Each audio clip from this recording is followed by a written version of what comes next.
Quake greetings. Welcome to another video. Um, we talked a little bit yesterday about approaching the United States as the nation you were when they first found you here. You cannot say, I'm a civilized tribe and I want you to do right by me.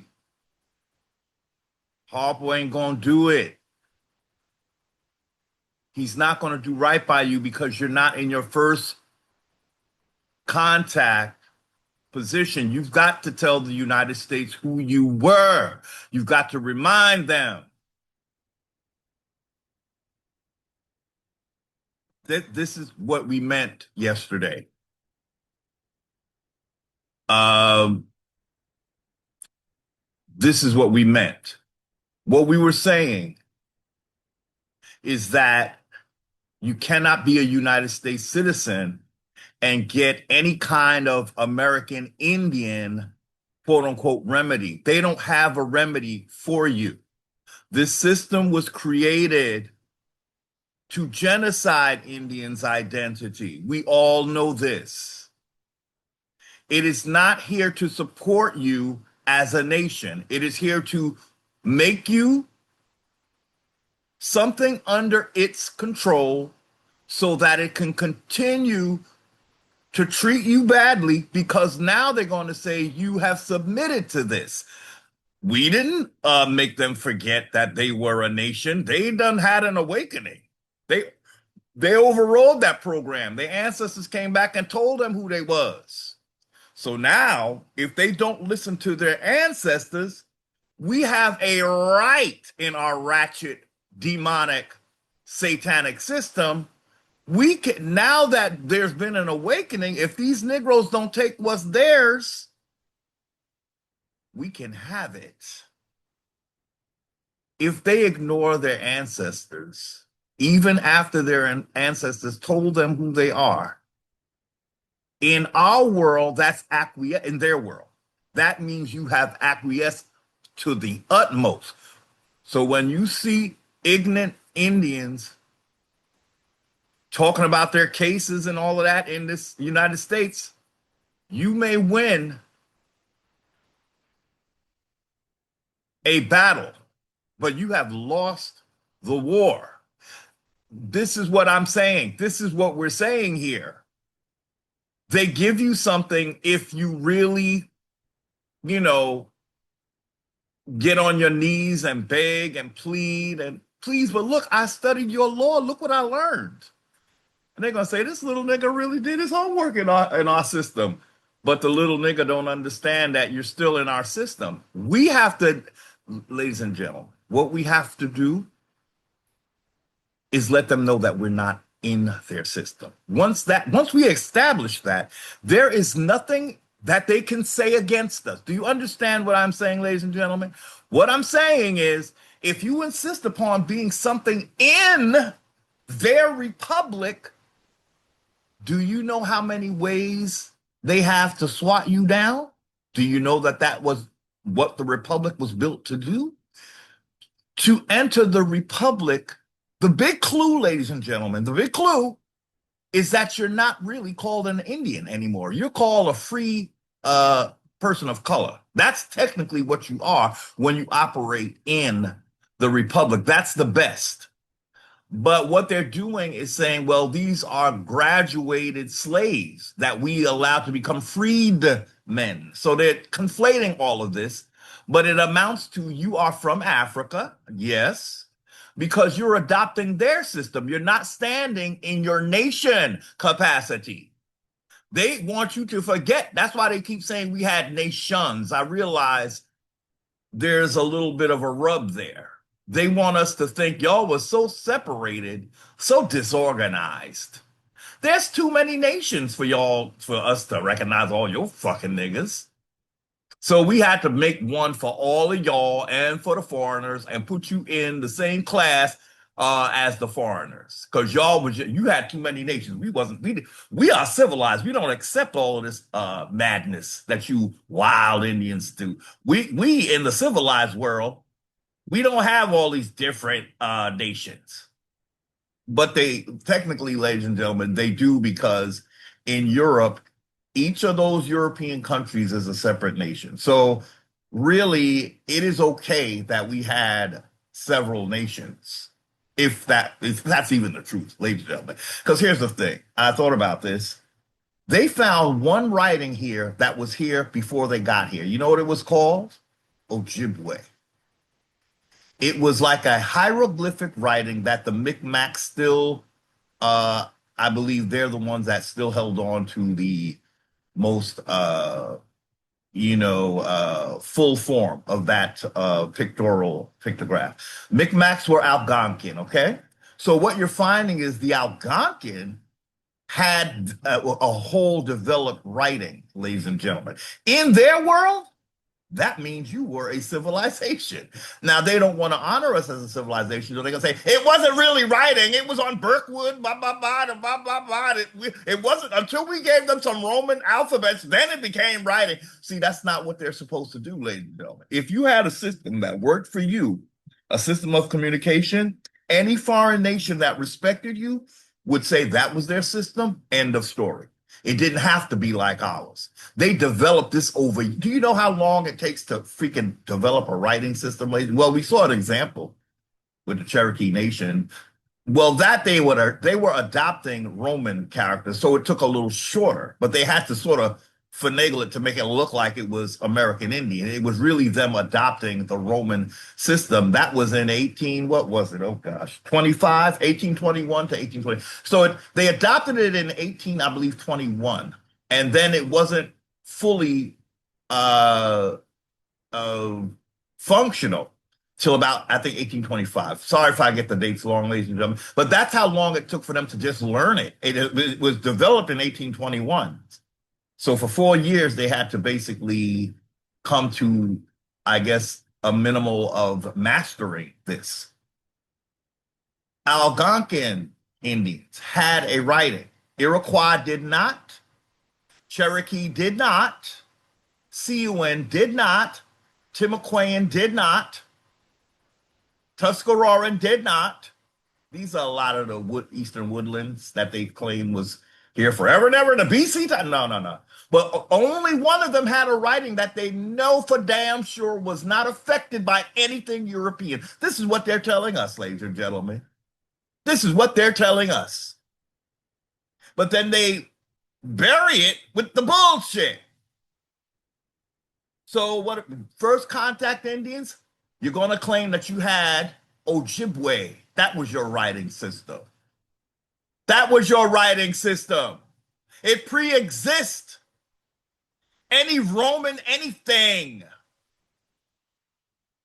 That's what I mean when I'm saying you're going to come to them as a nation. You're going to say, what about that writing you found here? You ain't had nothing to do with that. I am not your little citizen. Even in your it's not our constitution. In your constitution, you were supposed to leave me alone. You were supposed to be in commerce with me. That's what it was supposed to be because I was supposed to be a nation.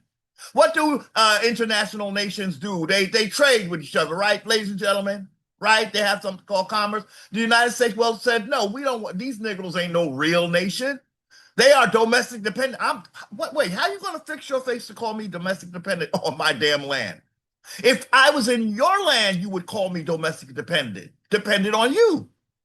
But this side, the total complete reversal here, ladies and gentlemen. The United States is dependent on your resources to be the big bad dog on Earth. How you going to be big and bad at my dime, though? Yeah, that's why you got to try to get rid of us, right? We ain't going nowhere, ladies and gentlemen. We ain't going no goddamn where. But how you be here is up to you. If you want to have a little victory inside their court system, whoop-de-doo. You're still a slave. You are still a slave. Other American Indians, how to be a good slave. Go and have the little dance in their court. You might win. I don't want no more mites. I want across the board victory, baby. How do I do that? when it comes to dealing with a foreign nation, I have to let them know you are not my nation. Yes, you've done everything you could to kill off my existence. It's not working. Are you going to do this forever? And ladies and gentlemen, they are so depraved that the answer would be yes. We don't want to go home to the bullshit we had talking about we was royal, ain't had a pot to piss in. We expect you Indians to give that to us. Oh, really? But you don't want to compensate me. Well, no. Well, ladies and gentlemen, here's the thing. Let's try to rationalize this out. Why don't they want to pay us, ladies and gentlemen? Why don't they want to compensate us for the apparently the luxury of being in our birthright land? Why don't they want to compensate us? Well, I think we said it just now, ladies and gentlemen. What do they have? What do they have? But you see, that doesn't, it's not about what you have. It's about, are you quote unquote civilized enough to approach a people that have more than you just to say, look, what can we do? We can be your indentures. That's what it should have been. That's what it actually should have been. But these fancy Negroes said, well, we used to be kings and queens. What happened? Did you run out of luxuries? Is that why you are in a eternal genocide or are trying to be of American Indians? You had a pope tell you to go. Ladies and gentlemen, that means that even the Pope Daddy didn't have much for his children. He said, them Indians over there, go raid their refrigerator. Shit. Why should they have shit and we don't? It's because how you live in. Because how you live in. You don't want accountability. You have a sacrifice blood ritual religion and you don't know why you are depraved. We didn't do that shit over here.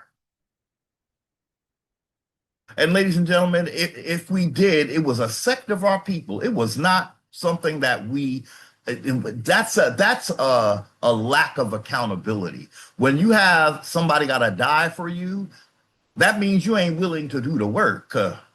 Somebody got to. So not only are they apparently broke as fuck, but these fancy Negroes don't even want to take accountability for the things they do. That's why they want to fictionalize everything. They want to live in a fiction because the reality is not one of their liking, ladies and gentlemen. These fancy Moors, they look so fancy, didn't they?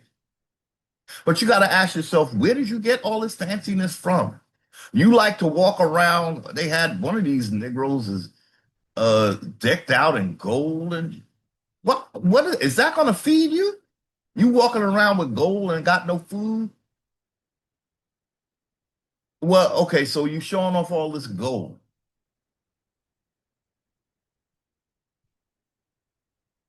Well, actually, ladies and gentlemen, word on the street is that we we uh we were a very what's the word? We liked adornments. We did. But you see, we had it that way. Our land was what they call milk and honey, right? So we are just basically celebrating what we have. But there's some people that don't have it but want to celebrate and want to steal it from you. That's when you're becoming covetous. Um, the point, as we going all over around the world with it again, ladies and gentlemen, if the only way you can begin to get your birthright back is you got to get out of your guardianship. If you stay in a guardianship, what is being an American Indian in the United States? See, this is what I wanted to make clear. When I said what I said yesterday, y'all might think, you mean being an American Indian, I can't be ever be free, Heru? That's not what I meant. What I meant is an American Indian in or under the jurisdiction of the United States. They're going to delude your birthright. They're going to elude your birthright. They're going to act like you don't have one. When you're under the jurisdiction of the United States, you must understand they have recreated you. You are something now that they can do whatever the hell they want with. They don't see you as having birthright. Let's say if it was a contract, that another one that you did not agree to be in, but because the quote unquote holy father of yesteryear said, go on, God said you could do it. Go on and steal and rape and pillage and all of that. Our God says that's okay because they're not Christian.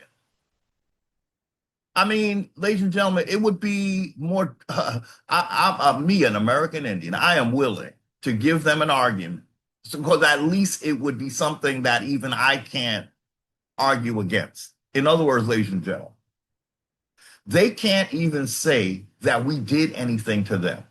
When you come to heap vengeance on a people, and see, now this is me, now they're going to come up with some ideas. Too late, too late. It's too late now. You told us what you was about. But I'm saying, because I'm actually what you call civilized, I'm saying the only way you could do what you did to us is if we did something like that to you. That is the only way. But to go on the strength of someone you are calling a holy father, when your father tells you to go rape, pillage, steal, if you are civilized, you will ask your father, Dad, why do you want me to do that? And he better have a look. If he tells you because God told me to tell, you got to, if you're civilized, if you're spiritual, then you're going to want to know what's the name of this one.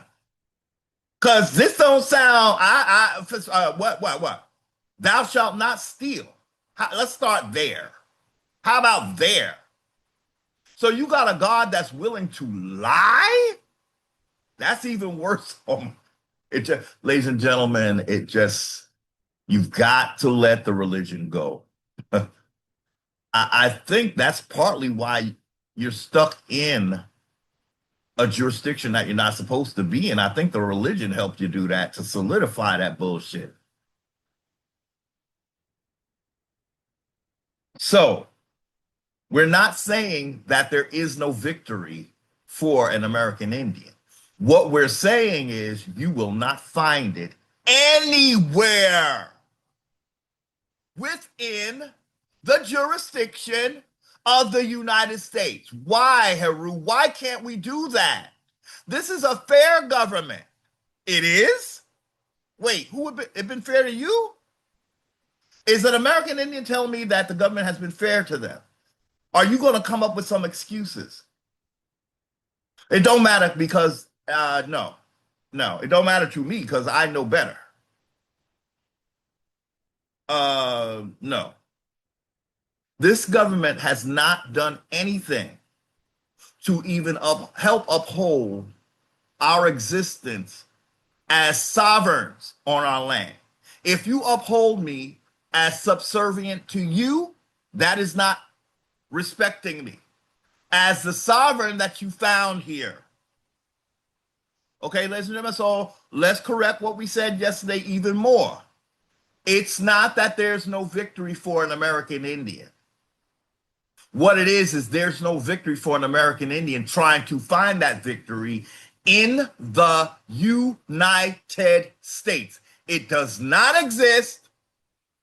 They had their John Marshall Supreme Court cases, including the one we talked about, Cherokee Nation versus Georgia, where it was the first case where they decided Indians in the United States, not outside the United States, Indians in the United States are wards If you are in the United States is your guardian, not your government.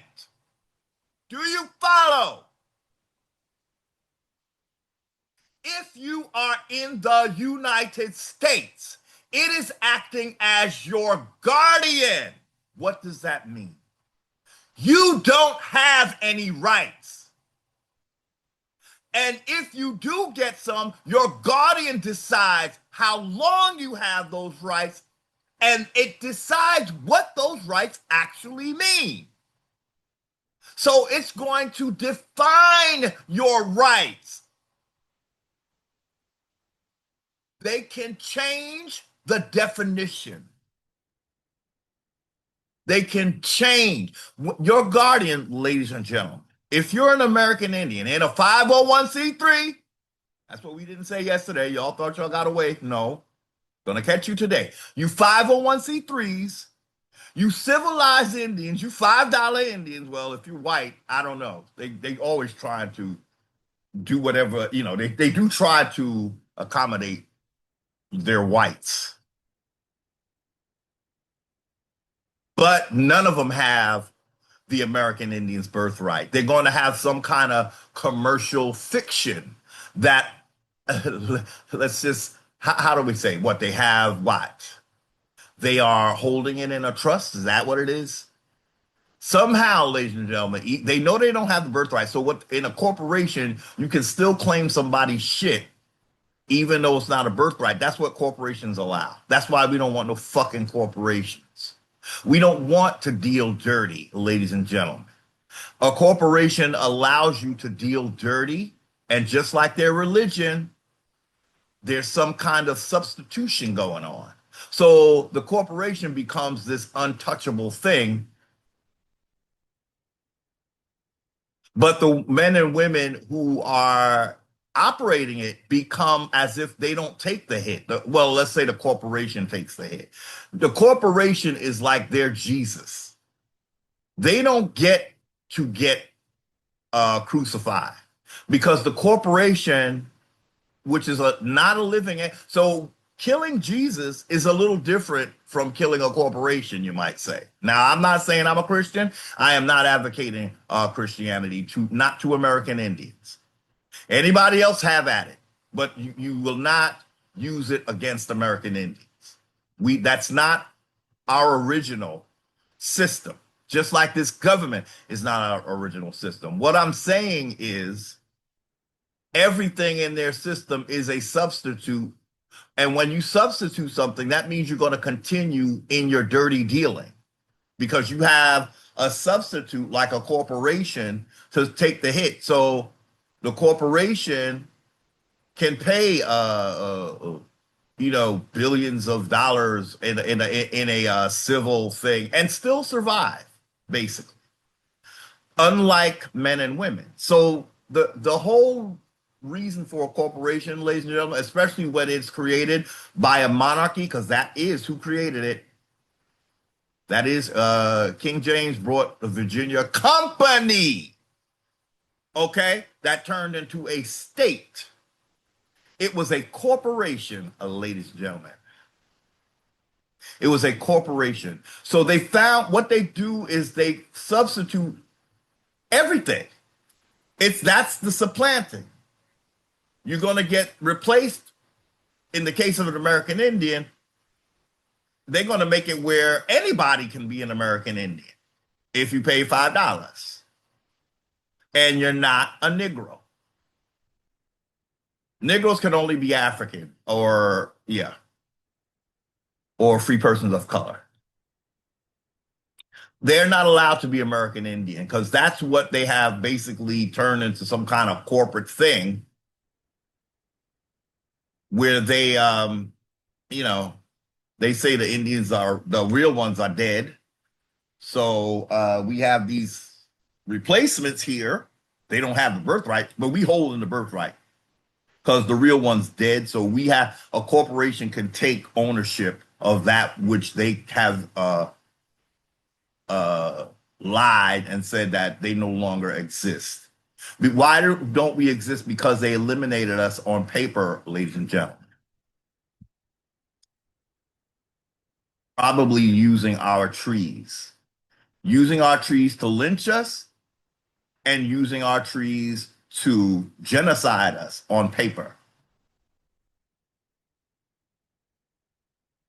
But it's a substitution thing, ladies and gentlemen. They don't somehow the it was really meant for the nobility, so they don't take the hit. But then they're going to have a people. They want the white people to take that mantle, but the white people are, let's just say, they're a minority, and so there's a open position in the monarchy for who will be the next representative of the white status. It's not a race, actually. It's something that nobility need because there's so few of them that they need at least one hierarchical group of people that they can sort of elevate and help them to suppress birthright people on their own land. So, ladies and gentlemen, this might be a lengthy one, ladies and gentlemen. I was supposed to go out today, but the weather I don't really like to take my chances in cloudy weather. Um, so now you're going to get, I don't know, a triple feature probably. What I have lined up, if I get to it, it's a bit much. So we were talking about nation to nation. Within the United States, there is no victory for birthright American Indians. And there are temporary little wins for $5 corporate civilized Indians. They don't really win anything, ladies and gentlemen. First of all, Congress has the power, as we said several times, Congress has the power to abolish any civilized tribe it wants, any tribe. That's what happens in the United States. I want you to imagine two umbrellas. One umbrella is called the United States umbrella. The other umbrella is the original American Indian umbrella. We are being taught to stand under the United States umbrella. But we cannot stand under that umbrella because it does not recognize American Indians for who they truly are. They have fictionalized you. They're a corporation. What they can create is fictions. They can't really even deal with men and women. So they fictionalize American Indians. What they're trying to make us is Native American. So I'm saying get from under their umbrella because you're going to lose. And even if you win again in a little court case and you get some fiat, what happens after the fiat is gone? This is the problem when you don't have a birthright, ladies and gentlemen. When you don't have a birthright, your fiat is not going to serve you. It does not feed you. You cannot stand on it. It is not land. You will use those fiat to buy your land for the rest of your life under the United States umbrella. Get from under that umbrella and you have land to claim that you can stand on. And you, ladies and gentlemen, I'll tell you the one possible good thing that has come out of United States domination. I think the United States have told us what how we can live off of our land. They are so hot for our land that what it says to me is that in colonizers' world, really they see us as landlords that they have to get rid of. Once we become like landlords, because ladies and gentlemen, you do not want to use their titles of nobility, because then they start to think that this is their home. They got titles of nobility in England, right? This is not England. Newsflash. Do not use their terms. You got to make a new one for it. Land owner, maybe. That may be. Ancestral land owners. Blood right or birthright landowners. So what the United States got with the doctrine of discovery was the right, what they call the right, to seize our land. So now, when we reclaim all of our land, anyone who wants it, they must compensate us. And compensation will be big. It is basically the living that they have stolen from us. The ability to make a living on our land has been stolen from us because we've been made landless. Colored does not have a land mass. Black does not have a land mass. Negro does not have a land mass, or Negroes don't have a specific land mass. African American, that's two continents, right? So you can't be just above these where. Now, the thing with America is the whole thing is America. Africa has several countries. America did not because we were not part of this system. We didn't have a country system. We just had different parts of the land where what we did was we adopted to that whatever that land was. If it was more woodland, you might say we were woodland Indians, you know. If it were more mountainous, we were more like mountain Indians. If it were more a little more arid, we were more like I guess you might say semi-desert American Indians, tropical Indians, you know. Um, but it was all known as the Americas, ladies and gentlemen. So I want to say to be on our P's and Q's, the honest, horrible truth is that we don't know what the real name of this landmass is, ladies and gentlemen. I think colonizers would hide that in their attempt to fictionalize everything, because when they fictionalize it and give it a name, they can patent that name or copyright that name, whatever they do to capitalize off of a name, that a thing that they created. Ladies and gentlemen, you just, I won't say you don't. You must get very clear on what it means to be a creator of a thing. You literally own it. There's been a big debate, about FBA, and I actually have, if we get to it, ladies and gentlemen, I hate to talk about things and not get to it, but up the pipeline, if it's not today, it could be, but it depends, right? How blabbermouth Heru is going to be. But FBA is a patented term, okay, ladies and gentlemen. So Tasha K is going through a lot of hell right now. And it's not that I'm saying Tasha K that I agree with everything, you know, everything Tasha K. But I have to say regarding Tasha K, this is one of those things, ladies and gentlemen, where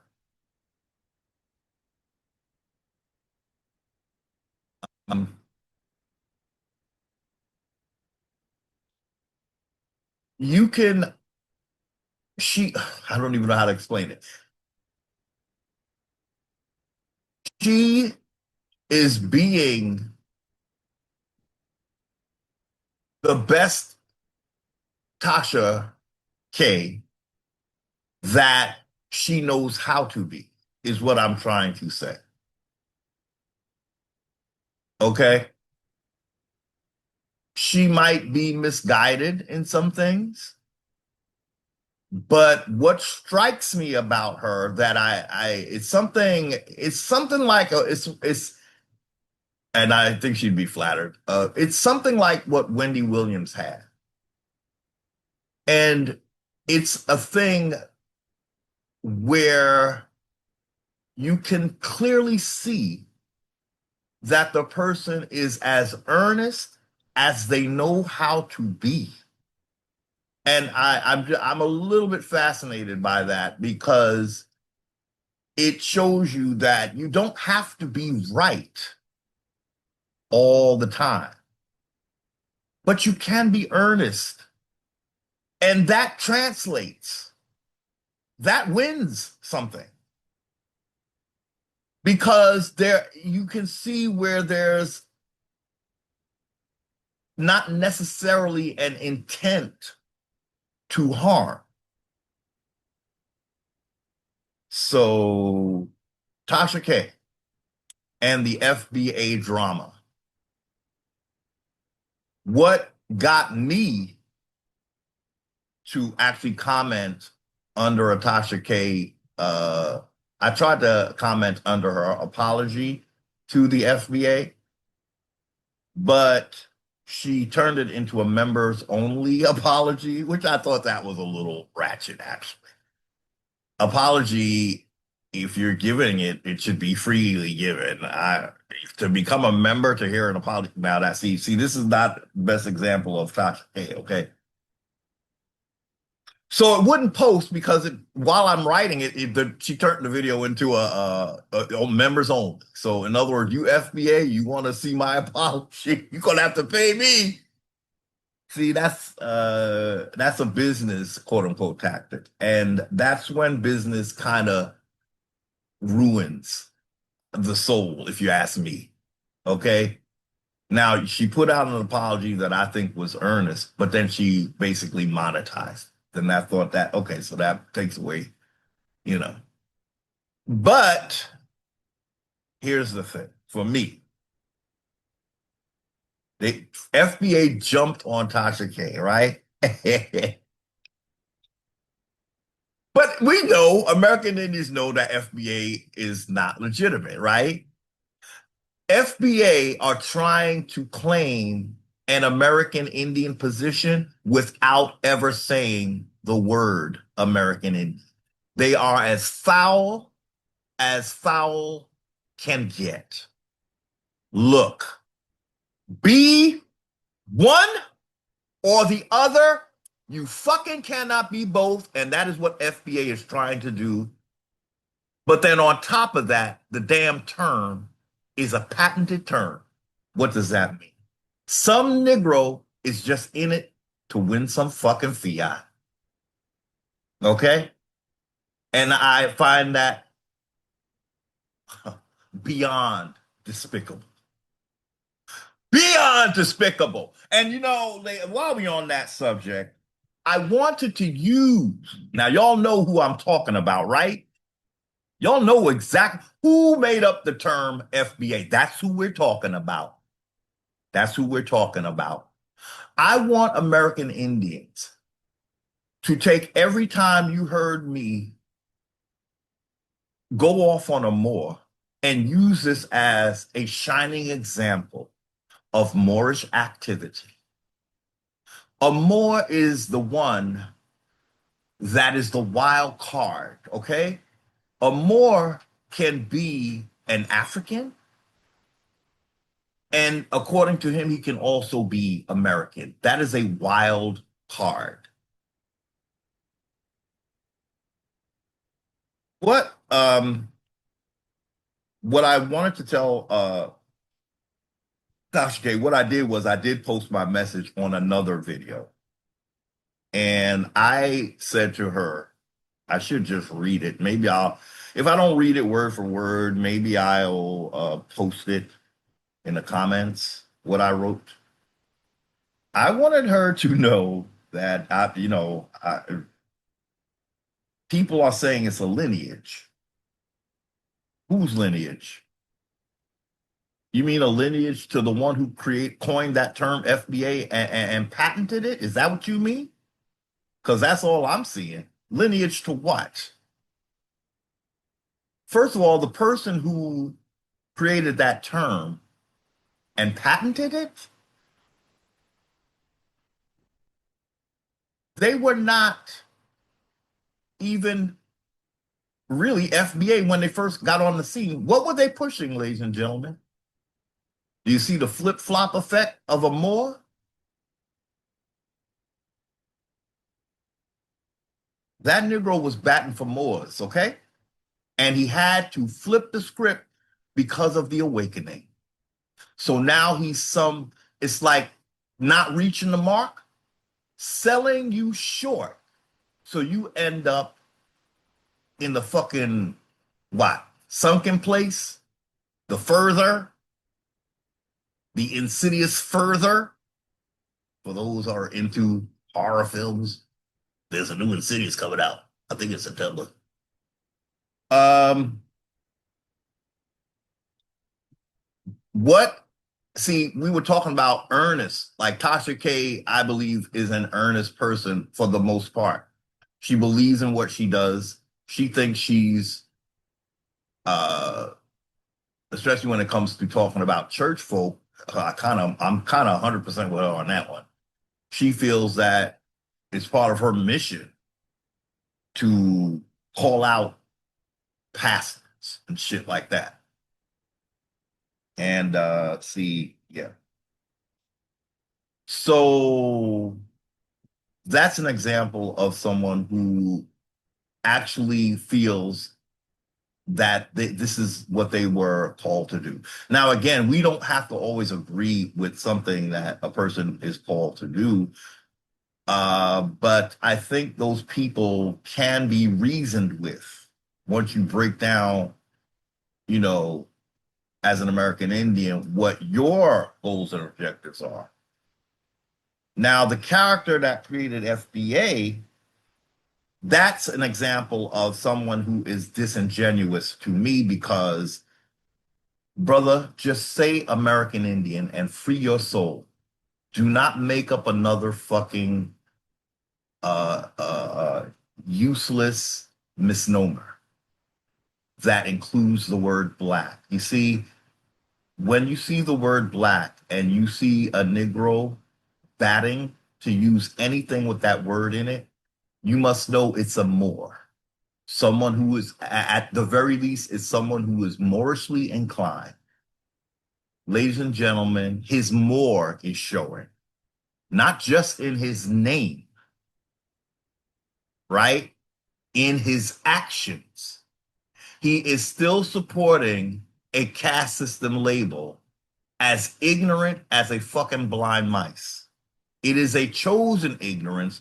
I think it's because he knows up to now he has been a Pan-African.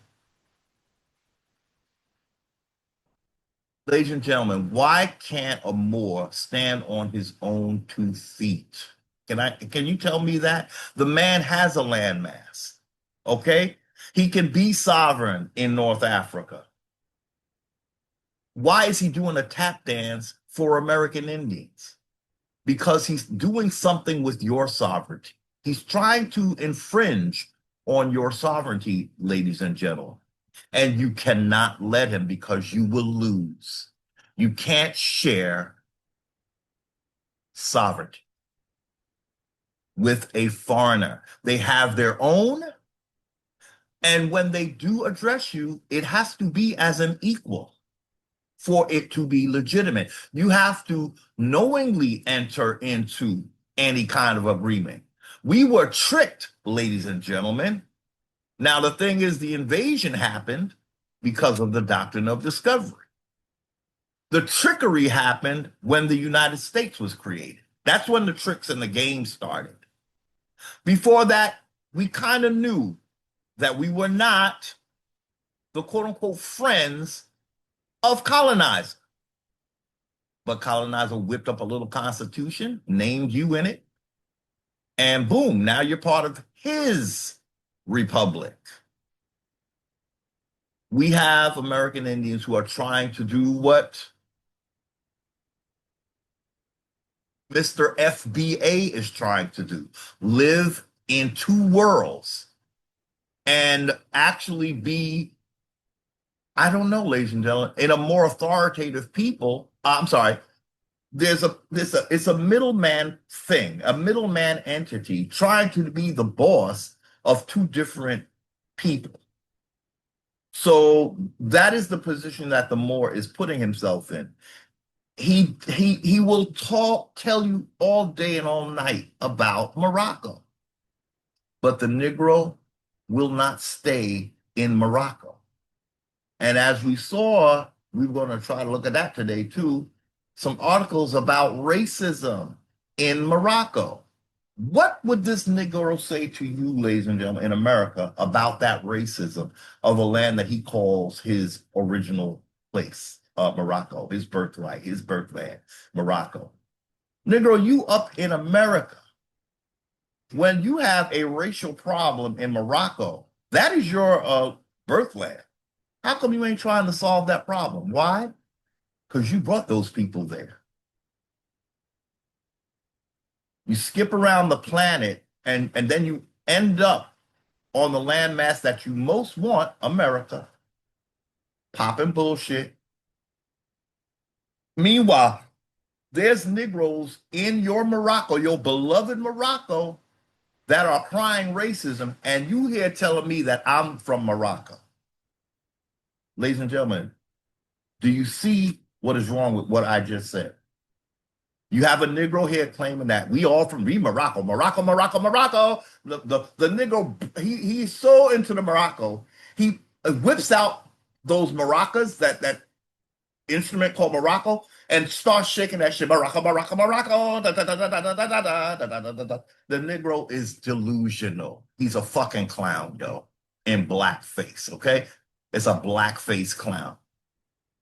The Negro is here singing the praises of a land or a country that discriminates against this blackness that he keeps pushing here in the America. He's trying to make us black. And then he creates a caste system where we at the being black, you at the bottom of that shit. The Negro can't let the term black go. And if Indians can't figure out that that is not, that's intention.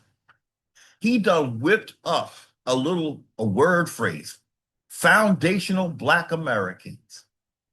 We just told this United States we're not black. This Negro is saying he's black. Do you not see the fucking conflict, ladies and gentlemen? Do you not see that a Moor can never be on the same page as you? He's always against you while he's saying you and me and you and we is one and we are two. No, no, no, no, no, no, no, no. You're a clown ass blackface Negro, okay? You need to take your clownery and buffoonery and fix Morocco, because right now they have racism going on over there. They don't like black people, apparently. They don't see themselves as black. But your nigga ass is here telling me I'm a foundational black. Meanwhile, in your home country, they don't do black people. They don't do black people, okay?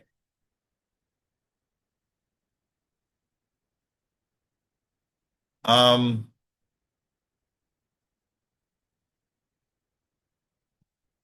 I just felt that Tasha K was doing I think she might have apologized too soon. But that's because she admits she doesn't know about this FBA stuff. Um, what I wanted her to know is that that's something that is a creation of one man. It is not a lineage unless you are related to this Negro. He created that shit out of thin air based on a misnomer that we American Indians are fighting against. This Negro gets away with using it in our face. We ain't even thought about looking at our screen, did we, ladies and gentlemen? But let's see if we can. What do we have queued up? I think I wanted to look at this, ladies and gentlemen, because I hope it's showing, because I've had issue, like I told you, with sharing my charts. Um, from what I can see, it you should be able to see this chart. So I think I'm going to roll with that. I want,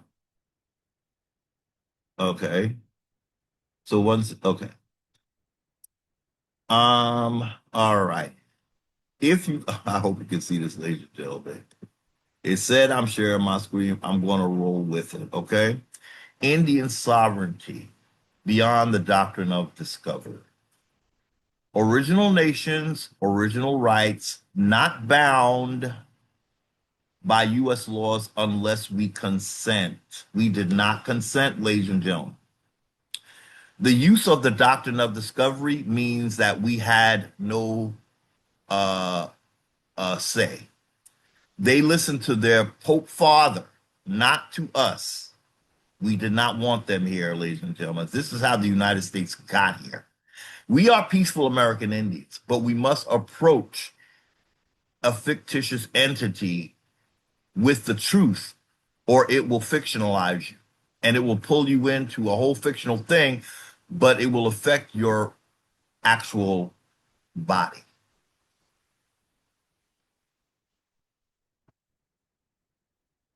Oh, ladies and gentlemen, I'm looking out the window and I'm slightly a little bit perturbed because the rain is threatening, but it ain't coming. So that means I could have probably been okay with going where I intended to go today. I was actually going to go to a beach function, but we're here recording a video. So this is what the ancestors apparently wanted. um, so, ladies and gentlemen, as we look at this, you must realize we are not acting unlawfully against the United States by claiming our separation from it.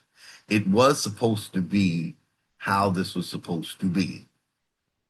The thing is, ladies and gentlemen, even the United States itself knows that that really would never work. It doesn't work because of how it started. The United States is very well aware that we never consented to what it's doing. So for it to stay here, it never got an invitation. And at this point, knowing how it has tried to diminish us, discard us, genocide us, how do you say to those people, can we get along now though? Because I still want to stay here. You see, ladies and gentlemen? And we're not even talking about compensation. That's a whole other thing. At the end of the day, ladies and gentlemen, compensation or, all that other stuff aside, all we are saying is this entity does not have a lawful right, a legal right, or any right to come up against or try to genocide American Indians anymore. It has to stop, ladies and gentlemen. And that is why I don't know that this could work with them. They owe us too much. What is it they owe us? Every strip of land that it has taken from us. It should not have anything called an Indian trust in its clutches, period. If we are a separate nation, why do you have a trust for us? If we are a separate nation, why do you have any records? And they have us in, all of us are in their records. That has to stop. You don't record me. Obviously, that is just a recording in hopes of a future genocide. You want to have all my records. You're putting cameras everywhere. What those cameras going to do? You can watch me all you want. Do not touch me. I am not your property. And actually, no, I don't really want to be watched either. I should be watching you. What were you mad? You're the one have that. Look, I hate to say it, American Indians. We have not done anything to this United States. It is always coming for us. Okay? It is constantly because it knows who we are, even when we didn't. So there is the proof in the pudding that you can be as innocent and dumb as they come, and you still have a wolf trying to come at you sideways just because you are who you are. So they create a caste system that allows them to come for you. They don't even care if well, I guess that's why they have all the records, ladies and gentlemen. Once they pull you into their courts, they can pull up those records. We're not supposed to be in their courts. But I guess depending on who you are, once you get to the court and they pull up your paperwork, that's why they shouldn't have our paperwork. I guess they can decipher whether you're actually an American Indian or actually a foreign Negro. And maybe that determines how your court case will go. But if they see that you're an American Indian, they're going to throw the book at your ass. This is what we've been dealing with, ladies and gentlemen. And some of these Indians call it their republic. You are responsible for what your republic did. I'm going to always be here to remind you. The more you claim the dastardly deeds of this beastly beast, it is you who are responsible for what they did to American Indians when you don't know your damn lane. Ladies and gentlemen, winning a case in the belly of the beast, it's not winning your birthright. It's them basically pretending that there's justice available. It is scarce. Ladies and gentlemen, when you have to fight what they call their government, because we know if you're an American Indian, you know that this is supposed to be a nation to nation thing. If you have to expend so much energy to get one little tiny little victory while all other American Indians are still being called black, ladies and gentlemen, is that a victory? And why can't you win? Because you're too busy looking for fiat. You should be getting your land back, not fiat. Fiat will disappear. It will disappear because one thing about this beast, they make sure you pay. You keep paying. They don't just give you their fiat and that shit just stays in your little coffers. You will have to pay taxes. They're going to tax that ass. I do believe if they have a record of your race and all that, I do believe it is very easy for them to tax you more and you not even fucking know it. There's a lot of little hidden alleyways in the system where they can discriminate against us. Why? Because they keeping track of our race, y'all. In a more just society, you wouldn't count the race of the people because it would be an effort to not discriminate against them. This thing wants to know all about your race. How do you come to a country that is not yours and start counting the race of the people that are here and not see that as an act of war in and of itself? Who are you to count me? Can I go to England and start counting people based on some races I made up? Is that justified? No, it's not.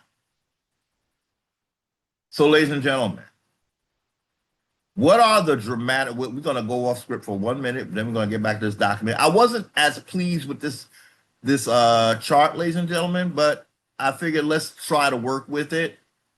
ChatGPT is very, very funny with their chart making. But anyway, I mean, it'll give you a chart. It gets a little sketchy when you try to tell it to, for instance, see those Indians there with all that long hair? Now, if I took this chart and told ChatGPT, can you redo this chart and make the Indians look Negro because That's what we're talking about. We're talking about Indians who were reclassified Negro because they look Negro. ChatGPT will it will do something. Sometimes it will say that goes against our guidelines. Yes, yes, sir. Yes, ma'am. Yes, sir. Yes, ma'am. ChatGPT gave me a wonderful visual. There was only one problem. They made the Indians look like what you're looking at right now. And I said, ChatGPT, this is beautiful. But the argument we're making is that Indians were misclassified Negro because they look like Negroes. Now, could you make these Indians look like Negroes? ChatGPT, it goes into this thing where it'll continuously answer you. That goes against my guidelines, our guidelines, your guidelines. I said Indians were misclassified Negro because they look Negro. When the census record keepers came to the door of an Indian who looked like a Negro, it was based on what they look like. So why are you showing me this kind of Indian when we're talking about misclassified? ChatGPT goes into this thing where no matter what you say, you're going to get this. It's going to act like it's starting to do the graphic, and then it's going to stop. That goes against our guideline, and it won't. It won't. It stops communicating with you. You can, like, in other words, now you're trying to go back to a where let's have a conversation, give me an answer, and it has an automatic pop up. It'll keep saying, I can't do that. Goes against the guidelines. Goes against the guidelines. Guidelines?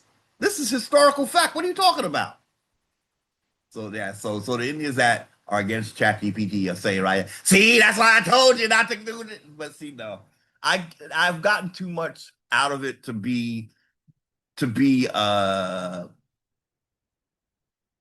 dissuade by its little racial thing that it got.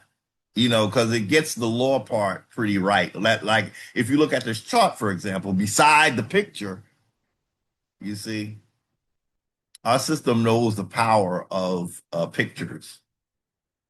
So the pictures, what I what I what I could say is I could ask ChatGPT to not use any do not use human representation in this chart or something to that effect. But anyway, we get going all around the world with it. Now where are we? um, ooh, I went a little too far left with it, ladies and gentlemen. I do apologize. Yeah. So let's just pick up where we can because I know I was going somewhere, and I'm just gonna have to watch the video and then try to put it in the comment section. I kind of messed up there. Um, but we wanted to say something before we got into the chart. And I think it has something to do with you can, even if you win some money in their court system, you got to understand, ladies and gentlemen, you're under the wrong umbrella. It's not a guarantee. You won't continuously win uh, because you're standing under the wrong jurisdiction. So what our videos about nation to nation are really about, it's about you've got to get out from under the umbrella of the United States. You are not a citizen. You're not any kind of citizen. You, to them, they called you an Indian not taxed. Our only concern with that is the fact, no, because Indians existed before the United States. So technically, I think it's okay for them to use the term Indian, but we have to make them know. Okay, I know what I want to say. We are not in what an outlaw. By doing this, ladies and gentlemen, you do not worry that you're quote unquote going against the United States laws.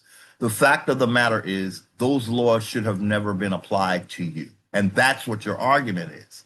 Now the United States is going to say, you being bad. You shouldn't say that. Da, da, da, da. You got to know that that's babble of a nation that is so used to dominating you that it has convinced itself that it's supposed to do that. And what we have to stand solid in, ladies and gentlemen, is no, we got, all we got to do is look at this beast and say, do you remember that you call those documents that you made with us treaties? Do you know why you call them treaties? And the United States goes, what you mean?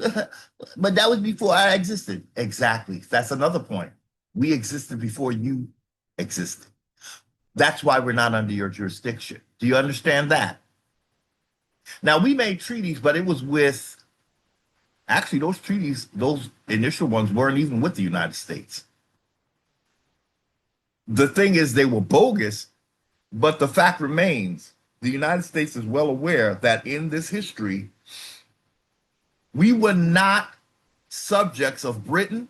We should have never become citizens to any state.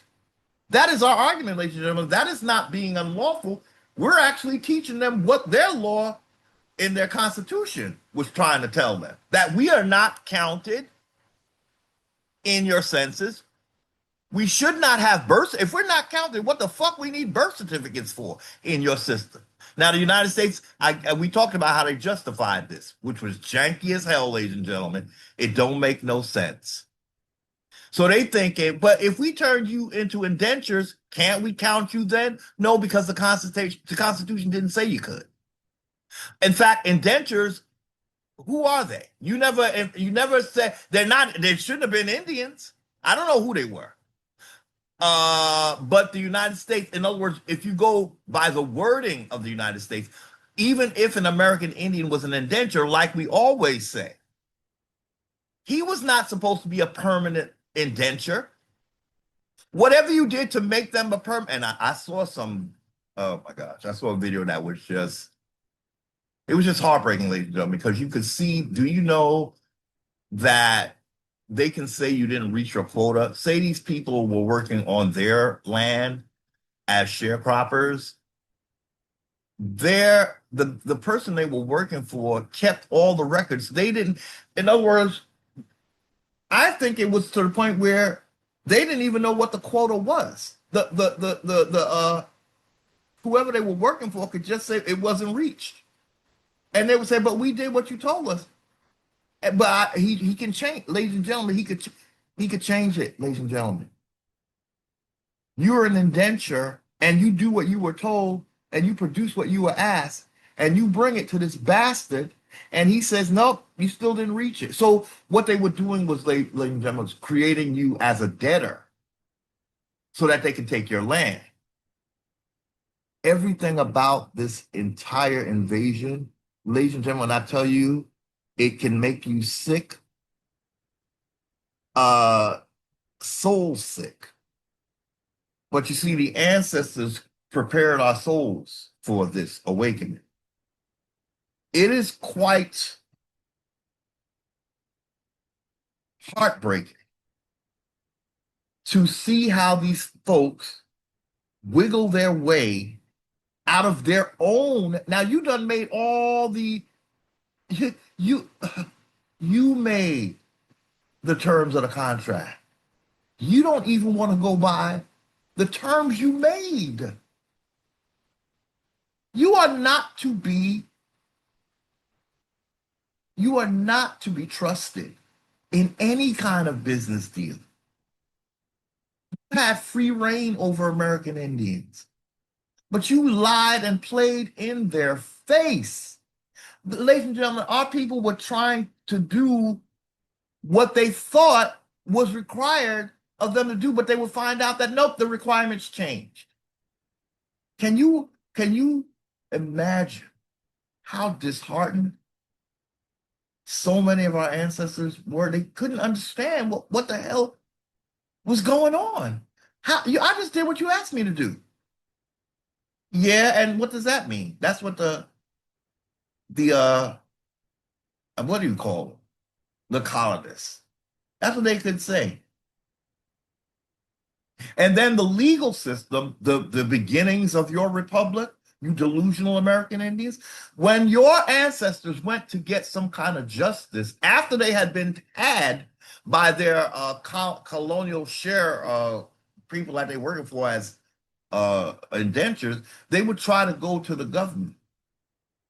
The government would side with this, what let's might as well call it what they kept calling it, the slave master. Now you're an indenture, but they basically he's your slave master. The beginnings of the republic in each of the states would side not with the sharecropper. Can you imagine how trapped our people felt? How hopeless they felt? Can you begin to imagine while you chasing fiat, thinking you won? What did you win? Grand prize of Satan? Some fiat? What you gonna do with your fiat? Buy a new car? Buy a new house? Get some jewelry? Oh, that's an investment, they say. Do you have any land? Is land an investment? Is land necessary to your survival? What the gold gonna do for you? Make you look pretty? And then when you sell it, how long is that money gonna last? How long is your land gonna last? Do you need perspective training? Do you need what to know what your ancestors depended upon and what was stolen from them and what you must get back if you can get your head out of the fiat asshole? Civil allows criminals to go free, ladies and gentlemen. They pay you off and basically they walk. They have brought a whole civil system here that has practically, I don't know, it's like it blindsided the actual criminal system. We so busy speaking about commercial infractions that are not, that what they call civil, that you just pay off somebody and you get to still be the free criminal that you are because it was a quote unquote civil issue. So all it does is you just pay. They can print out money like freaking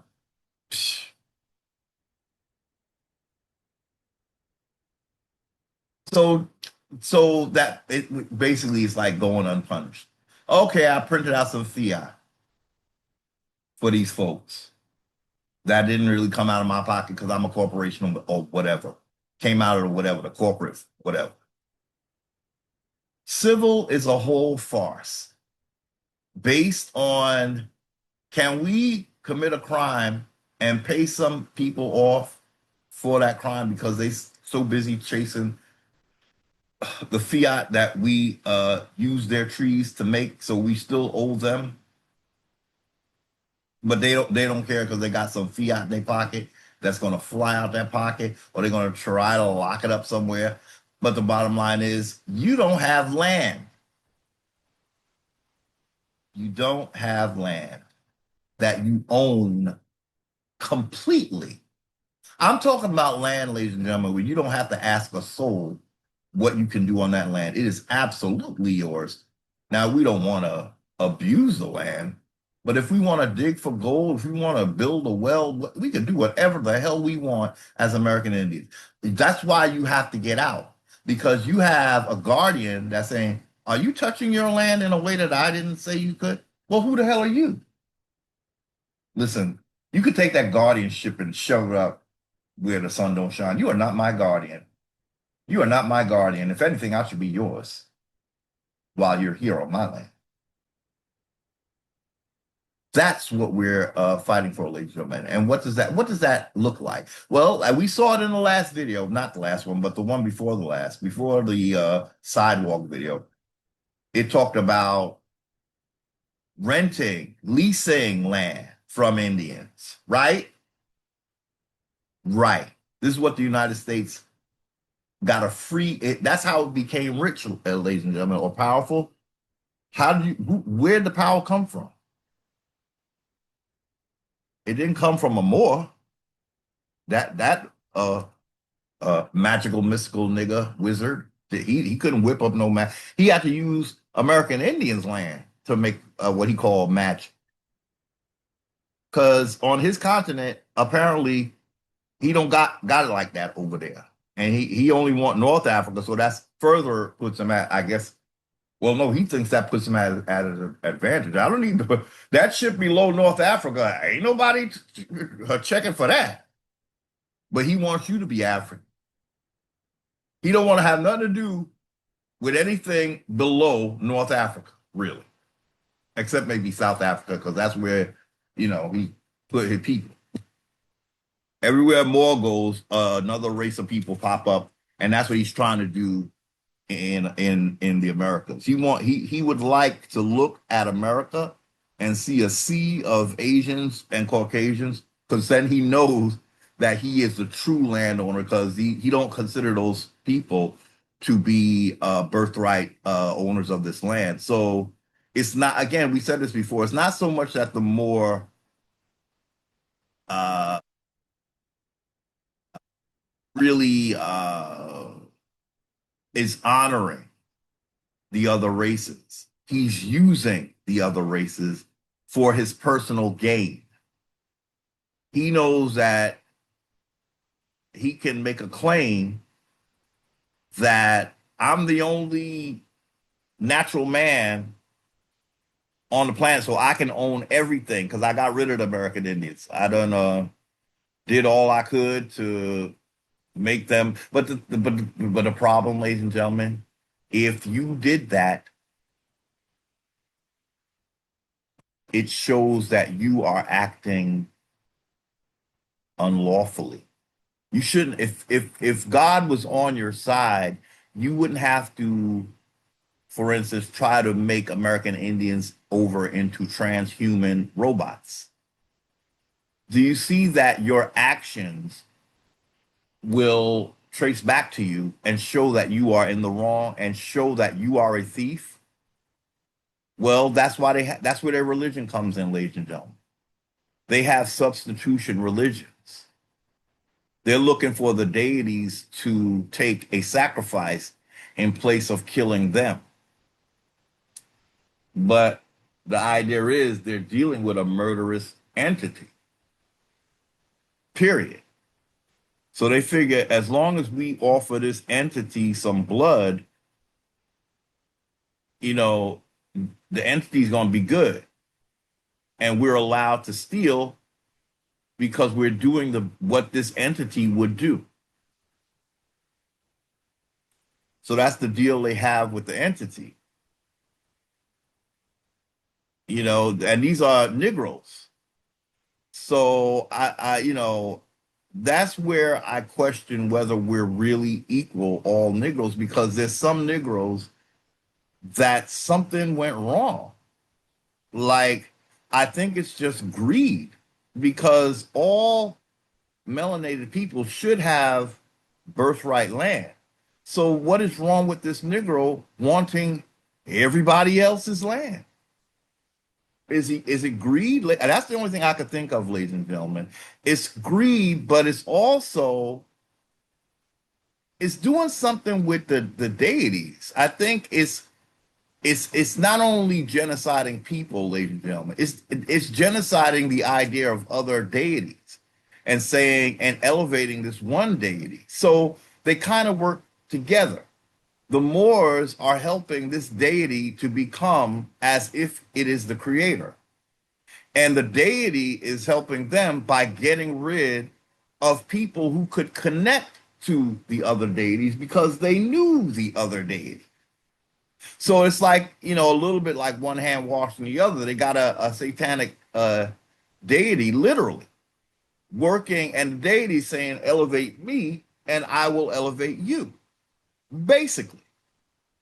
And this is the deal that these Negroes made based on, I think it started out as just feeling that it was like, okay, even if you are of a Negro phenotype, unfortunately, there's still the problem of which Negro was born first, right?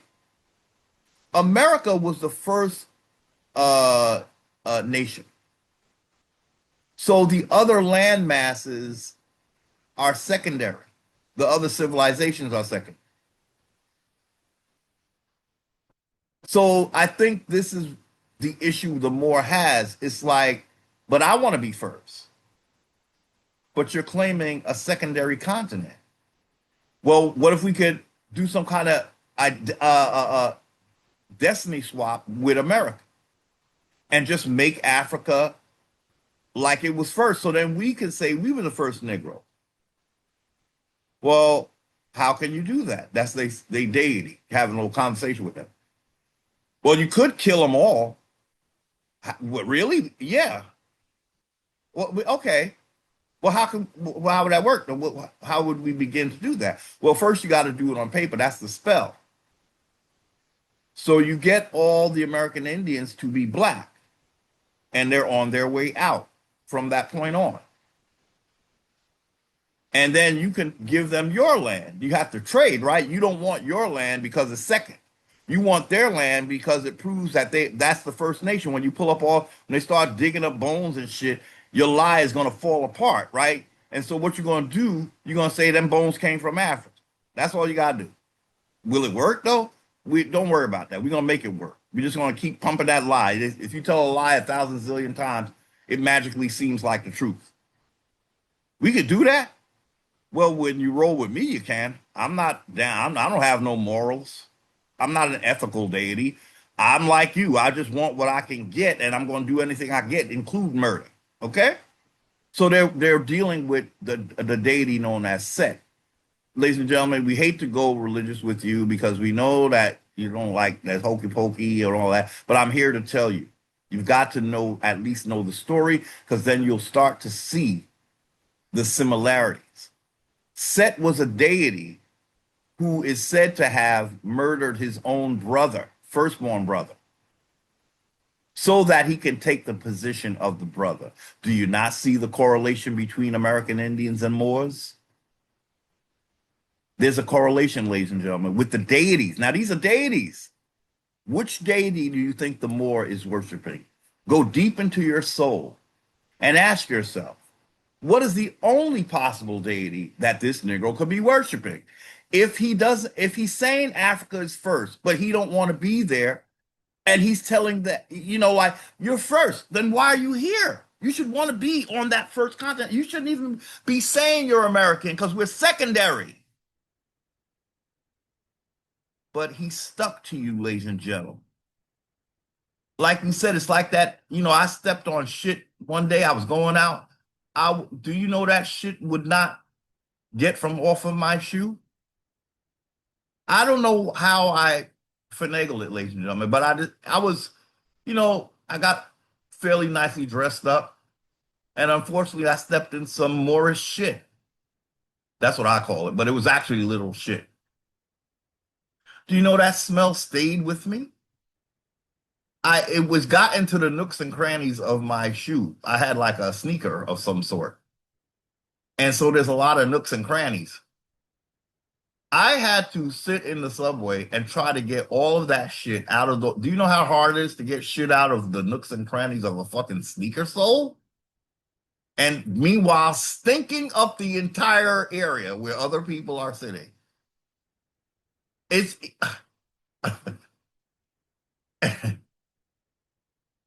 And that's how these Moors are. They sticking to you, stinking up your whole birthright, your whole land with some, and you don't know why. Why does it feel like something ain't right here? Because you have FBA going against you just woke up and a nigga popped up talking about fundamental. You just figured out that Indians were misclassified black. And then because he's a nigga that looks like you have a nigga pop up with FBA. And do you know how many people are quoting this Negro? And all they're doing is putting money in that Negro's pocket.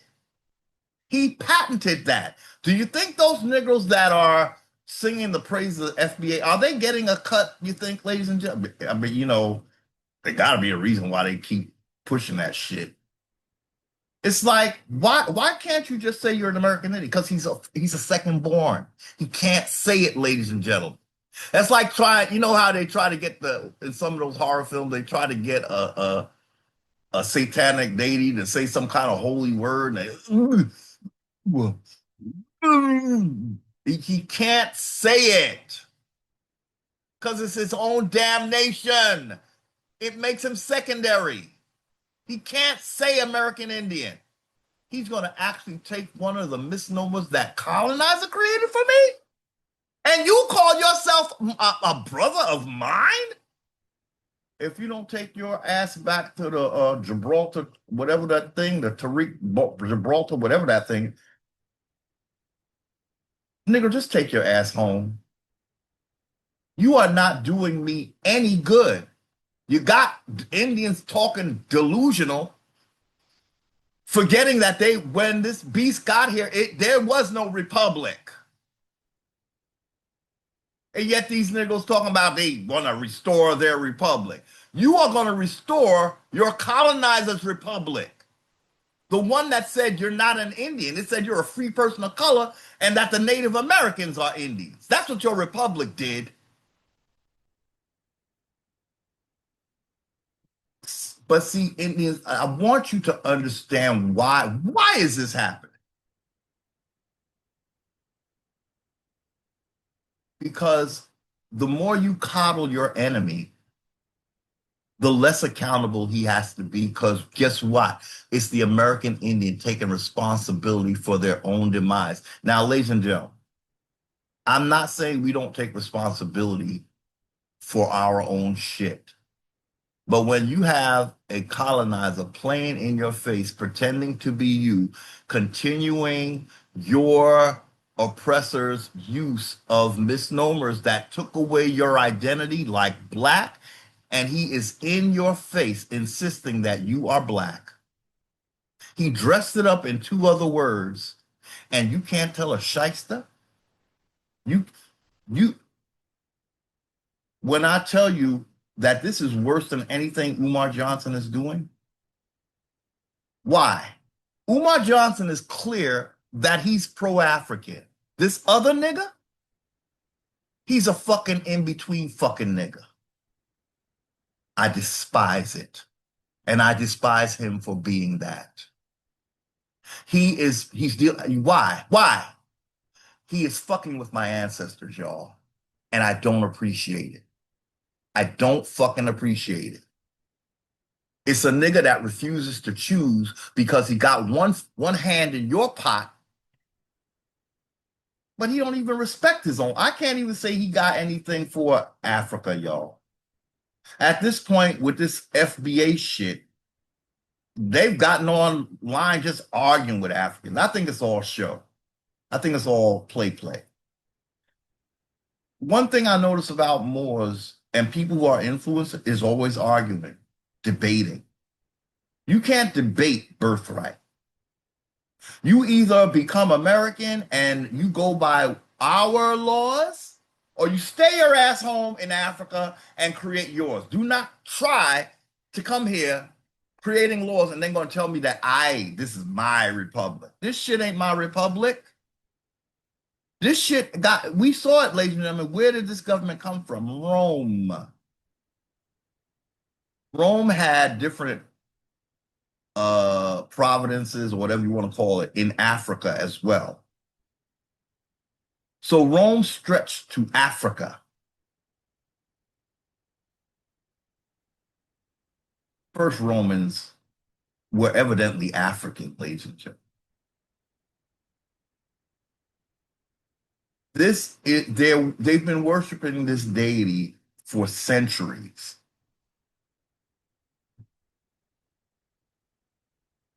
They have, like with us, ladies and gentlemen, we have several misnomers. Their deity also has different names because he's masquerading. They call him the hidden one. But back in ancient times, ladies and gentlemen, deities were not hidden. That's when I started to realize that Amen was a fraud. Because I realized of all the other deities, they want you to know what their attributes are. We know what their attributes are. We know them inside out, basically, because they are clear. Like uh let's say we go with anyone like a Ra. Ra has specific qualities. There was nothing hidden. Amen comes along and he's hidden. He's a hidden one. But as an awakened Indian, now my question is, what is he hiding? Because all deities, they have to reveal themselves, ladies and gentlemen, else you don't know what you're worshiping. Do you feel me? If you have a deity that's hidden, how the hell do you know what you're worshiping? And therein comes Satan. The deity's name was actually Set. And that is the root word of Satan. That's the deity's name, ladies and gentlemen. Look them up if you want to. Look them up.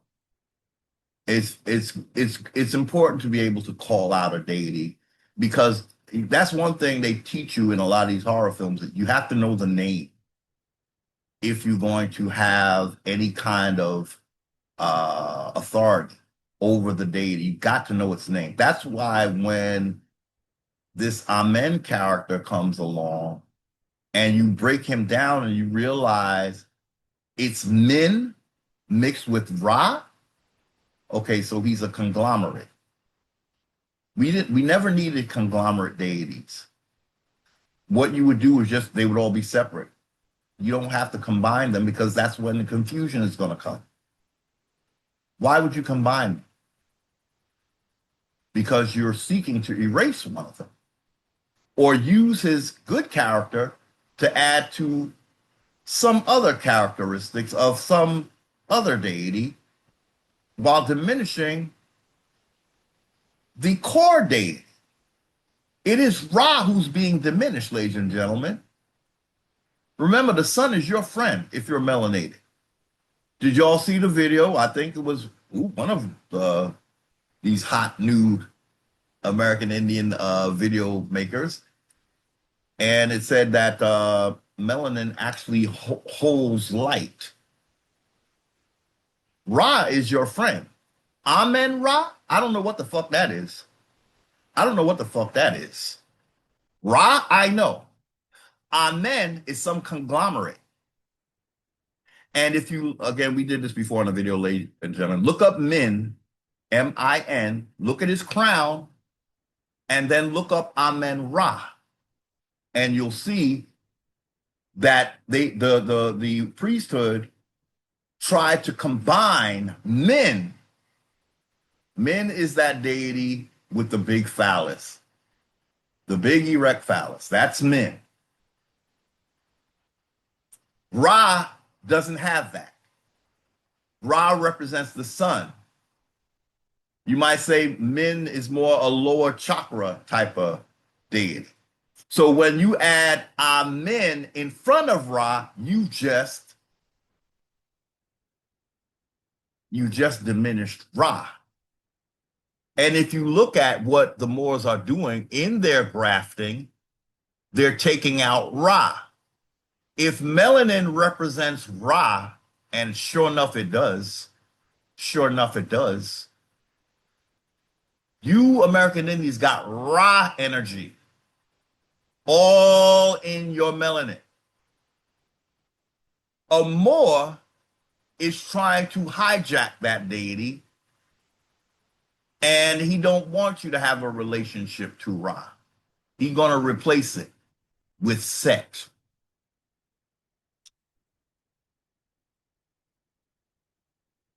Now, we said it's Min mixed with Ra, Amen Ra.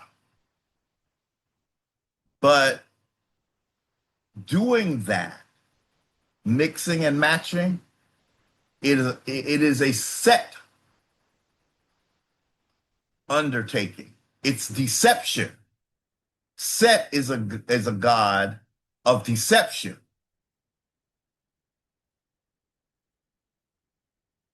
That's why his name, again, the core of Satan is Set. So if he's mixing and matching deities, there's a deception going on. Or if his followers, that's what we really should say, the priesthood, are mixing and matching deities. They're doing that in worship of Set. Because the idea is you got to use the good name of Ra to create Amen Ra. And it is no longer Ra. Ra is Ra. Just like Indian is Indian. It's not free person. It's not three-fifths of any person. If three-fifths applied to American Indians, it would say three-fifths of an Indian. It didn't say that. Indians are not part of the Republic. But once they made you as if you are one of these indentures, they figured they could count you because now they're looking at you as property. You should have never counted me because you knew what my original standing was. I'm not a person in your republic. I am outside of your republic. You are a separate thing from me. You don't rule over me. This republic. It has no authority over American Indians.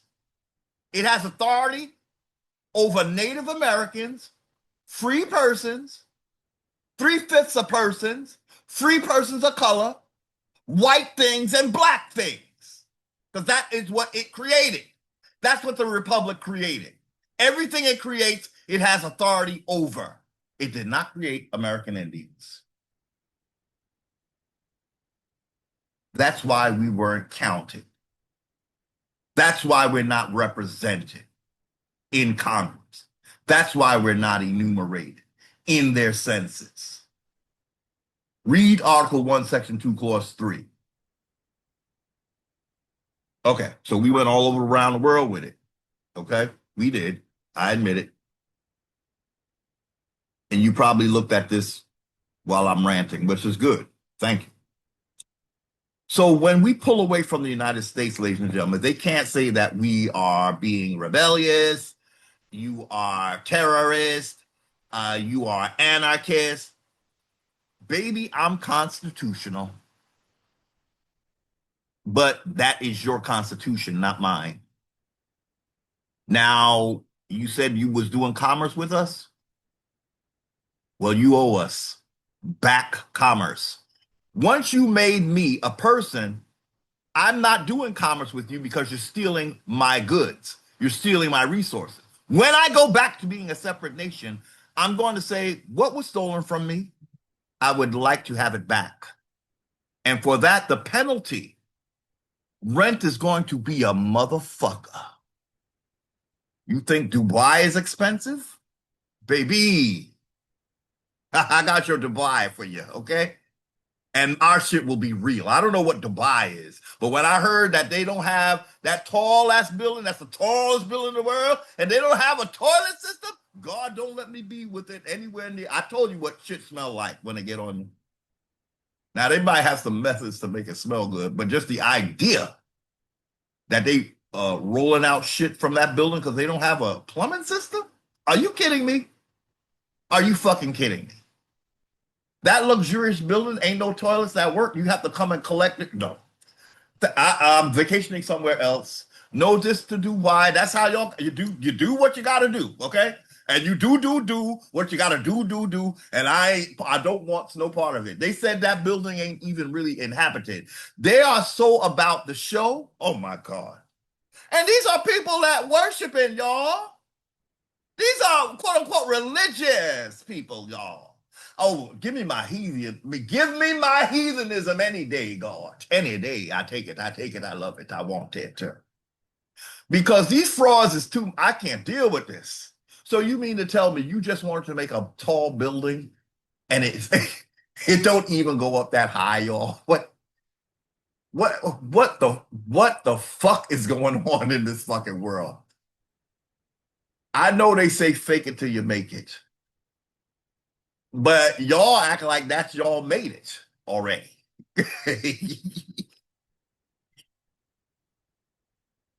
That tall ass Dubai building. When I first saw that shit, I was like, oh, I'm about to. That shit blew my mind, y'all. When I saw that building, like, well, I guess that's why they had to knock down the Twin Towers, allegedly, because I don't think they did. But then this springs up in Dubai. And then I read about it and I saw about it. I'm sorry, I watched a video about it. They said that building is only occupied the lower levels. It don't ain't nobody living up in them higher levels. It's just a ghost building, basically. And the ones who do live there, they have the shit mailman come, like how Amazon come and bring you packages. They got an Amazon come and take some packages away. Okay, where they put it? Let's not even go there. Let's not even go. I don't know where they dumping the shit, ladies and gentlemen. Okay, but it's probably very very curry, right? You know, sometimes when a what do you call it? When a herb and spice go in, it kind of smell good. But when it coming out the other way, it's a whole new experience, right, ladies and gentlemen? Now we ain't disrespecting nobody, but we when you faking it that much, I ain't gonna spend my money to come to fucking. I'd rather go to Disneyland, truth be told, because I Disneyland is showing me this is what we know. This is we ain't trying to pull nothing off. You know this is fake, and we know this is fake. Just enjoy. But here, that shit was coming off as like that's realness. Just it was, ladies and gentlemen. There's a Moorish connection there. Okay, I'm sorry. There is a Moorish connection, and you know what it is, right? It's a religious thing, right? So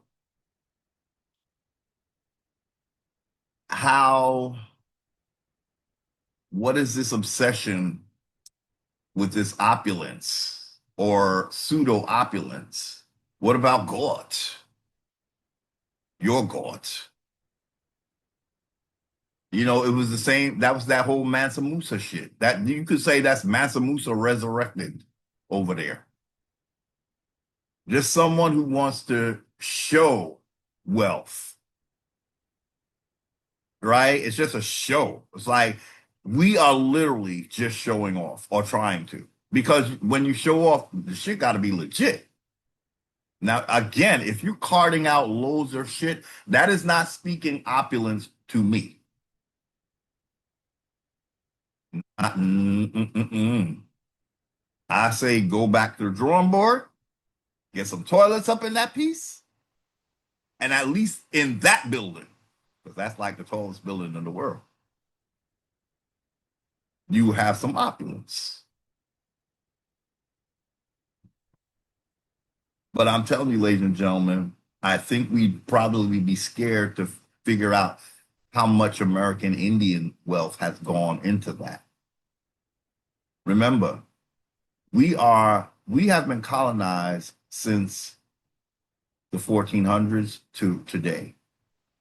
It's not for no reason. That's all I know. And you don't stay this long for no reason. Now, Africa, it's like that was like a drive-by to me. Because I see that Africa is still run by dark-skinned people. So with the breadcrumb, the telltale of a country that is been completely ravaged is when there's a different race than the people there. That's when you know it's like with the Goldilocks syndrome. When they go and they don't leave, they found the Goldilocks. Now they try to tell us that Africa was that. I'm saying I'm calling foul. Why? Because there ain't nothing but Negroes running Africa. And what are those Negroes saying? The Negroes in Africa are saying, in order for us to become financially sound, we have to collect every Negro on the planet to help us. And ladies and gentlemen, I didn't say it. I am repeating what the African Union is saying. So when you go to say, Heru, why are you shaming Africa like that?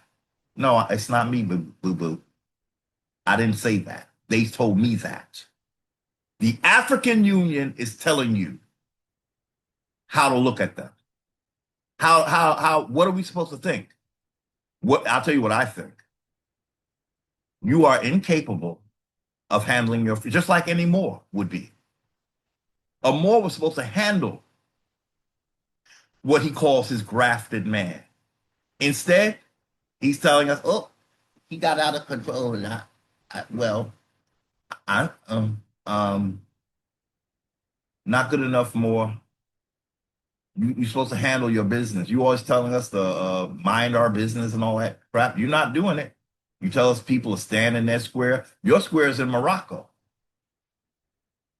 Are you over there? No. How do I know about Moors in America? Why am I hearing about that shit? Ain't no Moors over here. And I'm talking about Murs and Moors.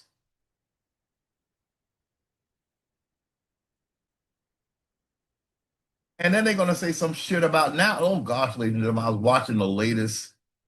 Oh gosh, Tariq, Taj, not the FBA Tariq, the other one. Oh man, the whole narrative changed, ladies and gentlemen. I'm sorry, ladies and gentlemen, we're not paying attention to the screen, are we? They said something I never heard before. They're saying that the most ancient Moors was in America.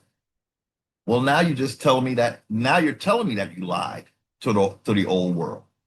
You told the old world we didn't exist at all. Now you're saying the most ancient Moors, the Murs was in America. Negro, will you please stop trying to take my birthright? It is you who claimed Africa, not me. Why did you claim a continent that you don't want? Just to spite me? Look, you did it to yourself. Ain't nobody told you to make Africa as if it was the birth motherland. Ladies and gentlemen, I'm going to say because he said it. And I'm not calling him them names or nothing like that. I just said his name, Tariq Taj Shabay. He said it. Now, I used to listen to Tariq. And until the ancestors got in my ears. Straight up facts, ain't no diss to nobody. But I'm telling you, the last video I saw with him, he said that the oldest Moor, the old order of Moors was in the Americas. That's not what the Moors told the people in what they call the ancient world. Now you're admitting America is more ancient than the ancient world. That's not what you admitted back then. They are coming to take your birthright, ladies and gentlemen, but they don't want to admit how they related to you. They are lying to the world. The religion says it all. They're trying to say if Tariq says that MUURS was originally in the old matriarchy in the Americas, again, why didn't anybody tell that to the Greeks or the Romans or the Africans? They were all told that we were a new world by the Moors. Now they're saying that the Moors was no Moors. It was American Indians here. And because we look like you, you're doing that thing that you do. You keep saying that we are you. We are not you. We were not Islamic. All through the show is they saying that thing, the Allah thing. You know, hey, that's your God. Do you? It is not my God. And then they're gonna say you talking against our God. Bah, bah, bah, bah, bah, bah, bah. You thrust that on me, okay? You disrespected your God by thrusting him on me because I don't have allegiance to that. So me talking bad, no boo. I'm living thing in my land as a fucking ward because of the religion that you are part of. Period. I'm telling you, ladies and gentlemen, so many of our people are going to be shocked when they find out who's behind their subjugation. I'm not going to be shocked. I'm not going to be shocked. I know who it is. It's not a white face, ladies and gentlemen. It might be a light skinned face. That's likely the hot, honcho. They probably want to go roll with that because they see they're promoting that phenotype. They like phenotypes that don't have a lot of raw energy because who they're coming up against is raw. All this talk you hear about trying to block the sun and all this shit, who do you think is doing that? White people be trying to sunbathe. I think white people do more sunbathing than people of color do. Of course, they're gonna put on what they got to put on, but they will get out in that sun, y'all. So who is trying to get rid of the damn sun? These are the same people that tried to break through the freaking dome, y'all. They're like, I don't know what's wrong with it. Ladies and gentlemen, ladies and gentlemen, ladies. Okay. I was a little, it's a slap in the face. That's all I'm saying. That's all I'm saying. For the Moors to turn around and say that the most ancient MUURS was in the Americas. I'm saying only American Indians were in the Americas. Only we did not call ourselves MUURS. The Moors keep putting that on us. They're the ones who want. Notice, ladies and gentlemen, we are a people who know very little about Africa, really, really, really, right? And yet, it is our people that's always sort of trying to connect themselves to Africa. Now, Africa is not exactly doing that, ironically. Now, they love to talk about us, but they never call themselves like American African or some shit, We are the deluded ones because ladies and gentlemen, we're being led to that is what I'm trying to say. It's not that we're stupid. This is the effect of Moors in America. We are calling ourselves African American. A lot of us still are, ladies and gentlemen. But Africans never called themselves anything but whatever they are over there. So what I'm saying is they got us claiming them more than they are claiming us. And why is that? Because they were told that Africa is older.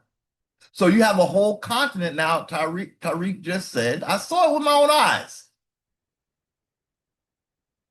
That's the new narrative, ladies and gentlemen. They have to change the narrative when the ancestors get on the scene.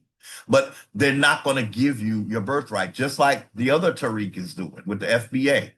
He's going to talk around it, but he's not going to give you that name recognition, American Indian. Same thing with this Tariq. He's saying we were Moors, MUURS. And American Indians, we're not saying that. Yet we still think that these brothers are fighting a fight for us. No, they are not. They're fighting a fight to get what's yours through you looking alike. But looking alike does not mean that we're the same. They say don't judge a book by its cover. But that's exactly what the Moors are doing. Look, I'm sorry if the truth don't sound right, but let me explain something to the Moors that are listening. Do you know that my whole life has been infringed upon because of the bullshit that you're pushing, and then you're gonna try to say that I shouldn't talk about it? Are you kidding me? So I'm supposed to just get my ass kicked in a system that you promote and say nothing but sing your praises? You better miss me with that. That's not happening. That's not what my ancestors told me. That's not what my ancestors told me to do. Maybe yours, but they're not mine. Obviously, right? You're saying I was a heathen. Why do you keep messing with heathens? Is the question. Why are you doing this thing with grafting men with animals? Is that's not a heathen thing that you're doing? So if I'm a heathen and I'm a whole melanated man, what is this thing that you Moors have grafted? What is it? And this is not to talk down to white people. Again, they are not here of their own volition. And until our people learn the order of creation, you will always be misled. Who created what? Who is claiming creation of what? So I get to be called a heathen minding my business, and these Moors get to play Frankenstein, mixing their genes with animals, and the thing that they created, they want to put it above the melanated man. They want to put that above. Look, it's not the white man doing that, ladies and gentlemen. You got to hear what I am saying.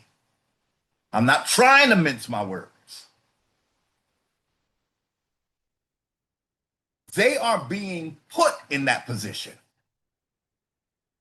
And I tend to believe they're being threatened into that position. Their father is saying, I created you to be a killer. I created you to be a animalistic fucking killer. Now get out there and do it. I didn't say Cain for no reason. I didn't say that he could go out there and kill for no reason. Get out there and the white people like, oh my God, I don't even want to do this. Then you shall live like them. I believe is what the deal they got. I'm going to take a pause and be right back.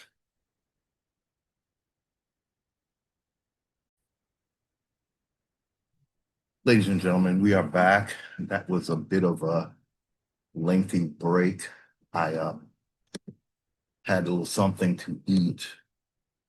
I'm trying to have a cutoff time, trying to stop consumption at a certain time of day. So I figure, let me eat now. It's about 6:30. And I'm trying to end food consumption at a certain time of the day to help my body digest better. So we are back, and ladies and gentlemen, we want to make sure we be clear that a small victory under the umbrella of the United States is not a victory for a nation. Now, we might have, again, little clusters of Indians getting some fiat, right? But the thing is, they're doing this they're not in their proper identity. They are doing this as if they're subjects to the United States. So, in the grand scheme of things, it is not a win for us if we are calling ourselves a nation of Indians, right? This whole area that they are calling the United States was full of nations of Indians who were not under the umbrella of the United States. So what the United States is doing is having you get some benefits and privileges and a win here and there, but they're making up all your rules. They're making up all your laws. You are very, very much at the mercy of the United States when you're not a nation. When you're a nation, there's certain ways you have to be treated. You're not told what to do. You make your laws, and for American Indians, they would have to become the laws of the land. Remember the nation to nation video we just did. It would be, even Chat GPT said it would be about long-term leases or short-term leases, depending on how we feeling. And land rent, and we would provide guidelines on how you can use that. Do you know how they make us right now? How they tell us about zoning and shit, and how we can use this land? No, no, no, no, no. This whole land was of American Indians. The United States chose to plop itself on our land and then intimidate us uh, with evidently mercenary military. Mercenary is a paid military. They're not really made up of Americans. Maybe promises were made to these mercenaries about, you know, becoming uh, inheritors of these Indians that you help us dominate. You inherit their land and you will, make a deal with you.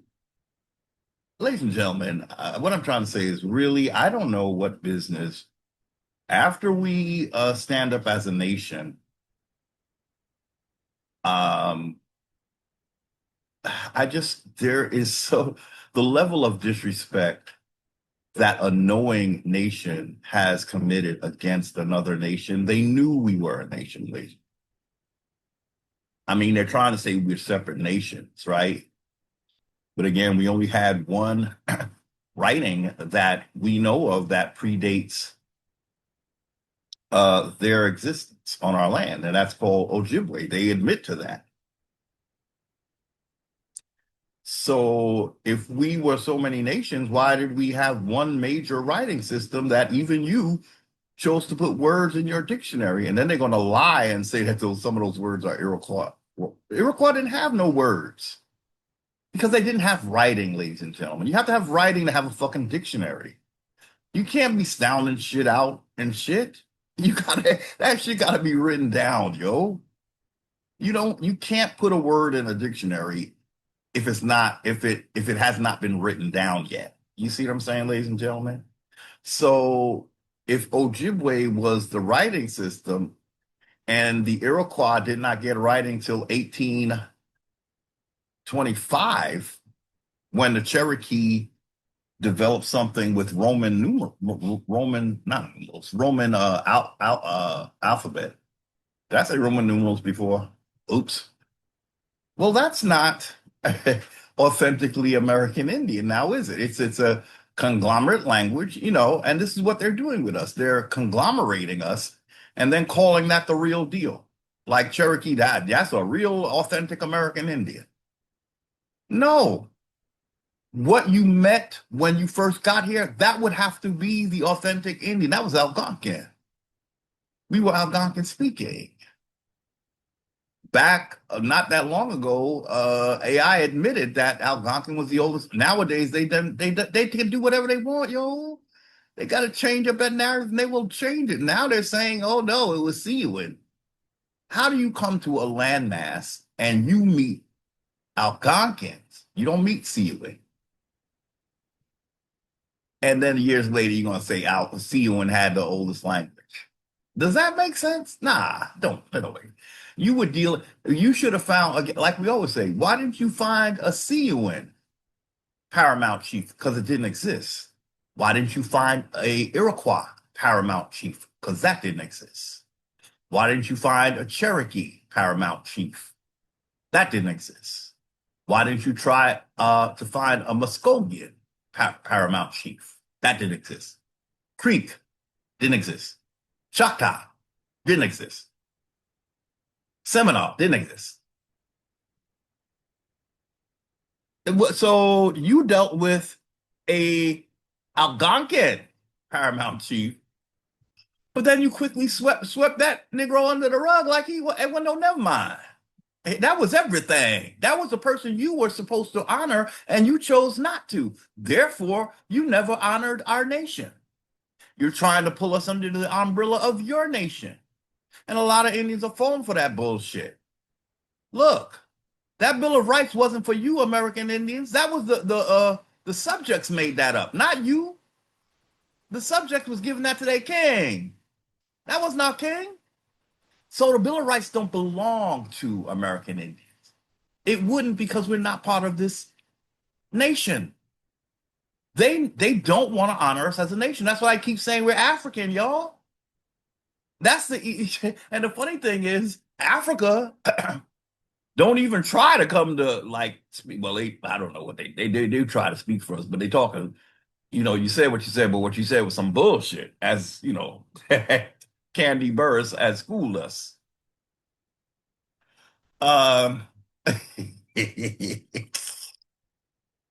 oh my goodness, that has become legendary for me. I'm sorry. Africa talking some bullshit in terms of the African Union specifically. They are saying that they should get reparations for the Atlantic slave trade. They call it a trade, and then they say they got to get reparations. You got your reparations. It was a trade, right? According to the narrative. What was it? Y'all don't even know. Y'all can't make up your mind, right? You know what? If you can't get your story straight, it has to be thrown out because there's some kind of lying going on. Was it a kidnapping or was it a slave trade? Trade implies that it was like they told us, sold. So when you buying slaves from Africa, who's the owner of the slaves? Africans, right? They're gonna have to ask ChatGPT. Can you tell us how we can say that it was a slave trade, but the people that was trading wasn't the actual people trading? It was somebody else some convoluted, nonsensical story. But yeah, the African Union is what they say, what they said, but what they said was some bullshit because y'all got your reparations when you was trading. When we go with that narrative. Now, ladies and gentlemen, American Indians know that this is a lie. That's really why we're talking about it, because it's a lie.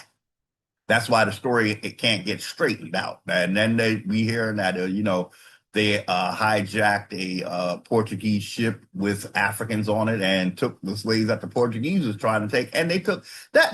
Ladies and gentlemen, you have to get to that level of sort of like detail, but don't make no sense. You can see like you're just saying that because you can't make sense of just grabbing people from Africa in a quote unquote trade. None of it. I don't even know why I'm talking about that right now. Why? Why am I talking about that right now? Don't even make no sense. But the point is, up to now, every action any Indian has taken, as far as I can see, with very few exceptions, is as they're stepping to the government as if they are half citizen, half Indian, or as if they're a civilized tribe. All of those are not original Indians. If you're a civilized tribe, you're not an original Indian because you've been civilized. Now, if you're uncivilized, that means you were here before the quote unquote civilization took place, right? But if you're sticking to, I'm a civilized tribe and I'm proud of it, you're just a creation of your colonizer. You're not an original thing. You see, when he creates you or recreates you, you become his. That is what we try to convey because it's something that's very important. It applies with the United Nations. The United Nations was created and named the United Nations. Now, that's a biggie. If a United States president gave the name United Nations, well, that's like Tariq making FBA and patenting it. That's his now. You see what I'm saying? He is the owner of that entity. Same thing with Roosevelt. When he came up with the name United Nations, right? So that is a creation of the United States, just like blacks are. That's how you have to correlate this. Everything that the United States creates, it dominates, including the United Nations. So there is no international daddy gonna save an American Indian.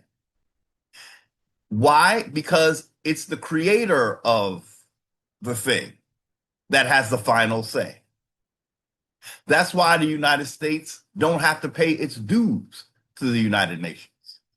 When we read about who owes the United Nations, all the nations that paid to their dues, they said United States, they're like, maybe next month.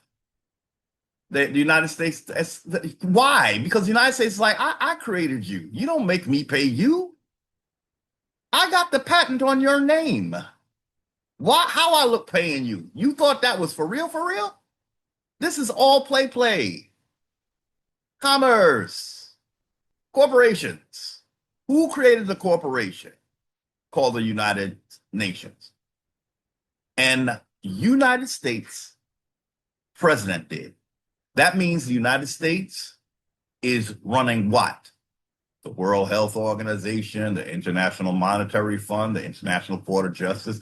All of those are little branches of the United Nations. Okay? Now, they will deny this. They certainly will. But, ladies and gentlemen, we have to go up the chain of command. Who created what, and when did it come to in existence? How? How did it come into existence? That's what we're concerned about. The other lies they're going to tell, okay, yeah. Yada, yada, blah, blah, blah, blah, blah, blah. We know that when you create something, you control it. Native Americans, you control those. Black things, you control it. You give it a whole story. Colored things, you control that.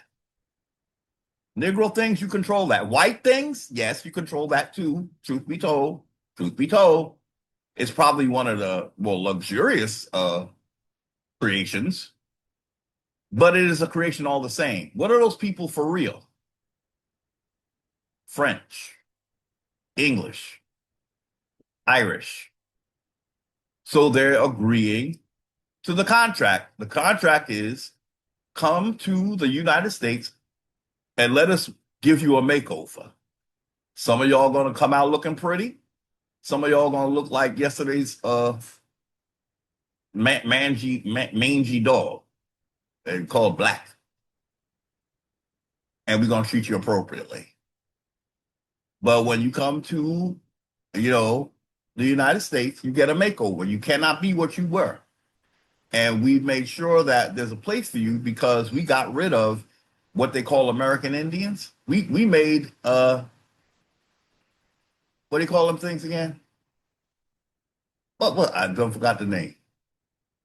Native American. So we come and when we make you over, we own the thing that you became. You're taking on an identity that we created for you. You didn't create your own identity. Therefore, you are not the master of your destiny. The United States is. Now, what American Indians are going to say is that we were here before you did your little creations, and you don't have any authority over us, no creation authority. You came here on the basis, under the guise, I should say, of treaties, right? So what does that mean? I was never part of your little growing republic. Your what do you call it? Your little blooming republic. Pulled me in so you wouldn't have to deal with my authority. If Indians are not looking to take back their authority, they are wasting their time. They're going to die slaves. And so are all their descendants, unless one of them ever get a clue. But by that time, this beast is still here cooking up potions to kill people and, fucking with the food and messing with the everything, y'all. Everything. This it's nasty work. It's no rest for the wicked. They are constantly like one of the things I learned from Anna is Congress is only supposed to meet once a year at the minimum. And evil can't sleep. It can't take a break. It can't sleep on a nigga. Because they knew the awakening was going to happen. So they had to work to program us as an attempt to try to divert the awakening. So I think we're done with our over talking, ladies and gentlemen. Let's look at this document because it speaks. It does an okay job, ladies and gentlemen. I'm not exactly thrilled with everything that ChatGPT produces, but at least it knows enough to even say this. Look what it's saying. Now, what's going on? I don't want a pen. What is this? I want. Wait. What the heck? I didn't ask for this. Come on now. So Indian sovereignty. It's okay, we're going beyond the doctrine. See, the doctrine of discovery takes away our Indian sovereignty. So we're thinking in terms of let's go beyond the doctrine of discovery and talk about when it didn't exist. We were original nations. We had our original rights. We were not bound by U.S. laws. This is a very hard thing for American Indians. I see it's a very hard concept for Indians to understand that we're not part of the United States. I see it's extremely like a mental block. That's the programming. But I'm telling you, unless you challenge their jurisdiction, they're going to whoop your ass in some kind of way. You might not even know that they're doing it. You've got to get out, ladies and gentlemen. That's what the get out message is about. Get out of a jurisdiction that you were never supposed to be in, even in according to their constitution. Their constitution. For free persons. They mentioned Indians because we were right there while they plopped their state on us. So they had to deal with us because what's going to happen, ladies and gentlemen, once they plopped a state on our ancestral land, we're still there, right? But they threatened us to say that, well, for you to stay on your land, you got to be black now.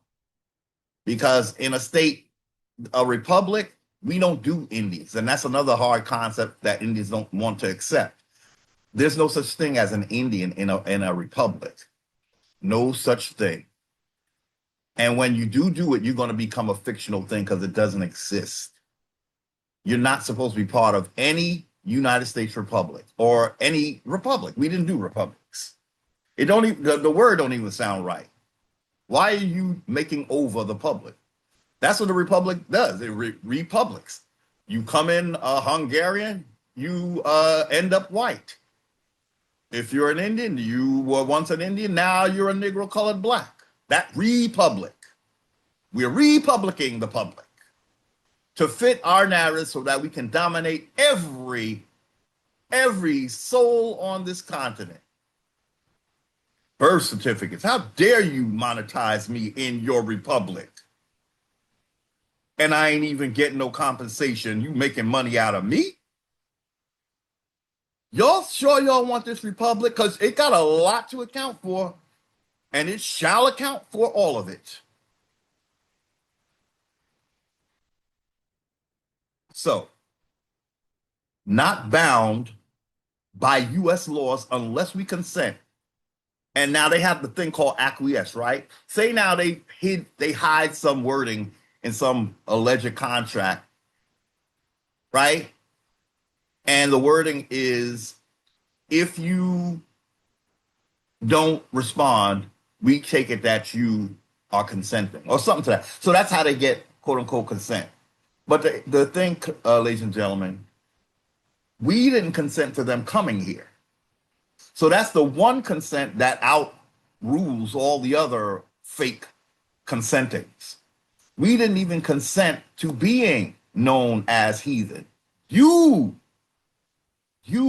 ran with that as a means to seize my land, according to your doctrine of discovery that you got from your church father. So consent from us never came. The consent you're going by is a pope, right? And again, we like to say, because we got to give props where due, the Catholic Church has since repudiated the doctrine of discovery. They're saying it was wrong. It was not what they meant. We don't co-sign on seizing land. But again, the United States is going to act like that is not the very foundation of the United States. They're going to act like the doctrine of discovery is not, that's not our foundation. What is your foundation then? I'd really love to hear it. How do you, what do you base your authority upon? And please don't try God. That's not going to work. Because obviously we don't have the same God. That's why we call heathen, right? So your God does not take precedence over my God. So next what do you call it? Validation for your domination. How do you validate that? God, no. The windmills of my Moroccan mind, yeah, that would be it, but that don't count. You are dominating me through outright tricknology. We never consented. Why would we consent to give our entire life? This is what I want y'all to really be clear on. The United States is claiming every strip of land in the Western Hemisphere, the so-called Western Hemisphere. American Indians control absolutely zero of this land. I ask you, in the world of reasonable things and being reasonable and rational, what people would surrender every strip of their land with all the resources in it to a foreigner to do as they please and not compensate the people of that land? Who would contract or consent to that, ladies and gentlemen? Just ask yourself, and please be truthful with your answer. We control absolutely nothing, and they talk about this thing about what's the new slogan they're going to push: own nothing and be free, or some shit, and own nothing.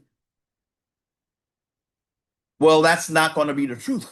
Because if when we're not owning our land, someone else is.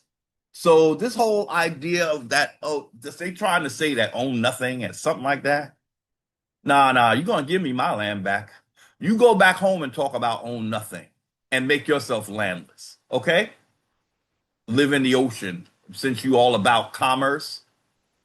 Just build your seed pods under the sea and shit. Because that's what the Moors love. They love the sea jurisdiction. They call it a sea jurisdiction. But the problem is they always trying to take the sea and drown you in their commerce. They don't know how to stay in their damn place, just like they don't know how to stay in Morocco.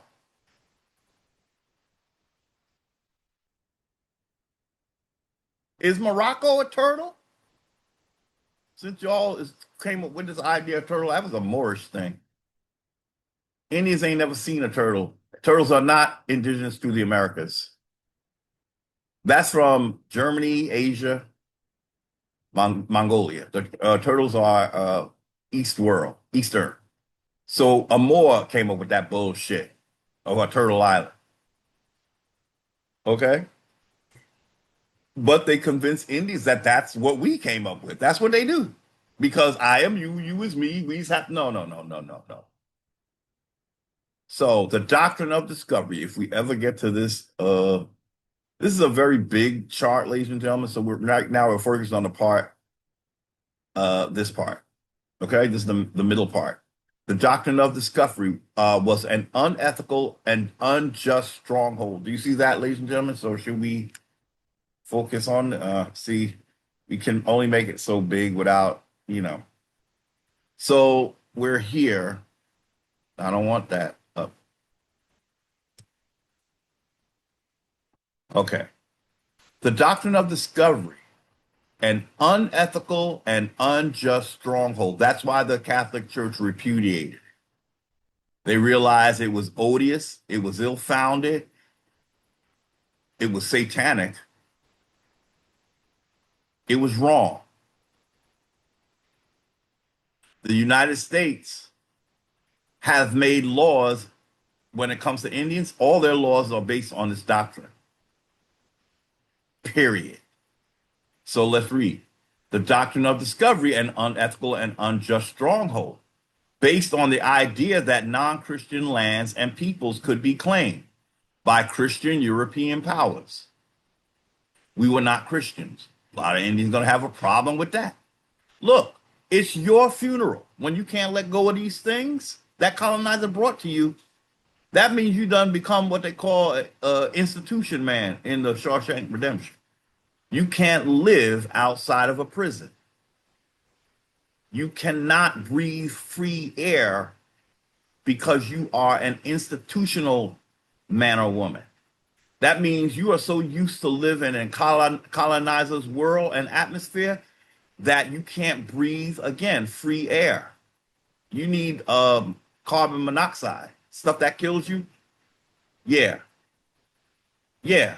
That's the kind of air you become used to, and you become a dead entity in colonizers' world when you think that you're. So, ladies and gentlemen, we're going to say quick, and we're going to try to still keep reading this. When American Indians pull out of the system, there is no laws being broken. Do you understand that? You need to understand that. We're not doing anything wrong. That's why they had to trick us so much, because the minute we start talking with some sense, it ain't nothing wrong. We're not breaking any laws. Again, even in their constitution, we were not supposed to be part of their republic. So when you have a nation that's in system, I am your government. I am your government. Watch out. There's a reason why they can't let you go, because it will take away from their authority over you. No government, like, isn't it true that you can give up a citizenship, ladies and gentlemen? Let's just use their system, for instance. Now, I'm not saying we are citizens, but even in their system, people can opt out of the bullshit. So no one is locked to any freaking, even a fucking what do you call it? Forgot the damn word. Citizenship. Of course, they'll make you think that you've just given up the best thing that could ever happen to you. Yeah, when you're in the United States and you're white, that is as good as it's going to get. But you're still a subject. Why? Why are white people subjects as well? I know our Indians don't like to go there because we really do want to believe that they're getting a much better deal than us. And in a way, yes, because they have access to our land that we're not getting compensated. They're just here living. According to us, they're living for free because we have not been compensated. But the truth is, ladies and gentlemen, they are under strict caste system limits as well. They are not above the nobility. And we know that King James was a whole Negro, and that was the original nobility. It is King James, not the Hanovers. The Hanovers might benefit from what King James did, but it was King James, a whole Negro, that fucked up our existence on our land. It wasn't a Hanover. They inherited something that King James intended. Truth be told, when they have a family feud, ladies and gentlemen, one thing they never forget is that they're all European nobility. So a little squabble between them, it doesn't mean that they don't recognize. They want us to believe that all these Negroes just like the Moors. They want us to believe that they just get defeated by their own genetically altered, grafted mankind. They want us to believe that they are weaker than the man that they claim to, and the evidence is that they did. They found a way to take melanin out. That's why we have quote unquote white men. Hair, that type of hair we have, it's like melanin down. That's why Caucasians' hair is not exactly like our hair. So what the Moor did was succeed in making a mankind that is completely, let's just say, not capable of vibrating with the frequency of a like a sun-based system. We are all here because of the sun, especially if you're melanated. You have a daily interaction going on with your skin and the sun.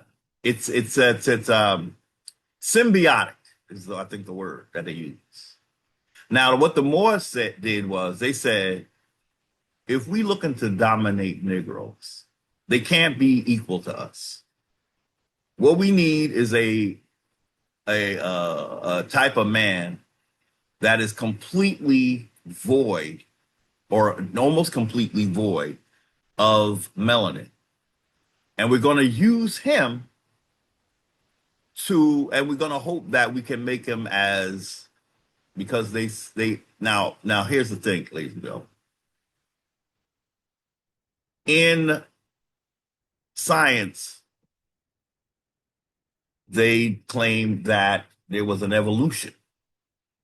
So just like the out of Africa theory, there's an evolution theory that we all came from monkeys. But ladies and gentlemen, that is not true of everyone. What they mean is some Negro inserted monkey DNA into the melanated family and bred out the melanin in order to have a, like a distraction and a scapegoat.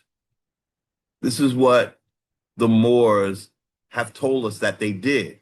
And that's why it's so important for them to have us identify as them so that they can say that we did that. And ultimately, it's going to be said that it was all us and not the Moors at all. It's going to be like it was the American Indians did that. Because, ladies and gentlemen, this is a transfer. Their religion is about transferring the wrongs of one man to another man. You see. So ultimately, the Moor has to be we with American Indians. And when they get American Indians to agree to that, they're going to divert back to being the liar that they are. Well, they never stop being that, but I'm just saying the narrative is going to change. They're going to swing it to it's already starting. When Tariq said that the Moors originated in America,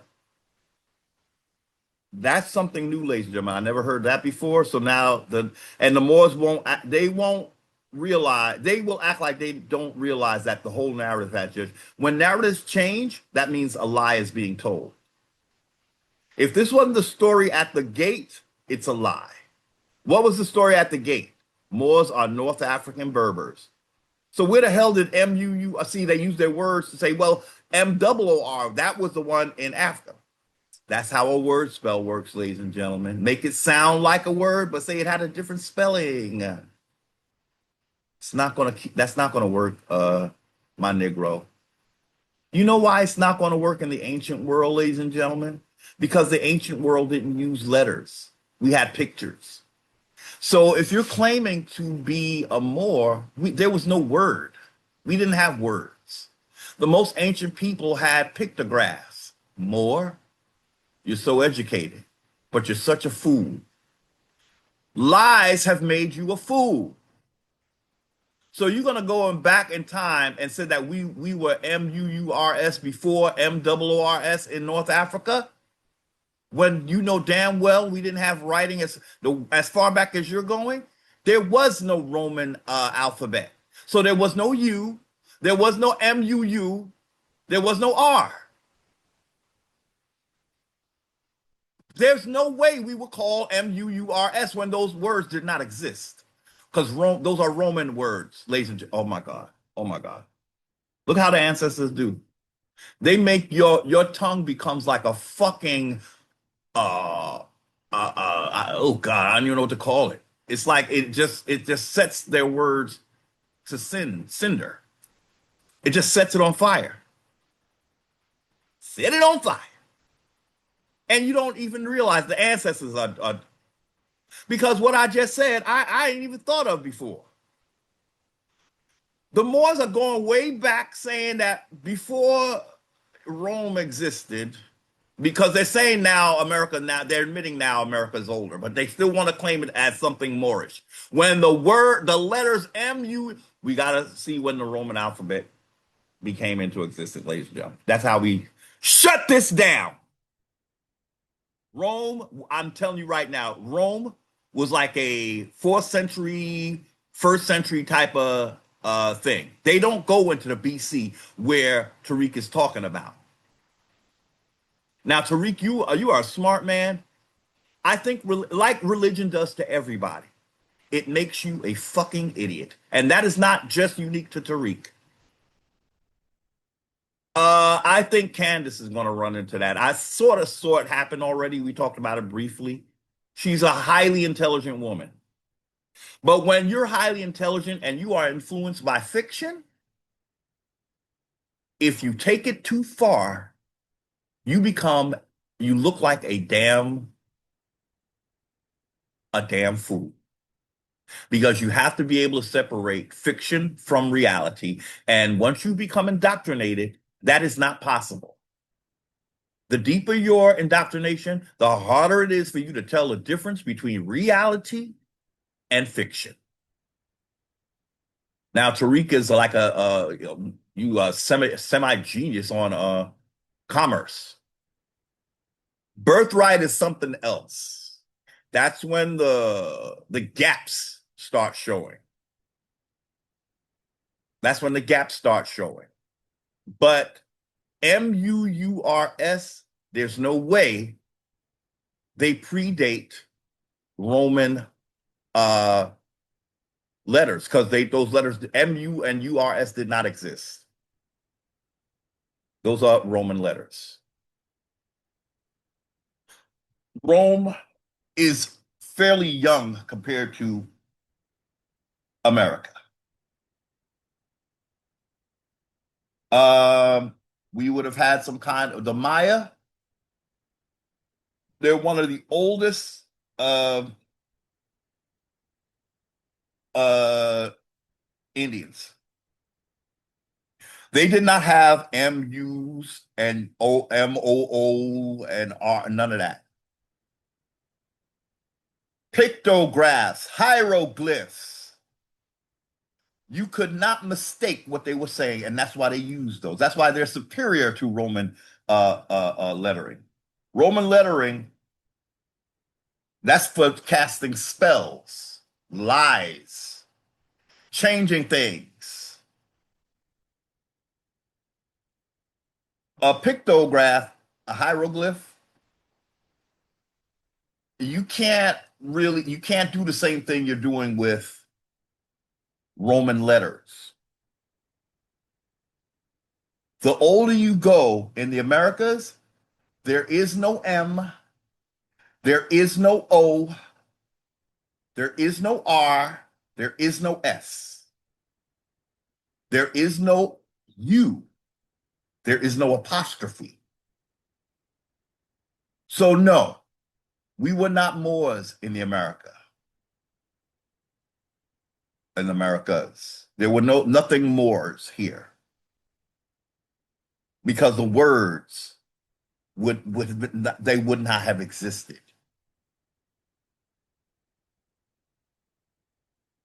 Rome, let's just look really quickly. When was Rome found? Or should we say when was Roman? Okay. When were Roman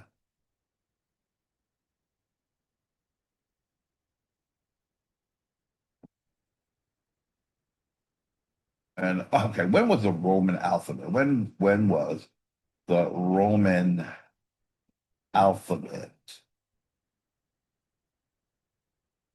created?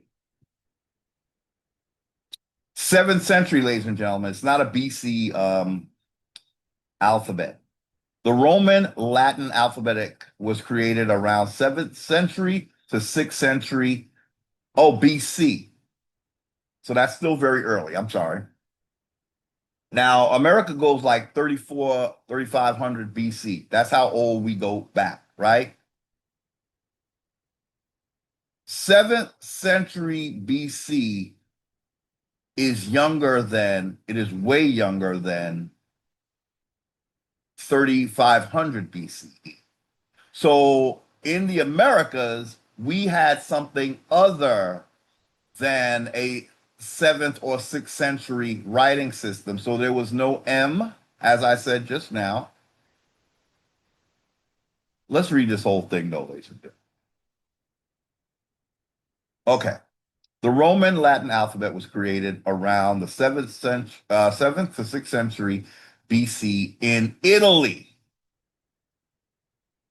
Now the Moors are going to say Italy was in the Americas. That's all they do, ladies and gentlemen. That's all they do. They want your birthright so bad that they are willing to become the ultimate liar before the gods. It evolved when the Romans adopted the Etruscan alphabet, which itself was derived from the Greek alphabet, the origins and early form. The starting period was around 700 to 600 BC. Again, ladies and gentlemen, the Americas go back to 3400 and more BC. So 700, you were counting like, in other words, if time, say the 0 point is in the middle, right? Let's say, well, like that time, the BC time frame we had many moons ago, and it showed the BC and the AC, and there was a 0 point. So now when you're at the 0 point and you go left, if you go back, if you go left 700, that's young. If you go farther left to like 3400, that's older. So you're moving back because these people are, they're trying to do something with time to trick you even with time. They don't want you to be as old as you are, so they start counting backwards. And it's a very confusing thing, ladies and gentlemen. But think of it as a 0 point in the middle, and from zero going right of this page, you're going to now, 2026, allegedly. So you started at one and you went so far right that now we're in 2026. Now, if you start at that same 0 point and go left of the line, you're going to go back 700, and that's not that young. I mean, not that old. But if you go back further, you go 700, you go 800, but you're going backwards, ladies and gentlemen. That's why the Moors are they're into this type of thing, to confuse you. But if you follow me, you could make it like a grid, and the grid has a 0 point, and then you go one grid over, that's one to the left. You go two grids over, that's two, and that's toward the left. And you're going back in time. So you go to 7 BC, that's 700. So you went back 700 years. But if you go back 3,400 years, so you go back 700 years, there's Rome. You go back 3,400 years, there's America, and we did not have Roman letters. So the Moors are still telling tales. Okay? So they're saying, let me do something.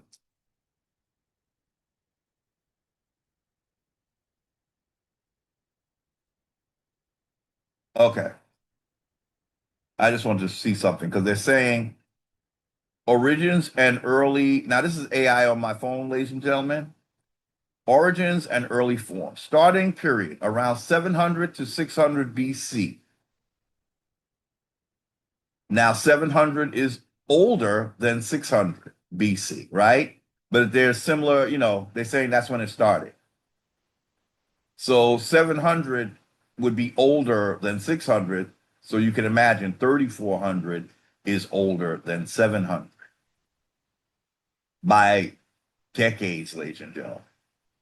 The first evidence, the earliest known example, is the Duenos inscription from the 6th century BC. So that's younger than 7th century. This is 6th century. So that's the earliest known example. Then why are you telling me that it's 700 when you just gave me a 600 early example? 600 is younger. Just say it's 600 BC and be through with it. Initial letters. It started with only 19 to 21 letters, not the 26 we use today. So they didn't even have the full one back then. Writing style. Early texts were sometimes written from right to left or back and forth before setting on left to right. Later changes, classical era. The Romans added and dropped letters like G, Y, and Z to match their needs and to borrow word from Greek, bringing the total to 23 letters. Middle Ages. Lowercase letters grew out of fast everyday handwriting. Oh, so they started making lowercase from fast everyday handwriting, cursive. Modern editions, the letters J, U, and W were split or added later during medieval and Renaissance times to make the 26-letter modern alphabet. So those who know that there's a problem with the name Jesus, because the modern edition was J. But yeah, I guess it's still the well, they say in their modern edition, so that means they didn't go back to sixth century or 600 BC, 7th century or 700 BC. So, ladies and gentlemen, we did all that to show that we didn't have any words that would spell out MUURS in the Americas before 600 BC. We are a 3,400 and older civilization in the Americas. And what is pivotal about what Tariq Taj said is that he's saying that the MUURS in America is older than the MOORS in Africa. So what did Tariq just tell you? What did Tariq just tell you, ladies and gentlemen? The Moors in Africa are now trying to succeed to the olderness of American Indians on the down low. But they're going to say, back then we was MUURS, but then when we came to North Africa, we became MOORS. When I say American Indians are the older of the two brothers, Moore just told you that now in code, in some kind of a code. What, ladies and gentlemen, American Indians are older than Moors. We are not Moors. They are like a break off of us. And it has something to do with, yes, we're two of the oldest, we are the same old race, but one of us must have been born first before the other one. It comes down to some kind of birthright where, yes, we're the same race, but one of us was born before the other. And it was America. And the whole world drama that we see playing in front of our face is to make Americans African. So somebody is trying to make us younger than we are, but then when we say yes to that, they're going to take our place. This is what's going on, ladies and gentlemen. Stop smoking your weed. Stop acting the fool, talking about all kinds of nonsense, and hear why your birthright and how your birthright is being stolen from you.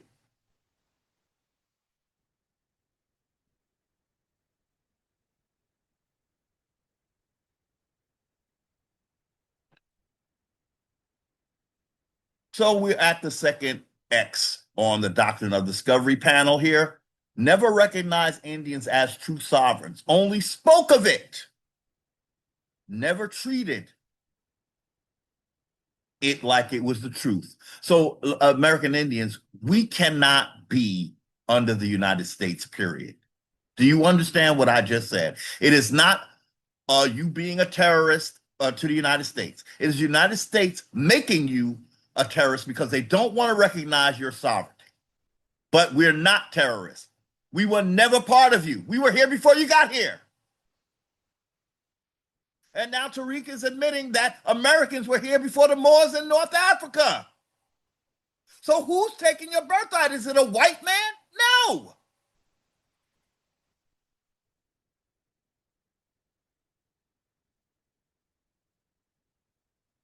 We Doctrine of Discovery used to justify seizure of land. When you talk about suing, forget about it. We don't want fiat. We want our land back. It's the thing that was stolen that has to be returned. We're not see, ladies and gentlemen, when you take a payout like that, when you sue, when you make this a civil thing and you take money, that means you just sold your birthright. Do you understand what I just said? You're taking a payout, so then the county gonna say, I paid you for this land. And you took a one-shot deal. But if you took your nationhood back, it would never be a one-shot deal. I don't want to hear nothing about no acting in private, ladies and gentlemen. We're not playing games, okay? Acting in private is like playing some kind of game with yourself, with your colonizer, and he still wins. We are talking birthright on this channel.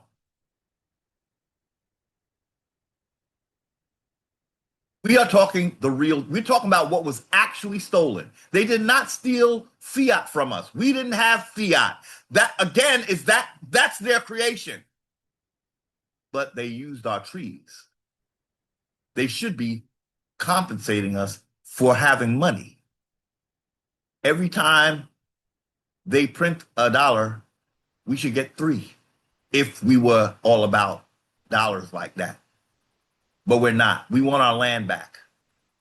If you're if you call yourself an Indian and you're not interested in land, I have a newsflash for you. You're not an Indian. You're not an American Indian. You are a creation of the Moroccan mind of the United States. You're a figment of the United States Moorish imagination.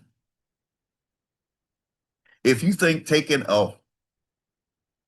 you win a case and you get money, what happens after the money is gone, ladies and gentlemen? Do you have land to stand on? Do you have land to plant on? Do you have land to bury yourself in? Pay for that too?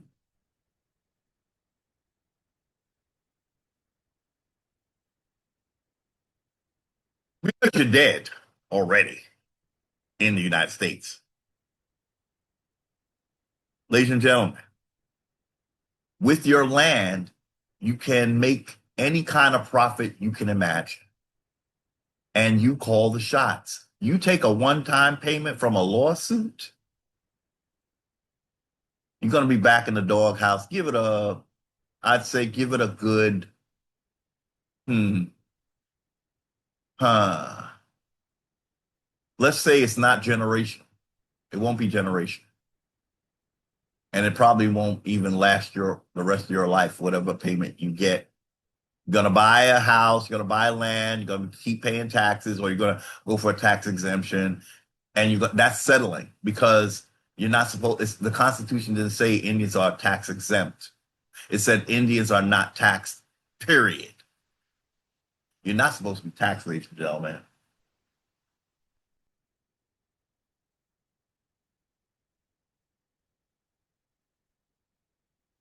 Have to take your nationhood back. You can't try to work your citizenship. It's going to work you. Don't think you can work a citizenship. It's never going to work. Don't think you can work a civilized tribe. That's never going to work for you. Don't think you can work a 501c3. That's a direct creation of a corporation.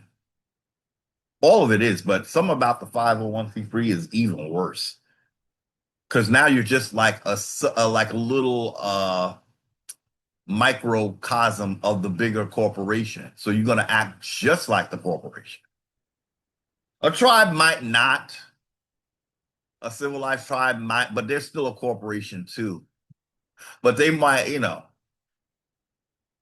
they're a creation of the United States, so they're fiction. You have to stand in what you were before the United States arrived here. We say it in every way we possibly can think of. You're a nation. You're not something that asks for permission. You're something that sets the law of your nation. And then if an invader is on your land, they have to reckon with you. How did you get here? Did I invite you here? Okay. Who invited you here? The church? Well, they have washed their hands of being responsible for you. So now you're just standing here because you believe that you have a right to own my land. I suggest you change your belief system. Where did you come from? England? Oh, oh, so that's your homeland, correct? No? Oh, so you're landless. Is that what you're telling me? You don't know where you came from? Do your genealogy like I did. Go home. Go home. From now on, I have to be compensated, not tricked, not cajoled, not run amok, not bamboozled, compensated.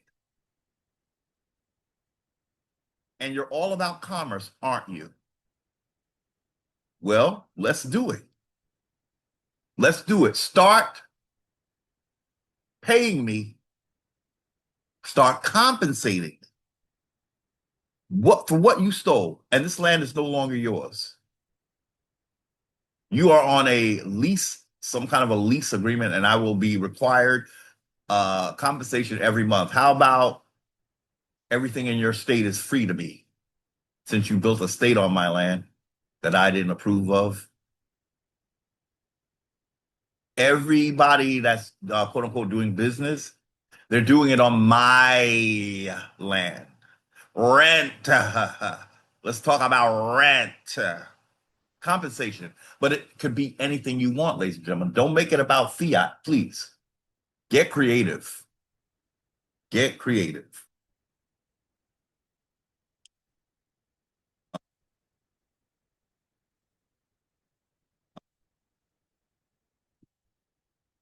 They're operating on your ancestral land.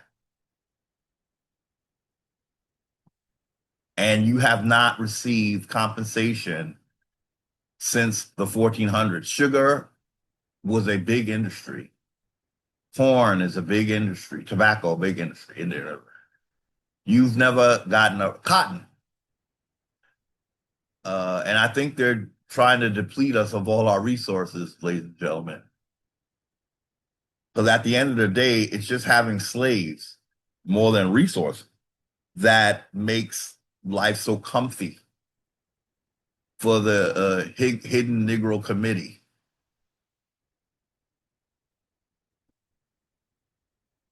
So the doctrine of discovery, back to the panel, turns sovereign nations into subjects and many into indentured or dependent people. ChatGPT wasn't playing. Part of this chart is really good. And, I didn't really look at every little part. But we're looking at the doctrine of discovery, the copper colored part of the chart here. So the doctrine of discovery was unethical by today's standards of justice, equality, and we're not humans, ladies and gentlemen. We're men and women. Human is a colorable hue. Hue is a color. A human is a colorable man. That's what Anna von Reitz taught me. So you don't want to be human because you're still something that was created by a foreign. We're just men and women. We're not even mankind at this point. Men and women. So the doctrine of discovery, laws built on this doctrine are ethically unjustified no matter what they say. Oh, ChatGPT, I underestimated you with this chart. No. I underestimated you with this chart. No. The truth. We're in the middle now. The truth. Indian nations existed long before the United States. That's why I'm saying get from under the United States umbrella because you're sunning yourself. Sonning, not sun. You are sunning yourself by trying to be under this youngin.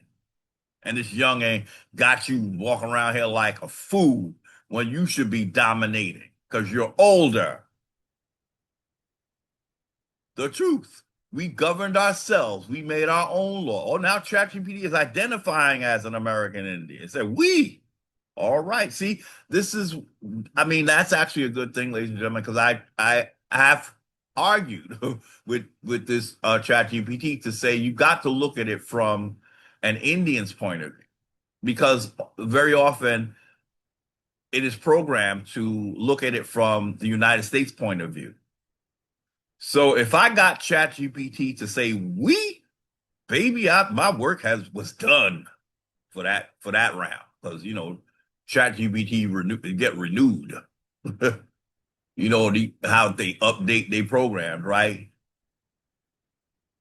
But for this, ChatGPT actually identified with American Indians. It said we governed ourselves. We made our own laws. We had our own territories, governments, economies, and relationships. Our sovereignty was original. It was never lawfully extinguished. It can never be extinguished.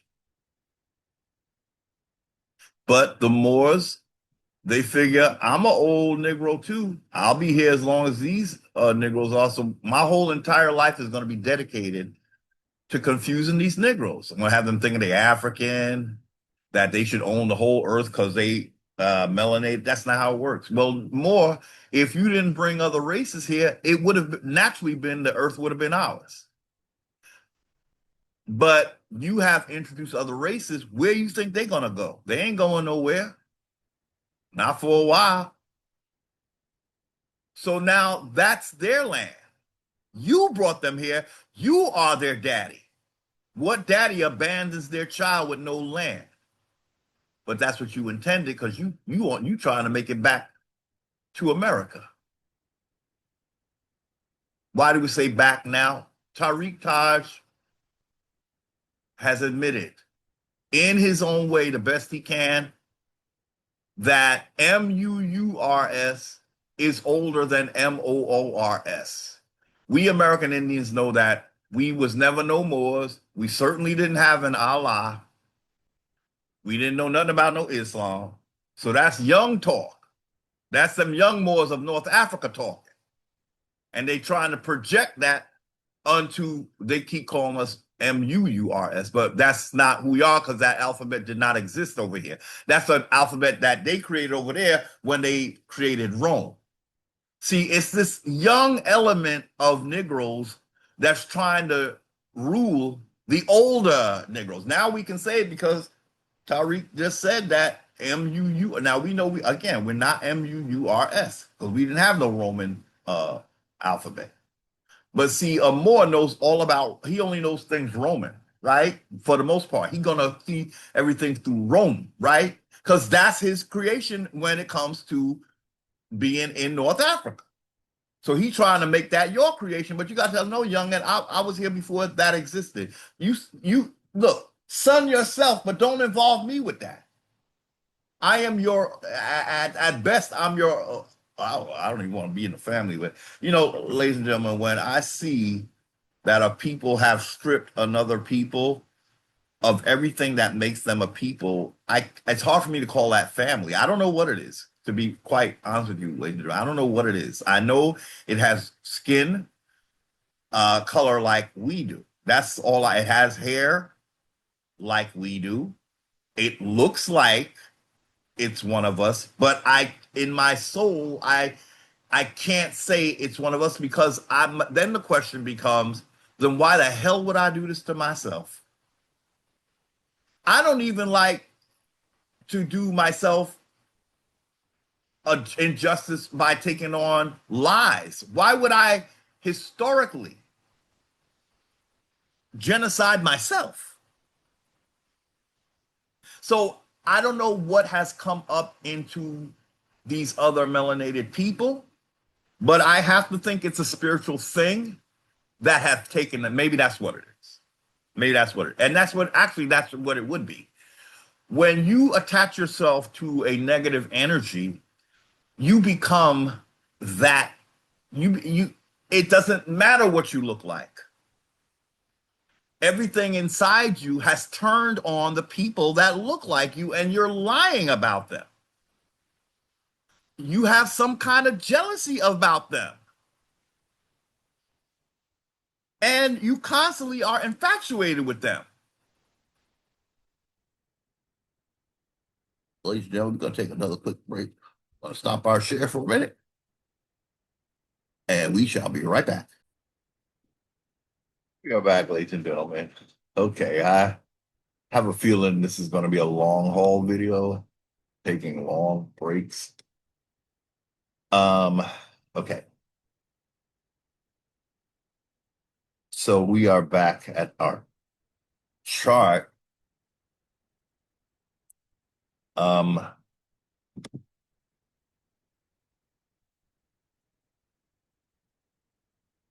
just trying to get the zoom bar out of the way. Well, I prefer it not be in the way, but you can't see it. It blocks my chart.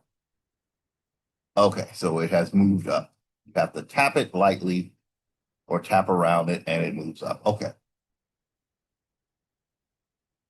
So we read the middle. We read the far left. So the doctrine of discovery, we want to just read it quickly. It's based on the idea that non-Christian lands and peoples could be claimed by Christian European powers as slaves. Okay? What they're claiming is that we're their slaves. That's how they introduce us to their God. Okay? Next, the doctrine of discovery never recognized Indians as true sovereigns, only spoke of it. So that's where we say that you're being played in your face because they don't recognize your sovereignty in the United States.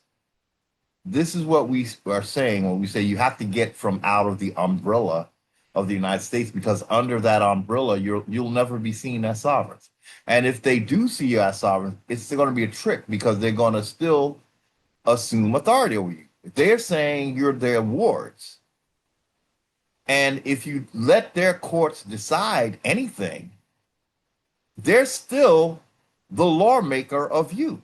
You don't want them making any decisions. Are we clear? You don't want a foreign government making any legal decisions for you because it's not their call. They're not supposed to do that. As we always say, Japan cannot make laws for China. This kind of crazy shit only happens in the United States with this big bully sitting here. All kinds are wrong and still just going to go forward as if it ain't no never mind. These are men and women you're fucking with. These are generations of souls you are fucking with. This is a mind. It's not a never mind. It's you better mind. Ladies and gentlemen, you have to get out. And I'm not playing. I'm not playing. You got to say no. You don't call me into anything in your system. I tell you who I am, and you make way for me to access my land. And you got to start like in that video before the last. It was talking about again leasing land, renting land, long-term lease. Got to be. You have to consult America, and we're not going to have these type of Indians that are these folks that are like on the fence Indians, like they really trying to uh entertain Moorish shit. So they like, you know how you have the Clarence Thomases, they're there, but they're not really there. They'll say something, but they won't do anything. They'll admit that plenary authority is some BS, but they won't do anything to end their authority. They'll say it's wrong. We don't really have plenary authority like that. We just said we did. Next, let's talk about something else now. Wait, what? Wait, no. So if you don't have any plenary authority, that means my government has to pick up that slack. It's not we don't have plenary authority, but you're gonna go by what we say anyway because we just saying that to make ourselves look good and sound good. But we still keep in that same authority. We just don't. We're just saying that, admitting that that's not exactly what the Constitution meant. We just interpreted the Constitution through the doctrine of discovery, and we realize the doctrine of discovery says we can seize your lands and resources if you're not Christian. Now, again, ladies and gentlemen, we always ask this question: why, after we became Christians, did you not start to give us our land back? Though you said the reason why you took my land because I'm not Christian. Now you got Negroes doing somersaults, apple turnovers. They doing relay racing down the aisles in the church.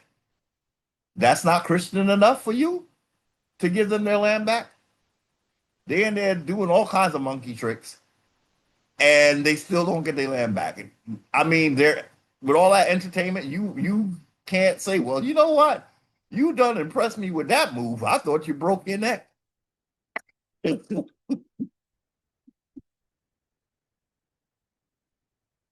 have mercy, our people, our people, our people. But you got to be able to laugh at yourself, American Indians. That when you look at some of the shit you've done, you got to be able to laugh at yourself.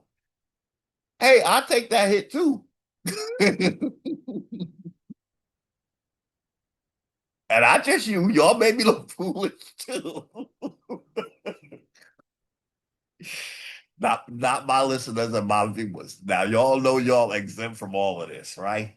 Y'all. um so the doctrine of discovery is used to justify seizure of our lands. And that's what we need back. We're going to say it till it makes sense, ladies and gentlemen. They didn't steal fiat from us. They stole our lands and made mucho fiat from it.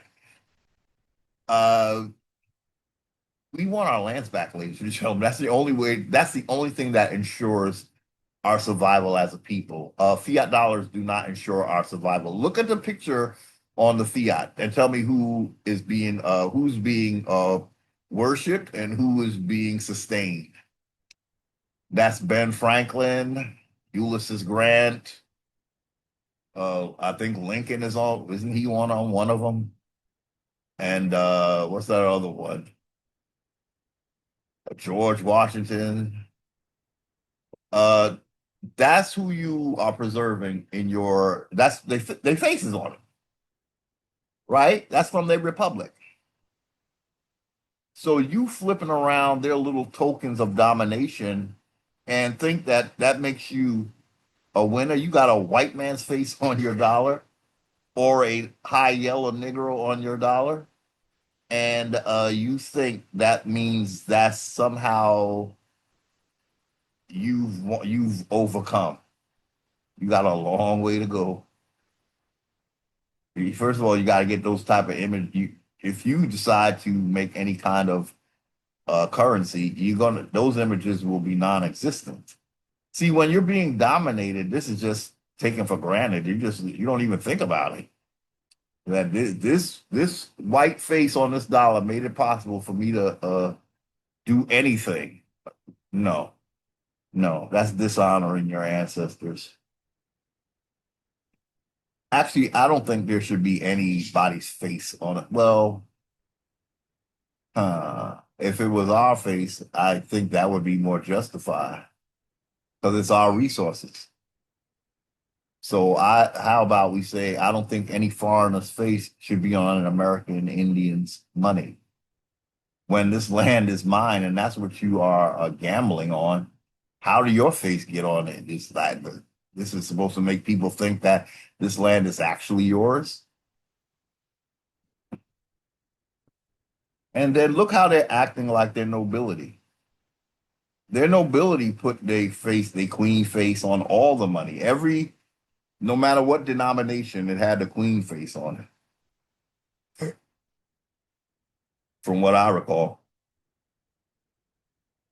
And this United States mimics their own domination by putting well,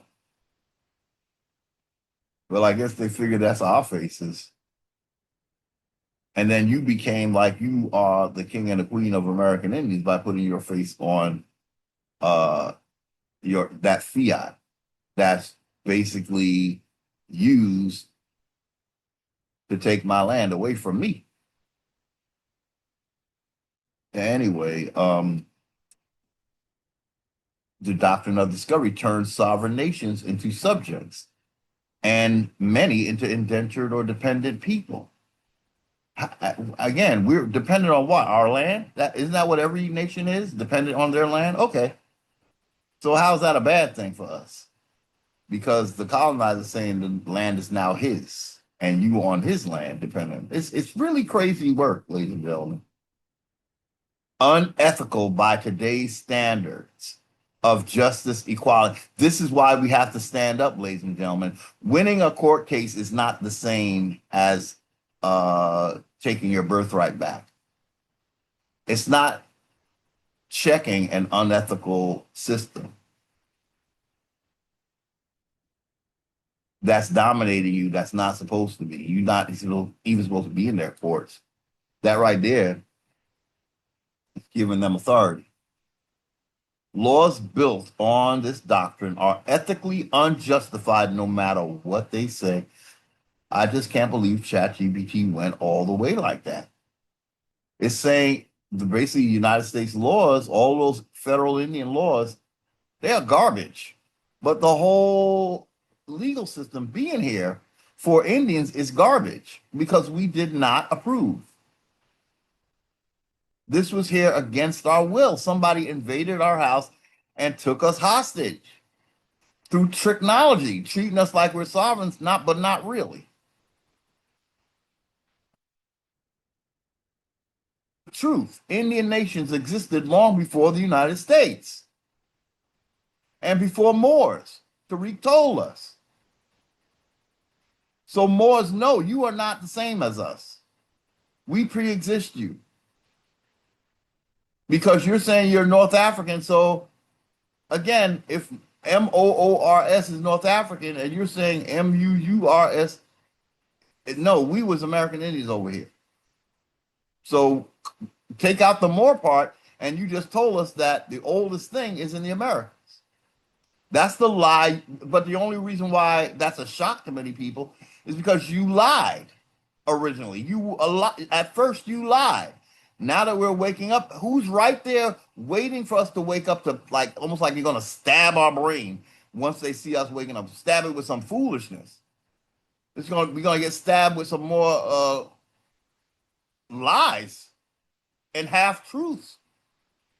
So they waiting there, rocking that baby cradle, right? as if we are the babies. They knew we was going to wake up, ladies and gentlemen. And their narrative changed once we did. If they were our brethren, the narrative wouldn't have to change. But once you see they're changing their whole story up, that means they were lying before, and they're trying to make the lie make sense now. It still don't make sense though. Why didn't you say that back then? The whole entire old world knew what a Moor was, but a Moor did not let the old world know that American Indians were here. They told the old world that America was a new world. That's what the Moors did. Now they got the nerve to say, oh, the MUURS is older than the MOORS. Well, you never told the old world that. They're saying we're the new world. And they ain't never seen riches like this before. Because they never had riches like this before. In other words, you are telling me how to see you. It's not me trying to say I'm so big and bad because I got so much. It's the way you're acting that shows me what you're working with. And that applies to Moors. Because you're the one that's walking around like you got everything. But all that you have is nothing when it comes to my birthright, which you would stop at nothing to take. So you don't have what I have, clearly. That's what you're showing me.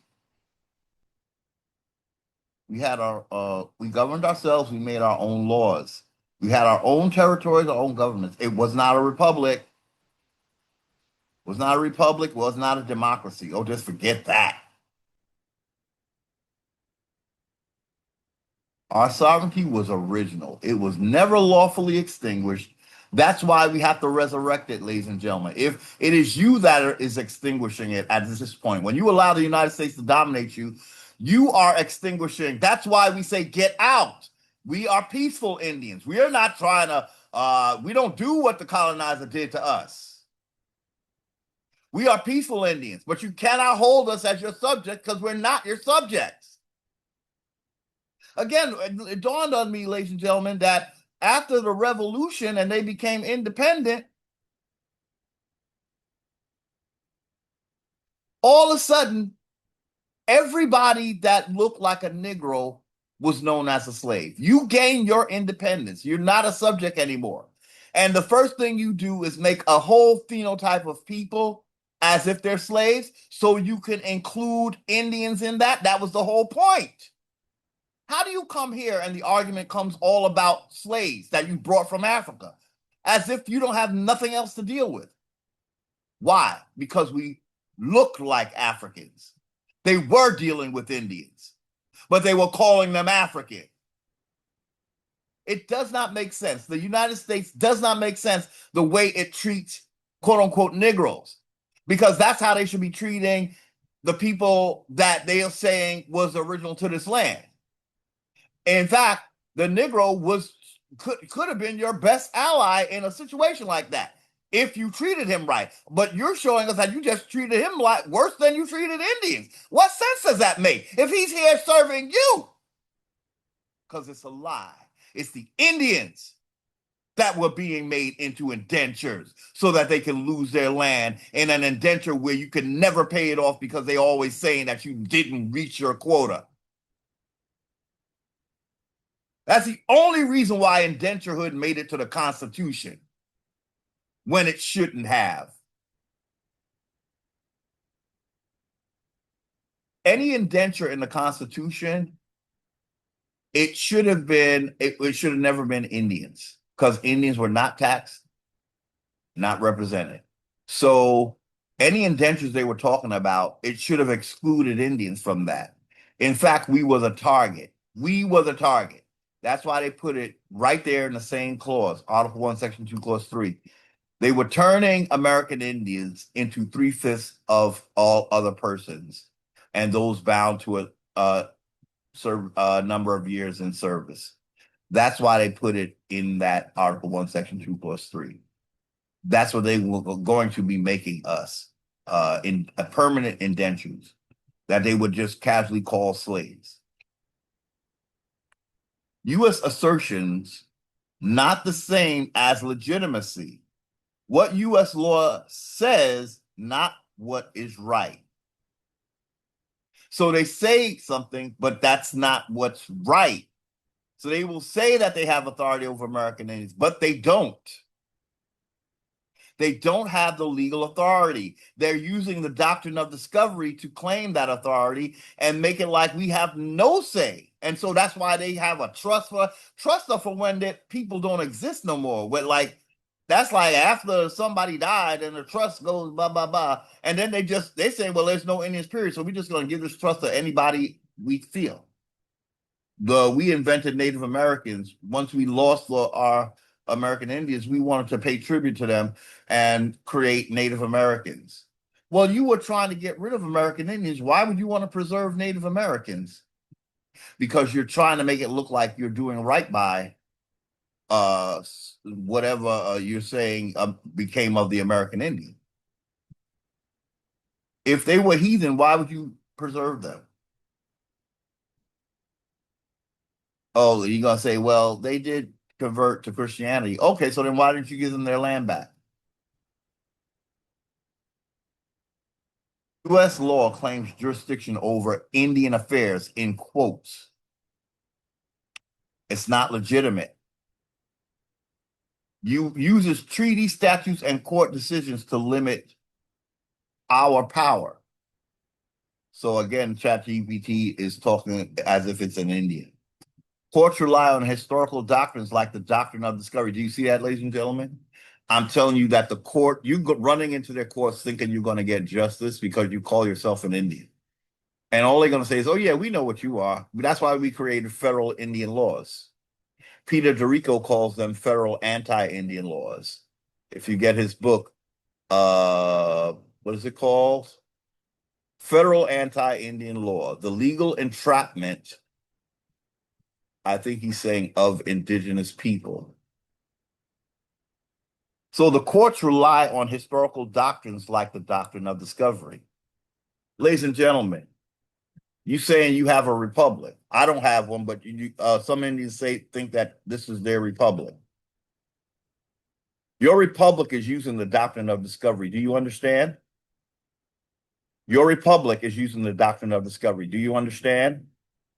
Your republic is using the doctrine of discovery. Do you understand? Your republic is using the doctrine of discovery. Do you understand? If it was your republic, it wouldn't do that. It's my point. It's not your republic. They are using the doctrine of discovery to dominate you. A republic, as far as the free persons, the free foreign persons, they thinking the republic was something that was in service to them. But what happened is their republic had bigger fish to fry with American Indians, and their republic knew that once they control the American Indian, it's just a matter of time before they are controlling the free persons.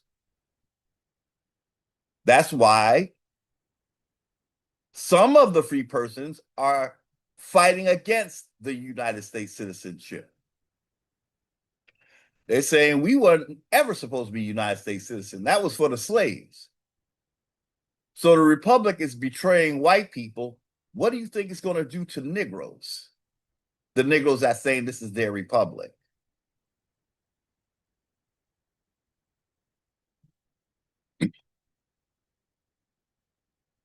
Again, the republic has betrayed even white people by making them into a dual citizenship, United States citizen and a state citizen. And the white people did not want that. They got it anyway. What do you think this republic will do to those that they have deemed wards? Do they have to listen to a ward? No. What do they do with wards? They tell the ward what laws apply to the wards? They are your dictator. The republic that you're not represented in is your dictator. Okay, American Indian? American Indians, in the case Cherokee Nation versus Georgia, Supreme Court Judge John Marshall made it clear that the relationship of American Indians to the United States is that of a ward to its guardian, period. If you're walking around here thinking that you are more than a ward because you have a little 501c3 and you're in a civilized tribe, look at your republic's legal papers regarding how they see American Indians when the American Indian is under the United States jurisdiction. Why do we say get out? Because you're in the wrong jurisdiction. That's why you're called a ward. In your jurisdiction, you are landowner. In their jurisdiction, you are a ward as an American Indian. As if you're a Negro, you're a slave ward. Again, what rights do a slave have? What rights does a ward have in a republic that they claim they created? Why would they put themselves as wards in their own republic? Because it's not their republic. How can we make this plainer, ancestors? Tell me, ancestors, and I shall say it.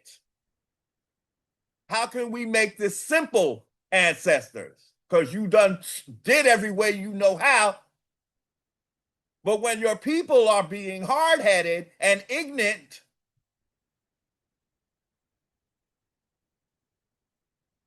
they tempt you. They try you. Act like they don't hear. And it is their own funeral, isn't it, ancestors? Because guess what? Some Indians do hear. Do you think they're going to settle to be under these Indians who want to be dominated? They're going to reject you like what? The smallpox. They'll reject you like that stupid idea of smallpox. Pops.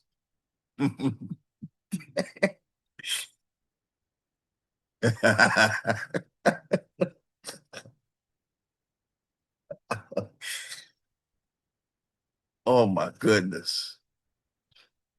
Okay. So in the Republic, their courts rely on historical doctrines like the doctrine of, this is ChatGPT telling you this, not Heru. But I had to let ChatGPT know what I know, and then ChatGPT know that they gotta spill the beans. So then ChatGPT will admit, yes, the courts rely on historical doctrines. That's a form of treason, ladies and gentlemen.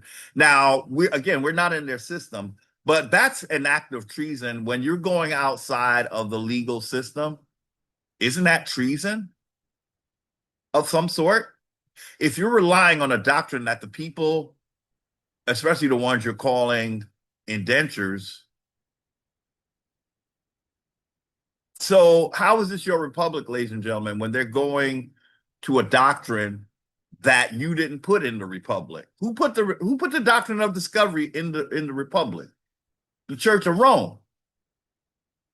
Church of Rome said that was wrong, but Indians still want to be in the entity that is committing the wrong, and they still want to be dominated by that entity. They think if they win some fiat in court, that means they got their birthright back. No, it doesn't. Do you know, we said it, do you know that Congress has the right to dissolve any tribe it wants? Do Indians realize that means that they're not respecting you as a nation. Can the United States dissolve China? Can the United States dissolve Germany? Can the United States dissolve Japan? Can the United States dissolve all the countries in Africa? Who has that kind of power? The ones who are allowed to have it, because the people that should be the nation are sitting back directing other peoples to accept a position of subservience. That's the Moors whispering to American Indians. No, just you just got to go to court, and this is what you say, and then they're gonna say, "Oh my God, you're a Moor! Oh my God, bow down, court! Everybody bow down! There's a Moor in the house." And say, "What's happening?" That ass is being marched to the nearest jail cell after they've been advised by Moors. And then the Moors said, "We didn't tell him to say that." Who did? Well, he said it wrong. Well, if you is acting as his lawyer, how come your ass didn't appear in court? What would the judge say if a Moor appeared in court? Who the hell are you? I'm a Moorish, blah, blah, blah, blah, blah, blah. Could you take this delusional person out of my court, please? Um, and then they cart the Indian to jail too. You see, in the United States, they have defined, see, they redefine. Once you're in the United States, you got to take on their definitions of what you are. That is the point we're trying to make, ladies and gentlemen. What the thing that you're not seeing because you're so busy being so proud of a republic that has whooped your natural ass since it's been here. What you're not seeing is that it already defined what you are because you are in a system of government that you did not create. So in the United States, a Moor is not what Moors think they are either. The United States government does not, they say you are a North African Berber. And so when you're in this country, they're going to say that, well, no, you don't have a say. And they're going to haul that Negro that says he's a Moor, they're going to haul him off, you know, to jail or fine him or something. That's why you have to tell the United States who you were originally when they got here, because they have amnesia. You got to tell them, I was here before you arrived. I was never a subject of Britain. I did not invite you. The doctrine of discovery that you use against me, well, that's why you use it. Because it overrides me, the landowner, and allows you to do it.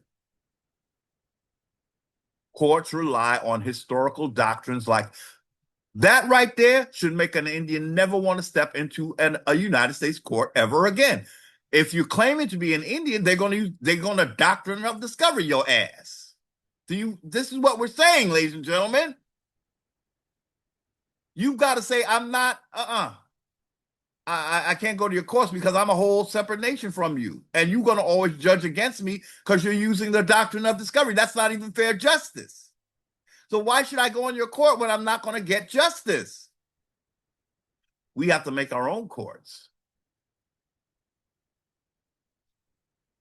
But truth, ladies and gentlemen, they can't design our shit after England because we don't want to cross wires.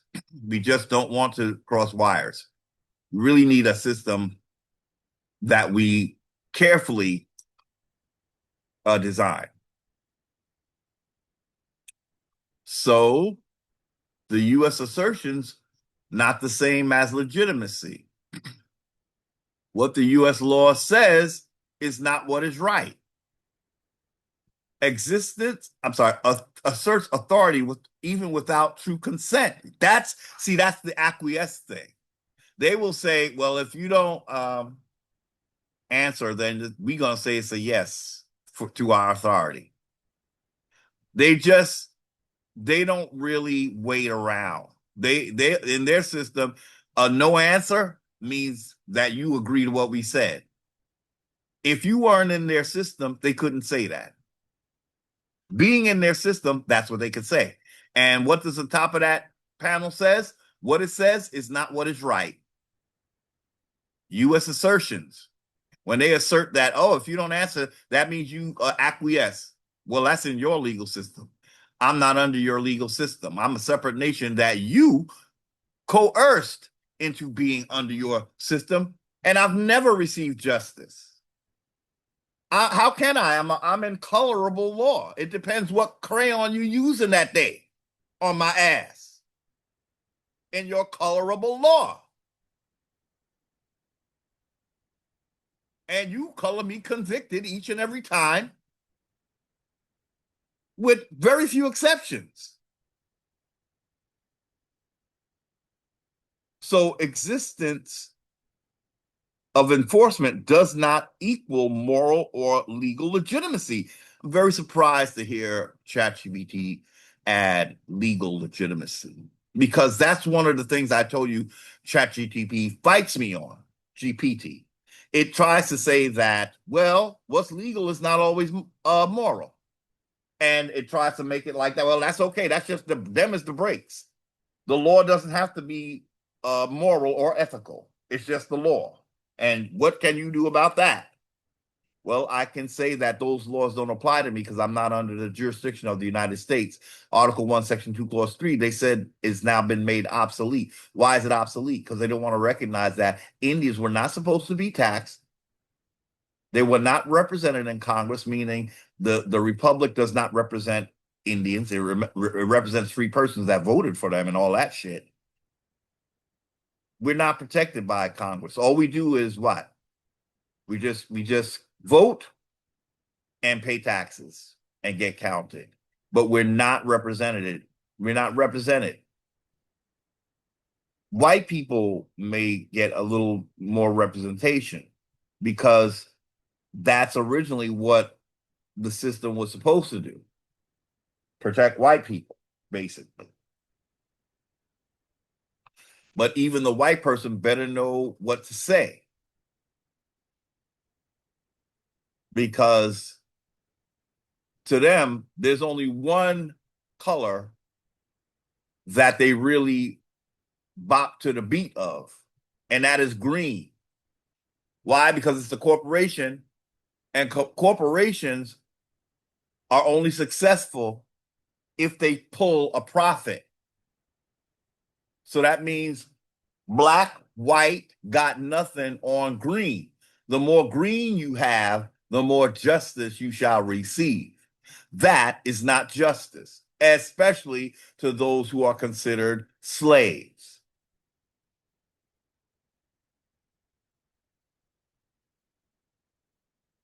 Last point, we do not accept laws that we did not make. So again, ChatGPT is talking about it's taking the role of being an American Indian, and I'm very glad it was able to do that. I really needed ChatGPT to put itself in the place of an American Indian, so it started saying we, and I very much appreciate that. We do not accept laws that we did not make. This is our argument, ladies. If you want to know how do I say what you're saying, Heru, I hear what you're saying, but I don't know how to word it. Look at that last bullet point. We do not accept laws that we did not make. How do we not make the laws? Because we don't have representation. Somebody else is making the laws for us if we're not represented. And ladies and gentlemen, don't think that being a United States citizen makes you represented. It does not. It does not.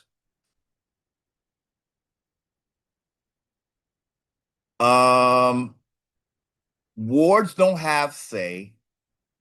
Black wards are wards. American Indians in a tribe, in a civilized tribe, are wards. Negroes, that's the one that's getting the whole out of Africa treatment, but so are black folks in the civilized tribes. You're getting an out of Africa treatment as well. United States citizens, well, what you have to do is look at that public debt and decide Did you pay that down yet? No, you didn't, because it's made to grow forever and ever and ever and ever and ever.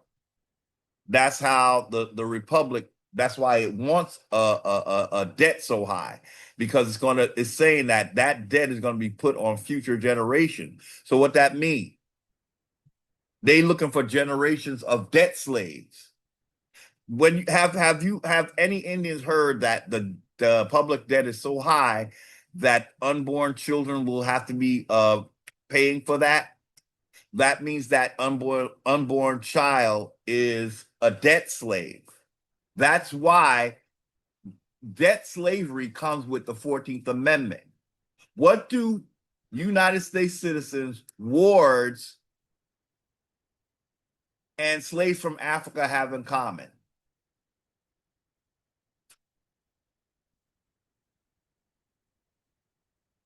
They None of them have access to the Bill of Rights. That's one thing.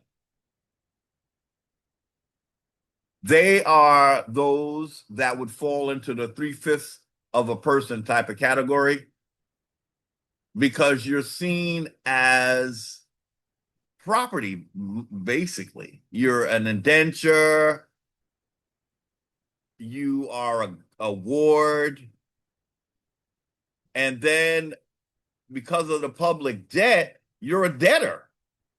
So none of those entities get to have a say, because they're all out of order. They're all claiming less than free person standing. They're not called white for the most part, I would say. They're three-fifths of anybody who comes here. That's not uh an Indian. That's not a free person. You just, yeah, you're just property, basically. So, ladies and gentlemen, let's take another pause. I have to take a little break, and we shall return.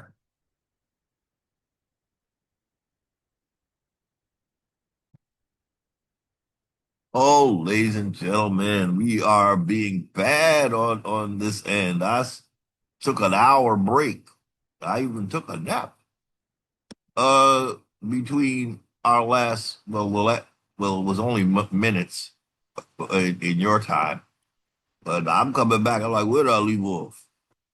So, ladies and gentlemen, we looked at a part of this chart that I thought was very good, and so I'm wondering now if we need to look at any more, because we did read all of this, like this part. Uh oh, it's not as much as I thought. Okay, let's look at the second level here. Okay, what's going on? Close that. And I need that to close. Thank you. Audio settings, go away. Okay, okay. So two different starting points is the next level. We have the U.S. legal perspective is the current system.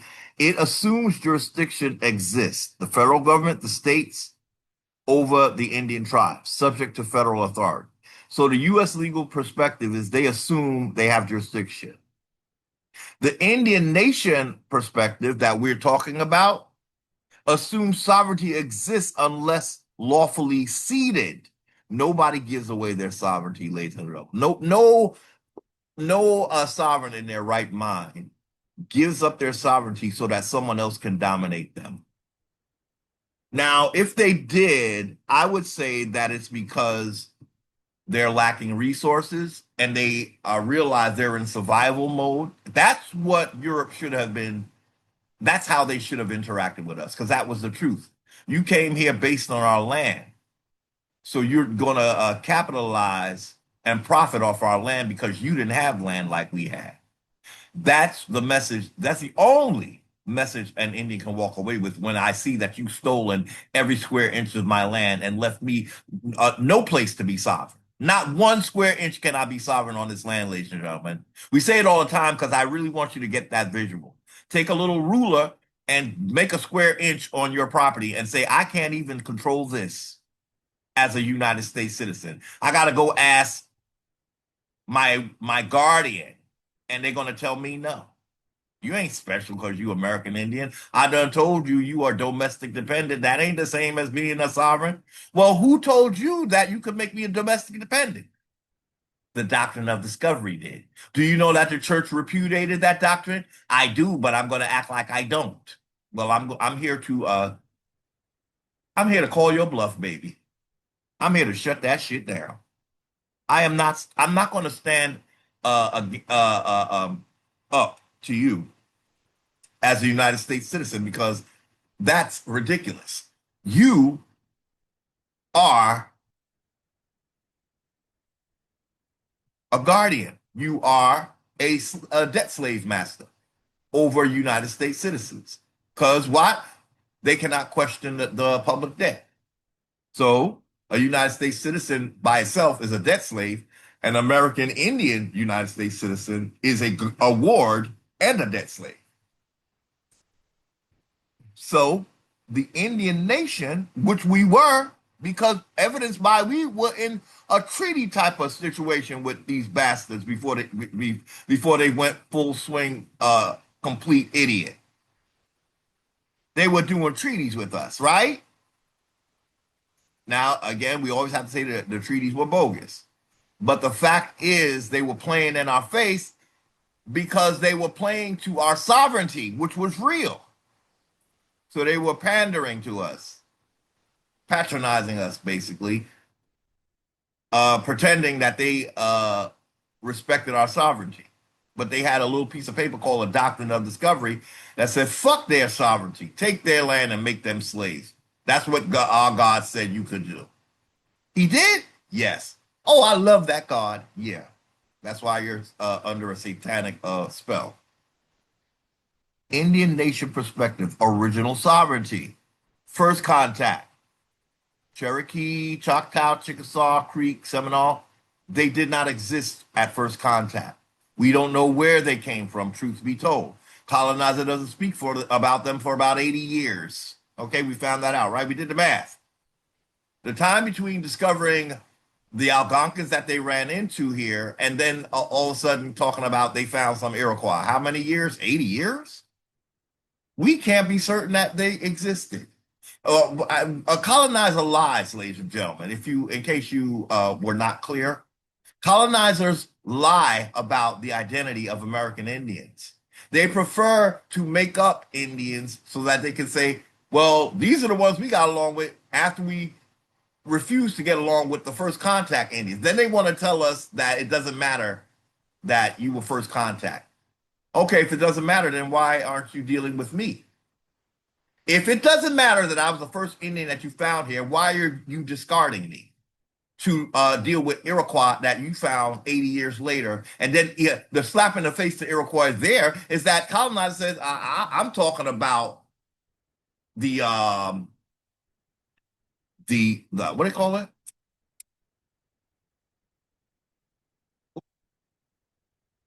What are they, Danish? What do they call that? In other words, the Iroquois are a side conversation. They're talking about buying land from the Dutch. Ladies and gentlemen, the Iroquois should be insulted, right? But they too busy being a butt plug for a colonizer. Colonizer said, when I first heard about Iroquois, I was involved with the Dutch, and then all of a sudden they talked about something called Iroquois. It's like a side conversation. They don't even talk about the Iroquois as if they ran into them face to face. They heard about that. Yeah. You ran into Algonquins face to face, my Negropean Negro. You are talking about Iroquois like a sideshow, hearsay, because you was doing something with the Dutch. Let me tell you, the Dutch ran into the Algonquins too, and they don't know anything about Iroquois. That's not who they was doing the business deal. These wasn't business, what they call business deals, ladies and gentlemen. Every time, everything they come to do, it has something to do with buying land, but yet it's a one-shot deal. In their world, buying land is a lifetime situation where you pay dearly for the rest of your natural life. And then when you die, your house just goes to somebody. It's like, okay, yes, if you make a will in their system, you could, but then they're gonna pay inheritance tax, a tax, a tax. And it's like, wait.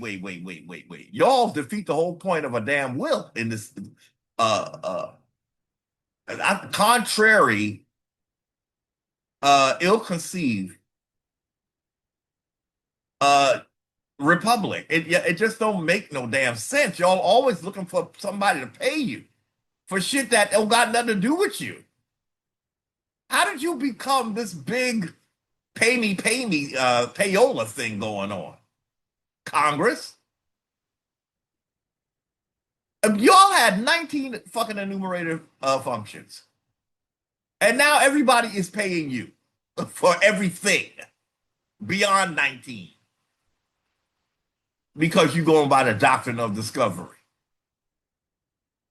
I am not your subject. I am not your, I wasn't supposed to be a citizen. Read Article 1, Section 2 plus B. You're going to always say it, ladies and gentlemen. We ain't playing. So, Indian nation perspective, original sovereignty, assumes sovereignty exists unless lawfully ceded. So, Indian nations, original sovereignty, not bound by U.S. laws unless we consent. And, ladies and gentlemen, at this point, why would we ever consent? We can't. We know now how it works, and that was through trickery. Why now we know there is definitely not going to be any consent. We've been tricked the entire freaking time, ladies and gentlemen. Okay, so no, they're trying to say there is a chance that if the Indians consent, that will never happen. We never consented from the beginning because it was the doctrine of discovery that motivated European nobility to come and start acting like our land is theirs. And they were this like, do y'all have anything in Europe to go back to? I mean, you want to actually just stay here and genocide me as a fucking lifestyle?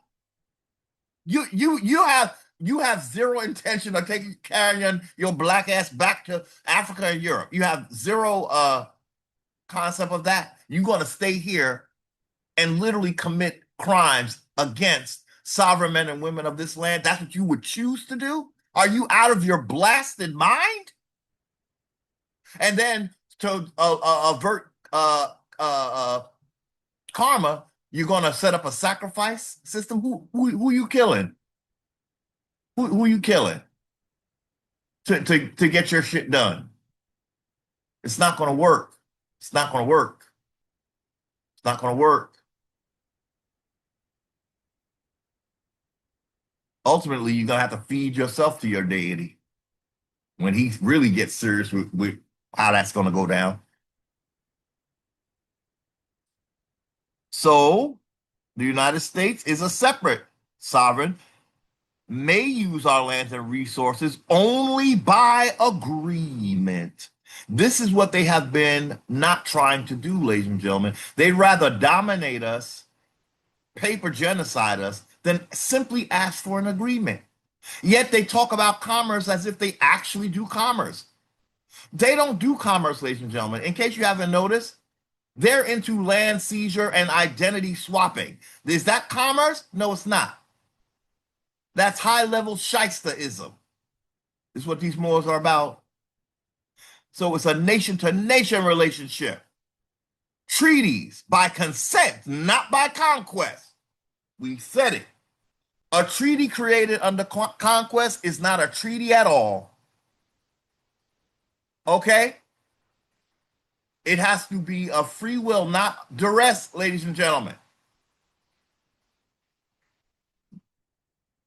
How is it duress? Because they're trying to justify this by saying simply because we don't have the same religion they have, we have to go by this quote unquote treaty.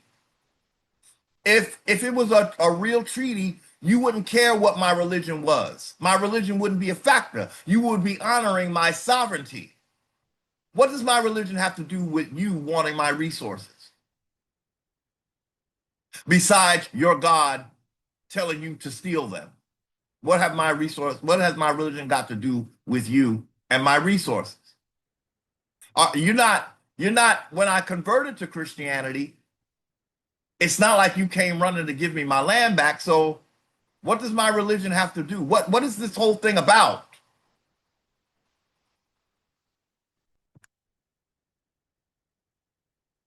Screenshot, please, ladies and gentlemen. Two different starting points. That's what I'm saying. We have two umbrellas to stand under.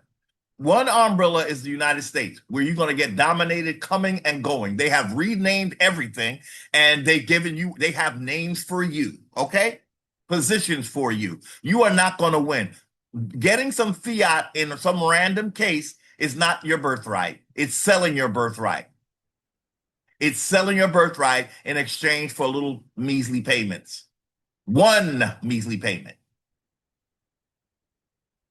that will be gone probably, what, a couple of years, depending on how much it is. You all heard about Chicago trying to give 2,500, was it 25,000? I think 25,000 for reparations, one and done. They want to, what the fuck is 25,000 compared to what you have stolen from us? Are you kidding me? Are you fucking kidding me? What is real reparations, ladies and gentlemen? Real reparations, you will be able to live off of your land as your reparations from here to eternity. You will never have to worry about it running out. So what you want is your land. Any payments will be based on your land. Your land is forever. Money, depending on who's creating it, what they doing with the interest rates, that is temporal. Temporal. It belongs to the person who created it. As I said before, American Indians, whatever currency you think you need, you better create it so you can control it.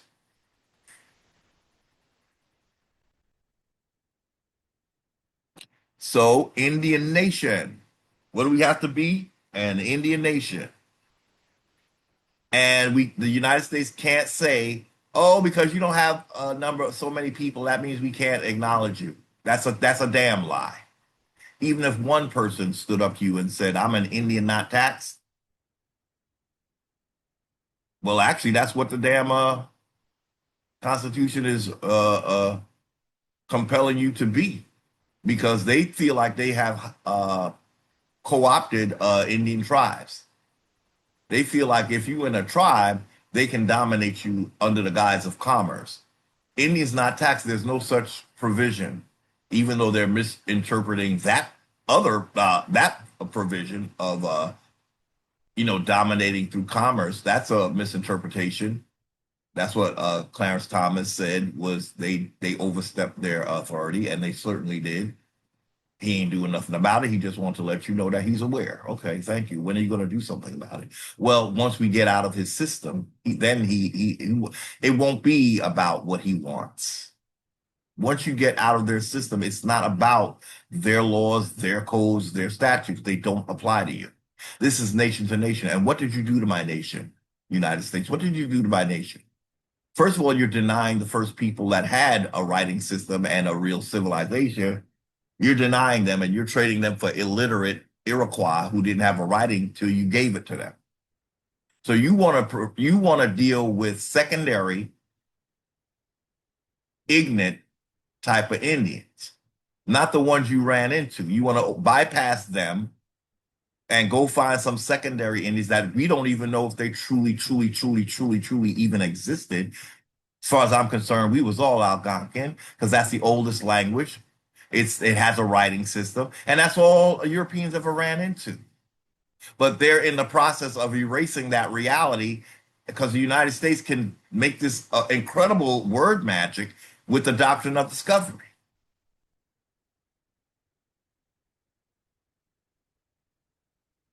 When we stand up claiming that we were never part of the United States, there's absolutely nothing they can do because they know it's the fucking truth. We were Indian nations, or we had the original sovereignty on this land.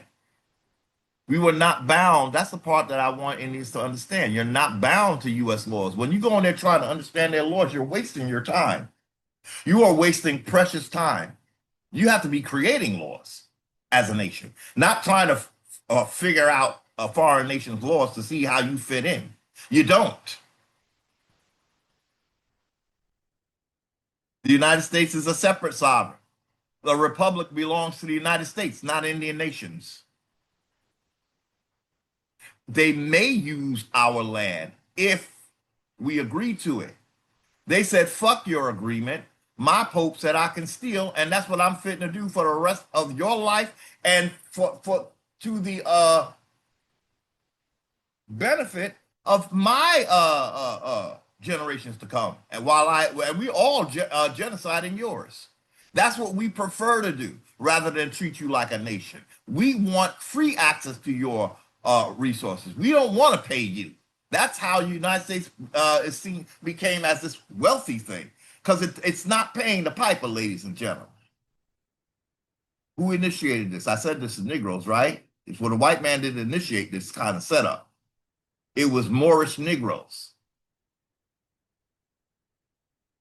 King James was a whole Moor.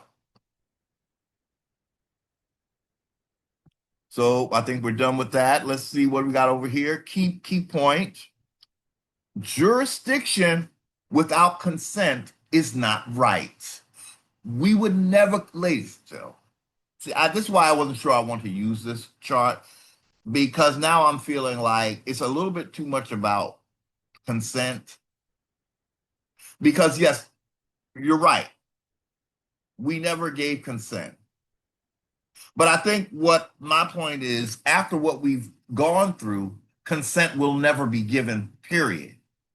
And anything that they're looking to buy from us will be at the highest price possible because of what they have done to us. I shouldn't even be thinking about us selling them our resources for what they have done to us. They chose to be at enmity with us. We did not choose that enmity. Why? Because they prefer to steal from us. They are despicable, ladies and gentlemen. They don't seem to realize that they're showing us that whoever they're worshiping has not provided. That's what they're showing us. Our lands were seized. Our sovereignty was disrespected. We never agreed to be subjects. We never agreed to be debt slaves to you running up a debt, but doing it in the most careless way. You're spending like crazy. And you're doing it on purpose because you want the debt to be high. It's not our debt. I'm just saying that's how they're going to use their debt to place it on American Indians' back.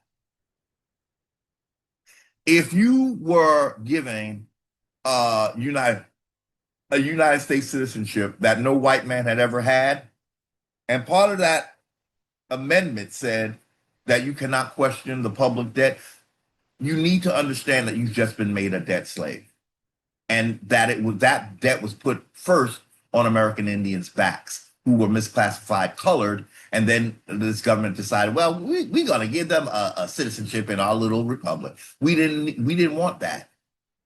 We didn't need it either. We were a separate nation. This United States have been pulling us into this abusive system ever since it got here. That was the whole intention.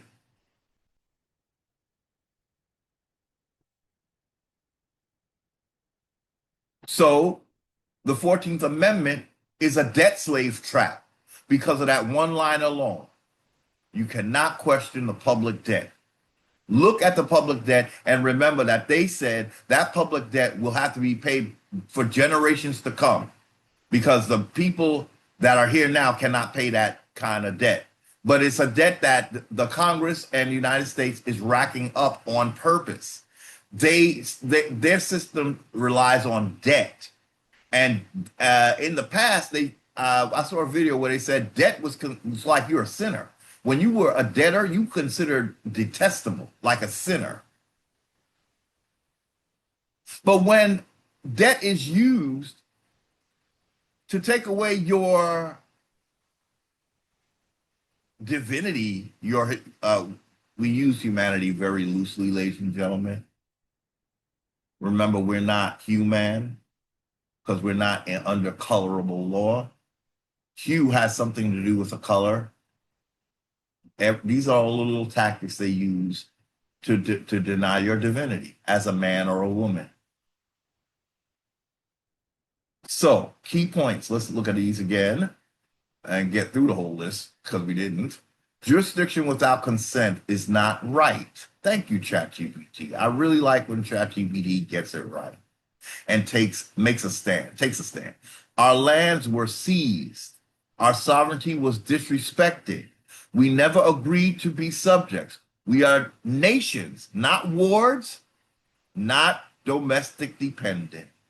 Ladies and gentlemen, that's how we're supposed to be speaking to the United States, and that's how we get out of being pulled into their legal system. We simply reject the jurisdiction.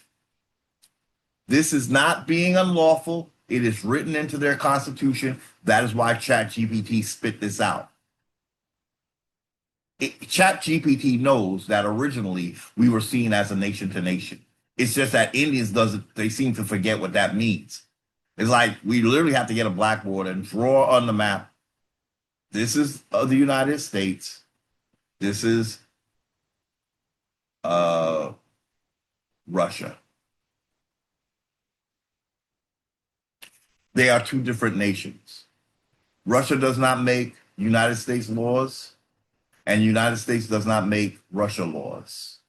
Whatever they do, it has to be based upon agreements, legitimate treaties, not treaties done with United States occupying Russia, talking about our God said that this is our land, so here, sign this, please.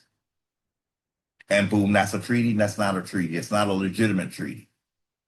The United States would never do that to Russia because that's not how a nation-to-nation relationship is supposed to work.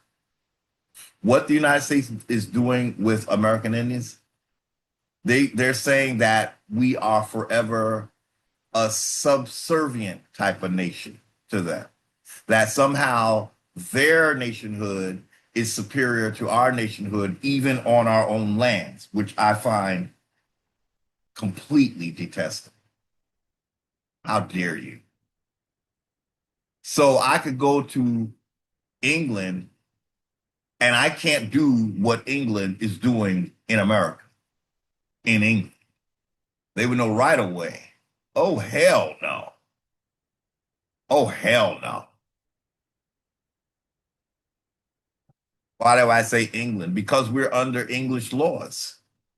I mean, somebody got to be hit with the reality. This is not German law. Amazingly, it's not really French law. We are under English law. That's why Trump, we talk about Don Lemon's situation, where Trump had to go to old English law, to attempt to criminalize Don Lemon for being a reporter. He had to go to old English law. So the United States, it goes to the doctrine of discovery. It goes to old laws of England.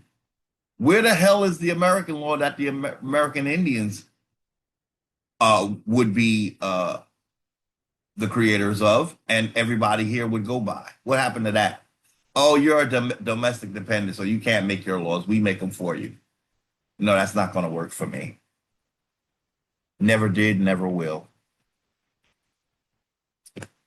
Some of this stuff I wasn't crazy about, but if the doctrine of discovery were null and of no effect, I love that wording because that's what the repudiation is saying, that land seizure is null and of no effect.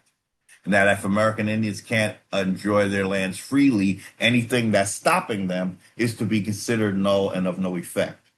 So when the Department of Finance says that I owe them something, my duty is to say that, well, I'm an American Indian, this is my land, and if I can't live on it freely, anything that thinks that I owe is supposed to be made null and of no effect according to the repudiation.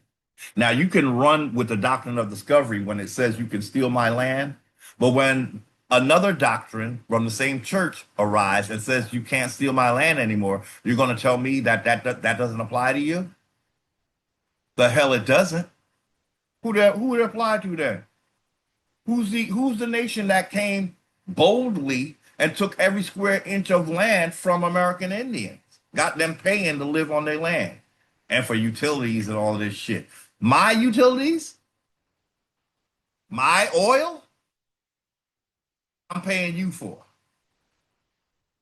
You are on my land, dominating me in my house.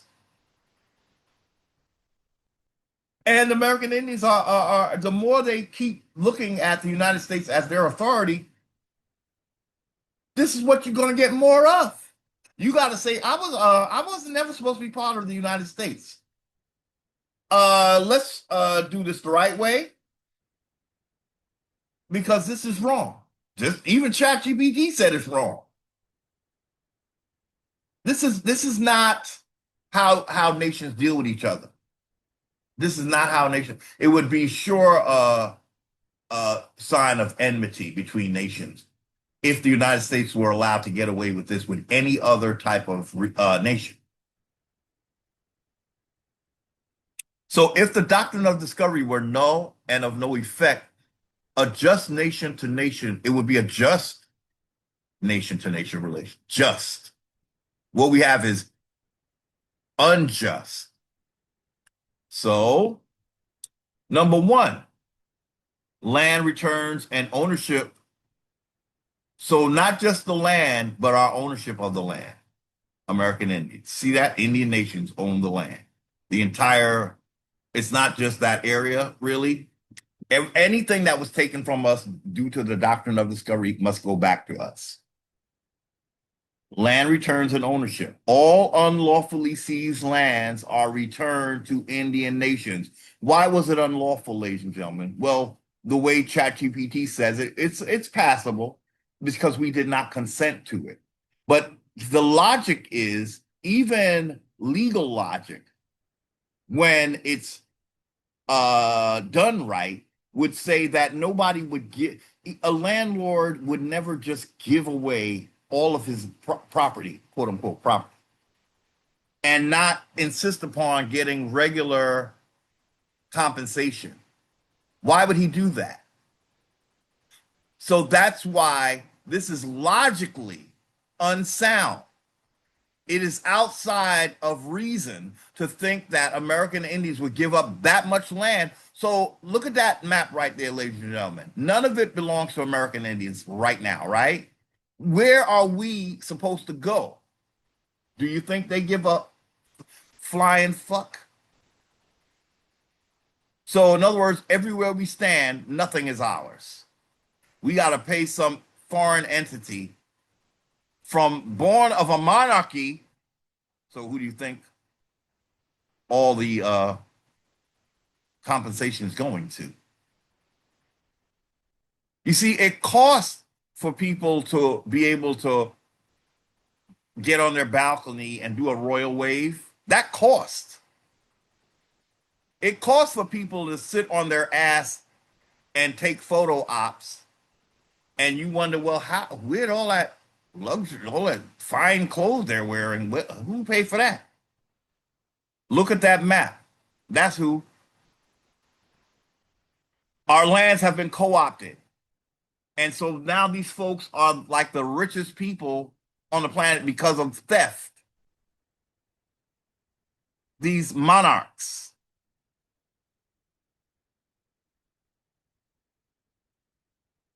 So, number one, land returns and ownership returns to American Indians. All unlawfully seized lands are returned to Indian nations. The United States leases land, it does not own it. And the lease is, they will never own it. They're going to be paying us as long as they're here.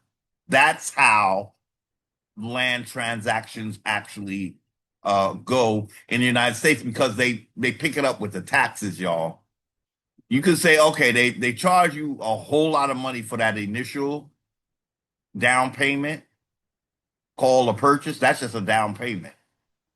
And then for the rest of your life, you're going to be paying because who's taking ownership of that land? The United States. Who's it belong to? You're looking at it. Indian nations. So economy changes. Indian nations control resources. Control resources. The U.S. leases and pays. ChatGPT said this, y'all. ChatGPT. Minerals, oil, gas, gold, timber and forests, water rights, fisheries and wildlife, energy and utilities, agriculture and grazing land, infrastructure and easements, royalties, lease payments, easement fees, resource sharing. That bag right there, that's what the United States will basically be paying. But we don't want their fiat. That's too easy for them. We got, we'll create the money so that when we feel like raising the interest rates, oh, well, that's what happened to us, right? Because we don't control the money. They do. These fiat dollars that Indians are selling their soul for, as well as their birthright, yeah, we have to start making that. It seems like you might say, well, that's like we're not really getting paid. Oh, yes, you are. In the best way. Because you're controlling the interest rate of the money. You have to create the money, though. You got to stop. The United States can't make money for our nation. Our nation is the one that owns the land. The United States, as we see, would be leasing it. It doesn't even see. It doesn't. No nation really want. It's a waste of their effort. They need to be on a land that they can be sovereign on instead of paying for someone else's. And again, we can't make it where the payments are just no sweat off their back because we have suffered. We have suffered under the United States trying to pay every bill that they put in our face, right? They don't care about that. They just add it up, cha-ching, cha-ching. And then if they give you a time and you don't do it, they could throw your ass in jail in their system. That's why you get out of it. They owe us everything. Free labor from the prisons. That's how this type of quote unquote nation stays like spending money on stupid shit. Space. I think space exploration is probably the biggest slap in the face to everybody on Earth. And then they'll make a video and tell you that they can't get out of low Earth orbit. Google, can NASA get out of low Earth orbit? Let's see what they say now, because back not that long ago, they tell you the truth.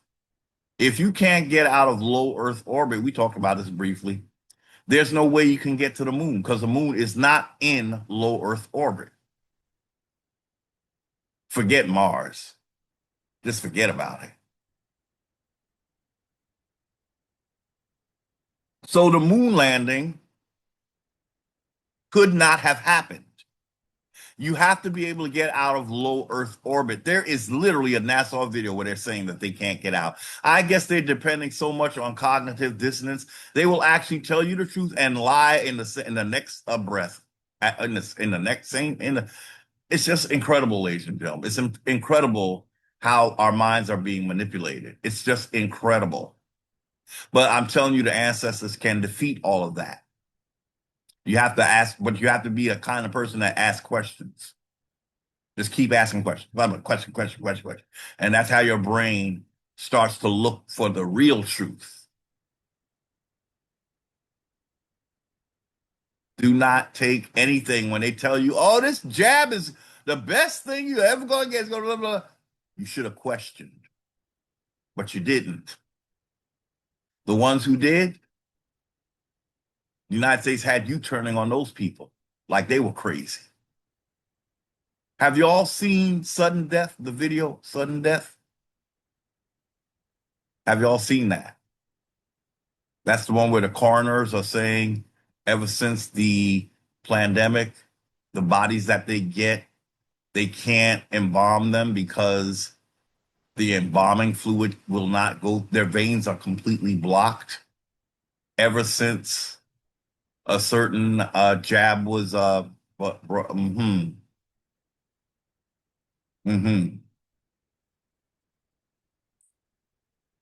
yeah,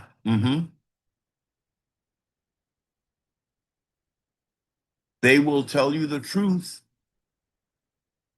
for a short time and then they'll grab it and go back to business as usual. Say, we told them. So now it's that they don't acquiesce because they didn't do nothing about it. So we can do it now. That's how their system works, ladies and gentlemen. That's how they feel that they can get away with shit. Now they will program you with their commercials endlessly with things that they want you to buy. They know that it requires continuous information, continuous exposure, repetitive. Play that infomercial 100 zillion. You don't know how many times I got tired of that guy that want to talk about your poop. This guy looked like an average guy, but you start to realize he is anything but average. Nobody gets on the YouTube. Where does he get all this money that interrupts every video that I try to play talking about? I want to talk to you about your poop. And it's, at first it was so, oh wow, that's so bold of him to talk about shit like that. And then after a while, it's like, I'm so tired of this shit talk. Thank God he's gone for now.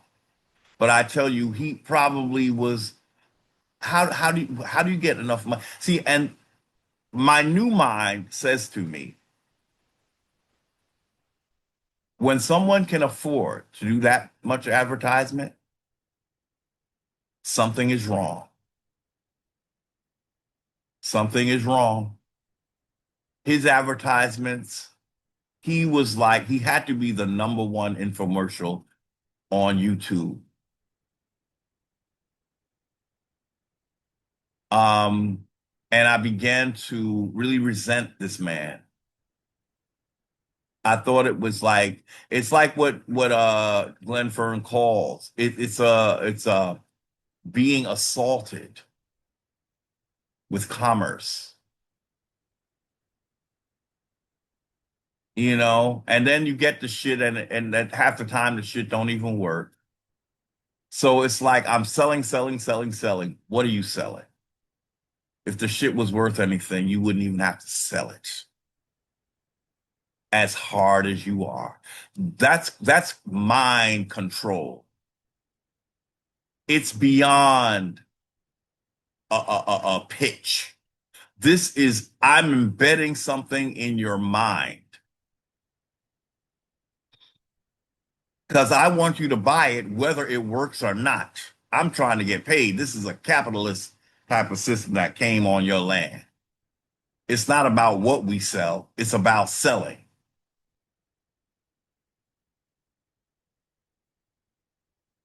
It's not about how good the product is, it's about how ignorant you are.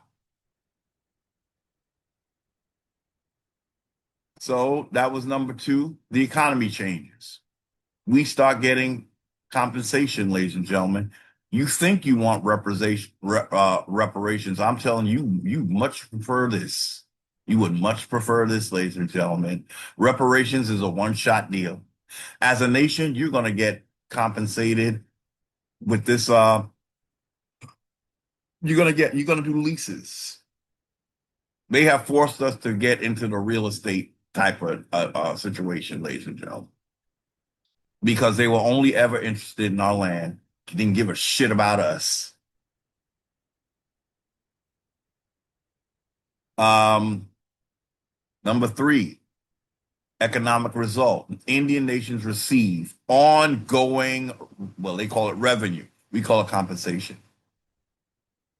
We're looking at the third panel here, or third column.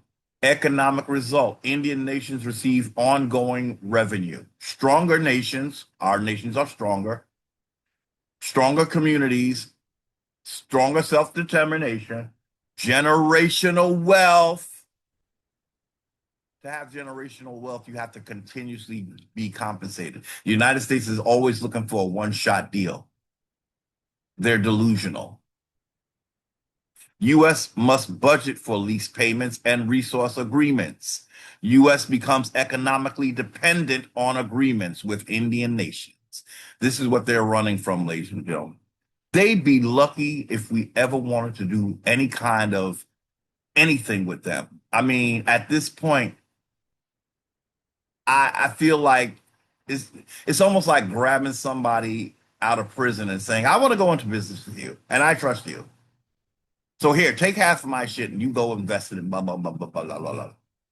I feel that this is what the United States has made itself. I didn't make the United States this. It showed me itself. It showed me that it prefers to unjustly reclassify me so that it doesn't have to enter into legitimate, quote unquote, commerce with American Indians. So who does the compensation go to? Everything goes to the United States, ladies and gentlemen. And like I said before, do not think you're going to get relief on the international scene. Who created the United Nations? The United States did. To the name. That's very key, ladies and gentlemen. Again, it's like what Tariq is doing with FBA. That always traces back to him. He is the authority over FBA. And when ignorant Negroes start throwing that term around, they should get paid because they're advertising something that has been patented. I wonder if the Negroes that bat for FBA, do they get a check? See how backwards they got American Indians? Always the engine behind everybody else's prospering. Now, Tariq has made it clear he is not really American, but he realized the shift is changing, and now he better become, for profit's sake, he got to become sort of like an American. See, that's where I lose the respect, because you're half stepping. You are. I was watching Michi a little bit, and she's doing a whole live segment on how Tariq hijacked the what she calls the ADOS movement. And to a point, she's absolutely correct. Absolutely correct. But what gets me as an American Indian is that my movement is being hijacked too. Instead of people just saying they're American Indians, they're creating some other misnomer like Negro colored black, and they are running with that. Are these Negroes getting paid? The ones that get on their platforms and bat for FBA, I hope you're getting a check at least. Are you going to let this Negro just run away with all that promotion that you're giving him? He's the only one getting paid. That's how Moors do, ladies and gentlemen. That's how Moors do. He even has a Moorish name.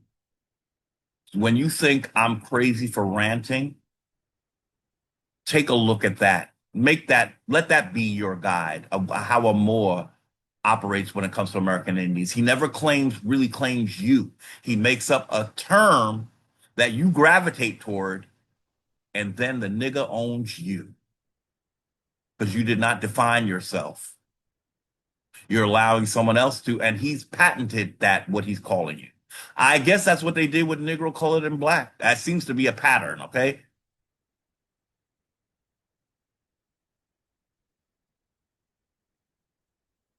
It's extremely disappointing. But Indians need to stop shying away from what's right in front of your face. You have not a white man. That's not a white man who's misleading you as an American Indian. It's not a white man doing that. And I'm telling you, when a brother does it, someone who looks like a brother, it is far worse. It is far worse. You become his free promotion. Everybody out there using that term, you are promoting his brand, not yours. You are an American Indian. You got diverted from that and you're settling, you're not reaching the mark. You're settling for a yet another misnomer because it sounds good. The the only foundational American is an American Indian, but he doesn't call himself a foundational black. If someone else is calling him or trying to allude that that is what they're referring to, you're going to find out that that's not exactly what they're referring to.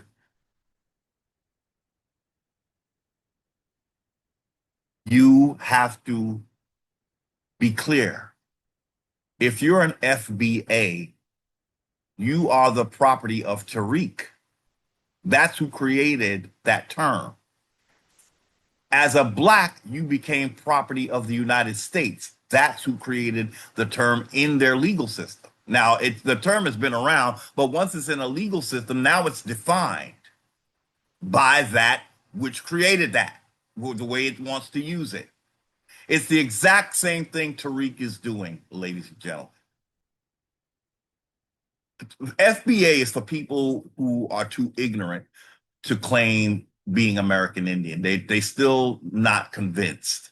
So they settling for some half-baked notion of being some what the fuck is a foundational black American? What the fuck does that mean later? Well, you got to go to the creator. He will define it, not you. Not you. He created it. He patented it. So he had, as far as I'm concerned, he must have defined it as well. That's how a Negro gets misled by another Negro.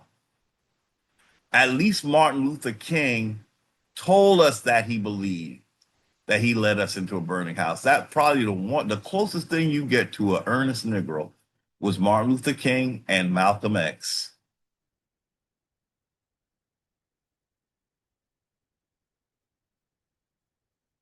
Tariq? Uh-uh. Uh-uh. Mm-mm.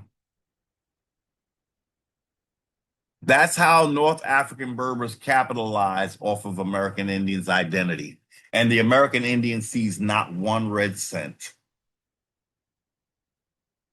And yet they bat for this shit like they batting for their fucking mama. It's fucking ridiculous. Last panel, I think.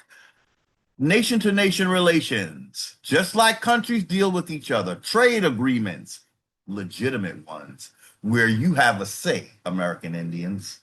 But it's weird because I don't know, ladies and gentlemen. Okay, what was the problem I had with this?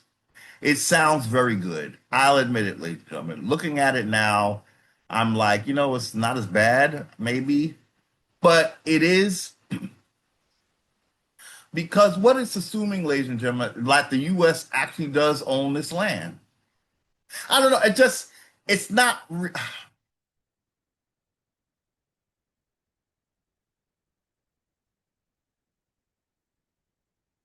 This last panel,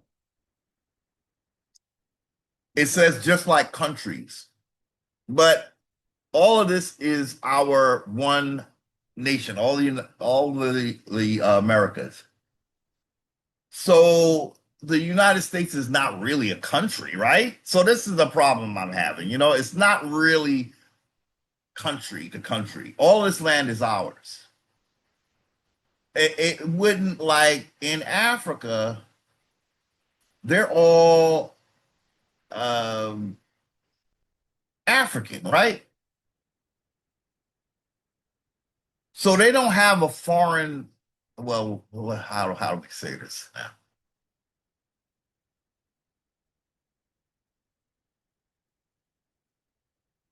It's a little tricky because the Moors are claiming North Africa, but they are African, right? So that's what makes it different in America. The United States is not really American, but the land is American. So that's the problem I'm having. I don't really see it as a country. I feel like this is all still America.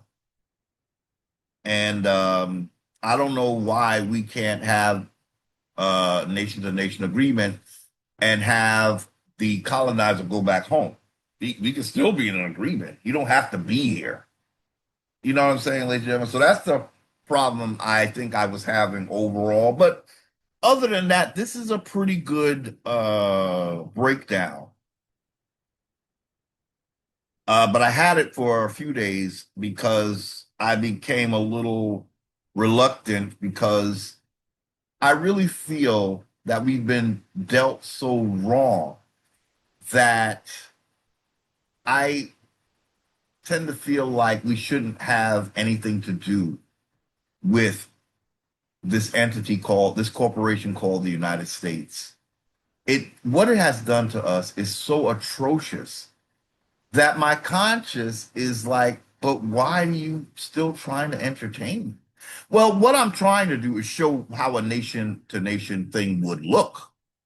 I'm really not trying to entertain them. I'm just here to show my fellow American Indians what a real nation to nation thing would look like. I'm not necessarily saying that we would want to continue to have relations,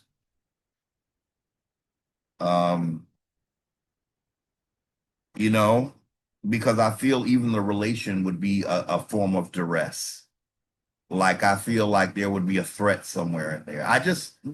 It's just a thing that happens when you don't feel you can trust an entity because because of what they have done. Ladies and gentlemen, the American Indian is so innocent in this. We did not create this image that the United States chose. They created themselves as a monster to us. So that's what I see. I see a monster. You hear what I'm saying, ladies and gentlemen? It's hard for me to even entertain the thought of having what we're reading. It sounds so wonderful. But at this point, it's like, I just want compensation. I don't really want you. So I would personally like if they left and then compensated from across the seas somehow. I don't know why I feel, ladies and gentlemen, if I can say it honestly, I feel threatened. I can't help but feel threatened. I don't trust this thing. Okay? I feel like I'm being forced to trust them for their sake, not mine.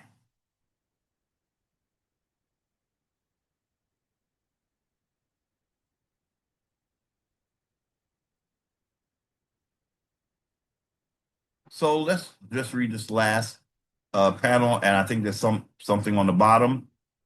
We saw the bottom line already because that was the thumbnail I used. But nation to nation relations, just like countries deal with each other, trade agreements, oh, that should be passports. I can't believe ChatGPT misspelled passports. Okay, rassports. Well, maybe that's what we could all call our Rossports.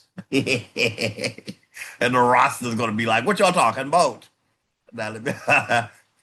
um, customs and agreements, defense cooperation,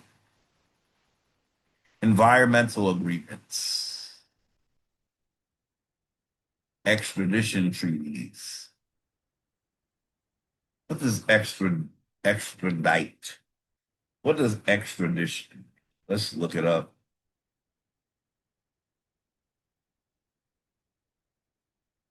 Extradition.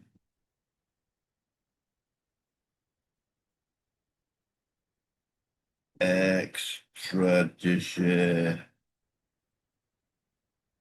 What's the meaning of extradition?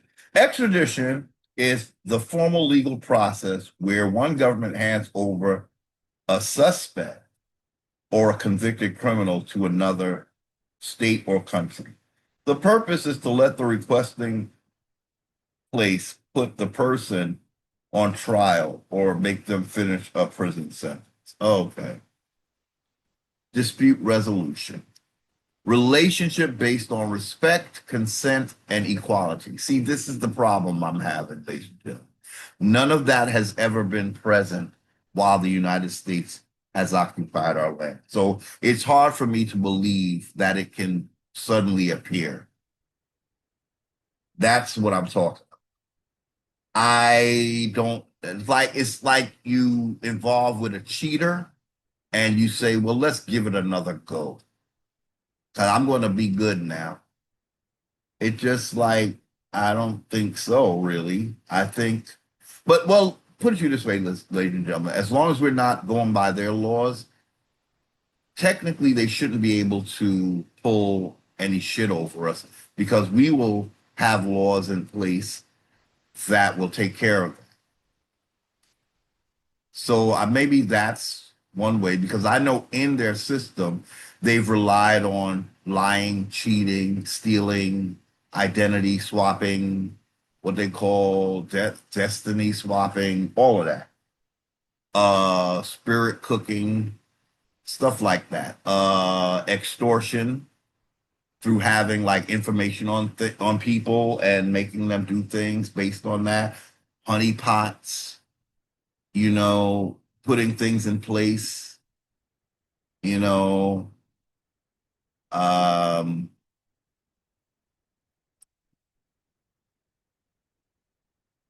I things like that, ladies and gentlemen. Um, oh, oh my goodness, traps, traps, setting people up, having them believe that you have jurisdiction over them when you know you don't. But every way you've treated them shows that you're aware that they're a threat to you. So you just pick on them and pick on them and bully them and bully them. And, you know, you're tricking them. There's a whole world around them where people are getting perks, but people see us coming a mile away because of our skin and we don't get the perks, the little shortcuts, the easy way. So this is why I don't trust this system, ladies and gentlemen. I feel all it's ever done is try to undermine American Indians. So let's see what the bottom says here. Civil law seeks to restore what was taken and repair what was harmed. Well, I don't think, well, let's look at it. It's called civil law as restitution. This might have been the part that I had the most problem with because I think civil law is bogus. When you bring in civil, you're talking about black things and white things, whereas the Constitution doesn't really talk about black or white things. It talks about, well, it shouldn't talk about indentures, but at least it's not giving them a race. Civil is all about race, the way I'm seeing it. Civil, that's why it's called the civil rights, right? Because it was quote unquote black people looking for rights. So when I see the word civil, I get concerned. I feel like you should call it constitution as restitution because it's the Constitution that says Indians are not taxed. In civil law, I don't know if that's said. In fact, I'm pretty certain it's not. Civil law deals with black things, not Indian things. So there's parts of this chart that I didn't agree with. Civil law, ChatGPT is the one that schooled me that it's revocable. So we don't want to deal with civil law. We don't want to really deal with any former commercial laws either. They would have to all be redone because it wouldn't be the United States being all in charge of commerce like that. So that's another issue. Like if they're paying lease, that's not really a government to government. That's a more like a landlord tenant. That's why I don't. So it's not really a government to government because we want to maintain that we are landowners. In a government to government, it's acting like the land is theirs somehow. But I'm a little. So that's the part where I'm a little confused because if you're renting from me, that's I don't know if that's government. I think the landowner is the final say on all the land. Like when you are renting a home, you don't get to do whatever you want. So you can't be a government unto yourself. You see what I'm saying? That's the issue I'm having, ladies and gentlemen. Because we need to retain the final say, like the United States does, like how we said earlier that I can't take 1 square of my inch of my land and do what I want without consulting the United States. Well, that would be the reverse if American Indians became the landowners that they are. There's nothing the United States could do without consulting us, even if they're renting and leasing. When you rent and you lease, you can't just go up in an apartment or and do what you want. You see what I'm saying, ladies and gentlemen? So that's where I'm saying or seeing that the United States ain't gonna like that. I mean, they don't, it's not about what they like, but I'm just saying the way they weasel out of obligations through misclassifying people, renaming them, turning them into caste system labels. I just don't trust. I don't know what they'll do, ladies and gentlemen. This is a very natural response after you've been cheated. They have ruined their own reputation, not me. I didn't ruin their reputation. So this last part is about civil law. I don't know about that. Return land where possible. See, that's I think why I didn't want to do this truck. Return land where possible. Where's it not going to be possible? Because it's gonna have to be possible. But see, civil law can't do anything because it's ratchet as hell. Uh, Civil. I think they're trying to make the difference between criminal and civil, but it has been criminal what was done. But let's just read, ladies and gentlemen. I won't try to figure this out. I just have a red flag goes up when I see civil law. Let's just let's just go through it, ladies and gentlemen. Civil law seeks to restore what was taken and repair what was harmed. Return land where possible. It should always be possible. Anything that was stolen, it is very possible for it to be given back. Compensate where return isn't possible. I'm trying to think of where it wouldn't be possible because we got to make it possible. Recognize title and sovereignty. Well, we might not call it title, but they should. In other words, what ChatGPT is saying, they would have to recognize that we have landowners. I prefer that than title. We don't want to use words in English law, okay? Because we don't want to cross wires. Account for resources taken. I'm fully in agreement with that. It's that, well, I would say not just account for it, but compensate for it. Yes. Establish long-term lease agreements. Well, it could be short-term. We might not want long-term. Possible U.S. obligation agreements by agreement. Lease payments for land use. Yeah. Royalties for resources. Well, that's saying that they're going to be selling resources, so we would get the royalties. You see, ladies and gentlemen. So say the United States is still trying to be that top dog and sell our resources for their profit. This is the problem I'm having a problem with, ladies and gentlemen. I don't think they should be allowed to profit off of us anymore. That's the bottom line. I feel like they've taken so much that now it's just about giving back. I really, really, really feel that way, ladies and gentlemen. I don't think it's fair that they continue to profit. We getting compensated, yes, that's a must, but just allowing a thief to profit seems wrong to me. I feel a thief has to be in some way penalized. I think, I mean, if we're getting royalties, we're still getting paid for what they're selling, right? And it will be a time limit on it, and the lease could increase. So we would have to retain all of that power, ladies and gentlemen. We really, I just feel like, why do we want to help you? I really feel that way.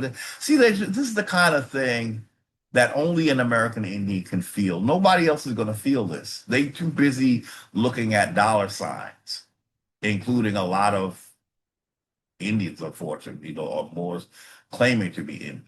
But me, there's something about a principle that is bothering, that should be bothersome, I think, to American Indians. Yes, they will be penalized simply by having to lease our land. That is a form of penalized. But I just think it should be more penal. And I can't help it. I really can't help it. What they've done, and nobody even goes to jail. And yet we've been jailed uh the utmost, you see. So there's it's a lot, ladies and gentlemen, that it's just it's a lot. And I don't want to be like colonizer in terms of, well, everything, nothing matters as long as I'm getting paid. See that you don't want to be that exactly either. Because it sort of encourages that behavior, being motivated only by dollar signs. That's why,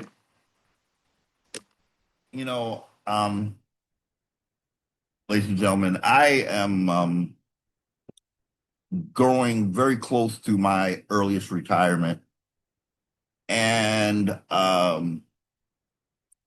which is really what I want.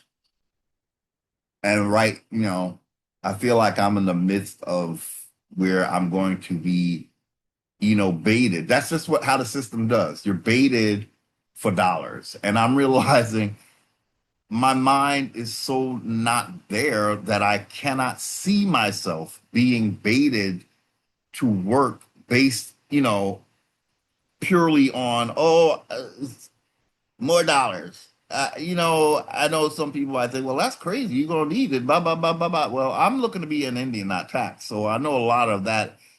You know, I'm not going to be paying. I'm not paying real estate taxes. I've refused based on the um the damn Constitution. But as American Indians, we need more than that. There's a whole nation that has to be restored. It's not just about taxes. There's a whole nation that has to be restored, ladies and gentlemen. So, in other words, we can't just think about money all the fucking time. You see what I'm saying? So, at this point, it's like if when you're nearing like retirement, it's like you're gambling your life against more money. Don't really want to do that. And I'm not. I'm not doing it, ladies and gentlemen. I can't. It's against everything I am right now. You see what I'm saying? Maybe a few years ago. But I feel I'm tired of that game. I'm tired of money manipulation, ladies and gentlemen. When I'm a freaking landowner by birth, it's a it gets real, ladies and gentlemen. It gets very real. Um, our lives have to be more than, because if our life is based on their money will actually be the deciding factor in how long we live. It could be. If everything revolves around, oh, it my whole life is about fiat. Something is wrong, ladies and gentlemen. We have to value our lives, and our lives will give us a return. But if something in our spirit says, well, I won't be able to make it if I don't have this much, blah, blah, blah, that means, that we're defining ourselves by fiat. And I just find that you know, it's just one of those things each man has to figure out for themselves based on what they value the most. It's a tough decision, but I believe it's like doors open for you. Doors open for you. Okay? You just have to be willing, you know, to do what is in line with your values. Possible U.S. obligations by agreement, lease payments for land use. Well, that's a no-brainer. Royalties for resources. Infrastructure support. Term of years by treaty. And this was the panel that we used for the video. The bottom line, sovereignty is not a gift from another nation. It exists by, I want to say, birthright. Respect it, recognize it, live by it. Then the absolute bottom says, our sovereignty was never eliminated. Our lands were never rightfully taken, shouldn't have been taken at all. Our future will be determined by us. Ladies and gentlemen, we have just completed the ChatGPT generated chart. It was, going through it and being able to talk about it made it a little more palatable. So it's not terrible. Moors are going to have to realize we are not them when it comes to land mass. We have the same phenotype, but that doesn't mean that our land becomes their land. If they are our brother, they will respect our position. I said this before.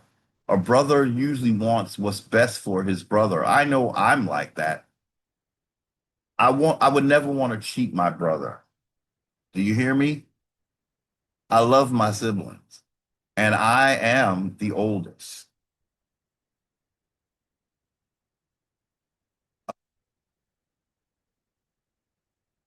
I love my two brothers, and I love my sister.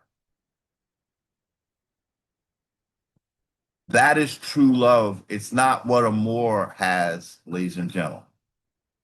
It's a selfish love, if love at all. It's about knowing that we American Indians were here minding our business, and that Negro was over there scheming, I'm sorry, about how to get over on us, going in the laboratory, making himself over into what he calls a Caucasian man, and using that phenotype like a biological weapon is what I usually call it. While he sits back and then going to swoop in like Mighty Mouse as if he has all the answers, yet he's not telling us that we're not under the jurisdiction of the United States. He never says that. I mean, if he does, he's immediately going to say, well, you got to join the Moorish nation, though. No, I don't. No, the fuck I don't.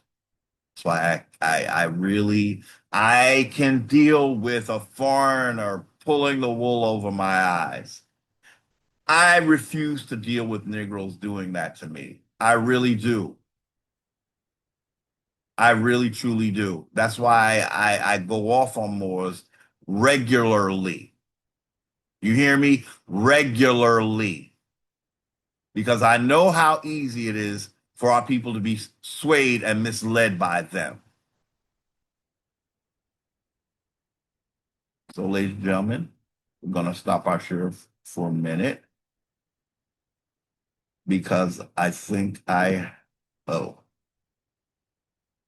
I wanted to, let me see. I think I had other things to share. I know this is a very long video. Um, well, we just wanted to show the chain of command. So we want to bring this to your attention, ladies and gentlemen. Who created the United Nations? I just want it to be solid in your records. So we asked, did Roosevelt create the United Nations? President Franklin D. Roosevelt did not single-handedly create the United Nations. Well, he did it basically as a representative of the United States. So you could say the United States created the United Nations, as we said. But he was a primary architect of the organization. He coined the name. Now think of what Tariq did with FBA and the control he has over that. When you create the name of the entity, this is when we have to be concerned, ladies and gentlemen.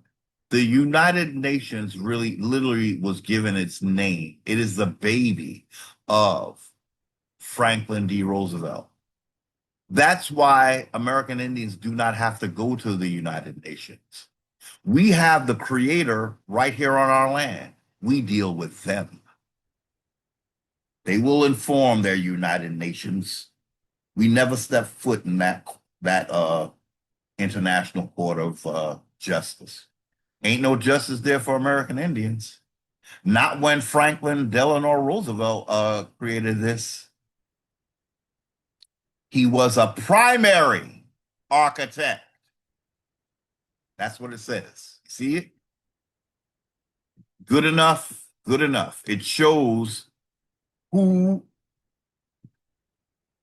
an entity originated from. Once they got here, then they started playing boss of the world based on our resources. He coined the name United Nations. Good enough. That's very right there. That's like a smoking gun. So how the United States deal with American Indians, when they recreate you, they can dissolve you. You heard that correctly. The United States can dissolve any tribe that it created. Technically, Iroquois are a creation of the the colonizer. And colonizer became the United States because we have no other proof that he ever saw Iroquois until 80 years after he saw an Algonquin that he refuses to acknowledge. If there's an Indian that he does acknowledge, that's a red flag. Why does he want to acknowledge that Indian? Because he can have creation control over that Indian, like the United States has creation control over the United Nations, truth be told. You got to go to the parent company, ladies and gentlemen, to know who the principals are. He's a primary architect. He came up with the name United Nations. Woodrow Wilson came up with the League of Nations.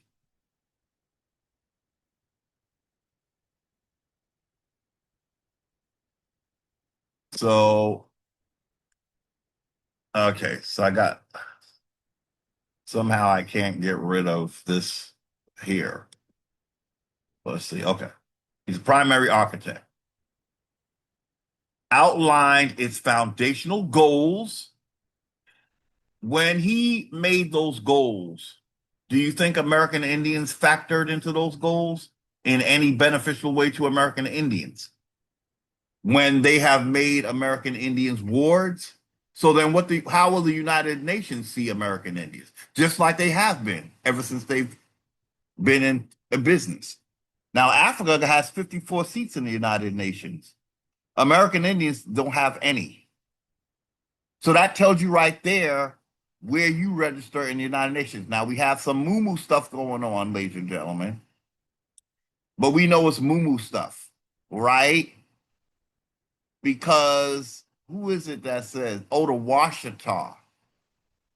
They claim that they have something with you. I don't know what it is, but uh, there's some shenanigans going on there, ladies and gentlemen. Whatever they have, it's not like what Africa has. The Washita does not have a seat. The Africa has 54 seats. Washita don't have a seat. Let's Google it, ladies and gentlemen. Does the Washita Nation have a seat? Let's look it up. Let's look it up. Off camera, Google. Off camera, Google.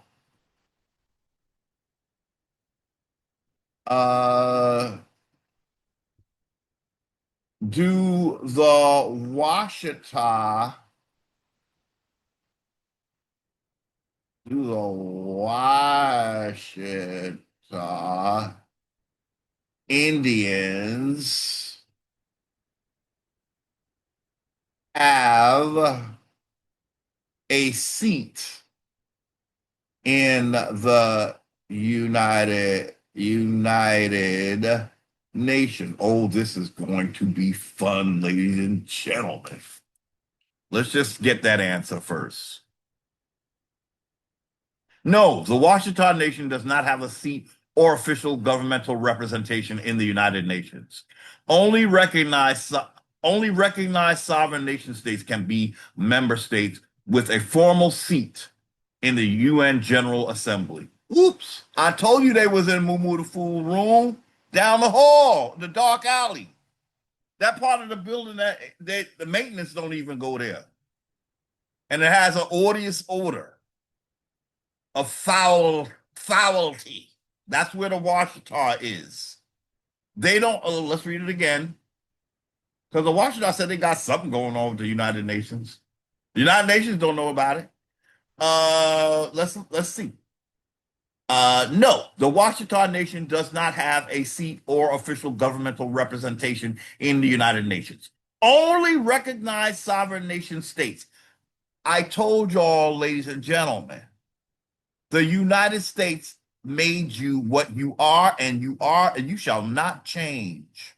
What you will do, I'm going to tell you what you will do. You will be exactly what they said you are, and that's all you will be. So you can walk in there talking about, I'm an American Indian, and I still want to be part of the United States. Well, the United States says, well, yeah, we have a plan for you.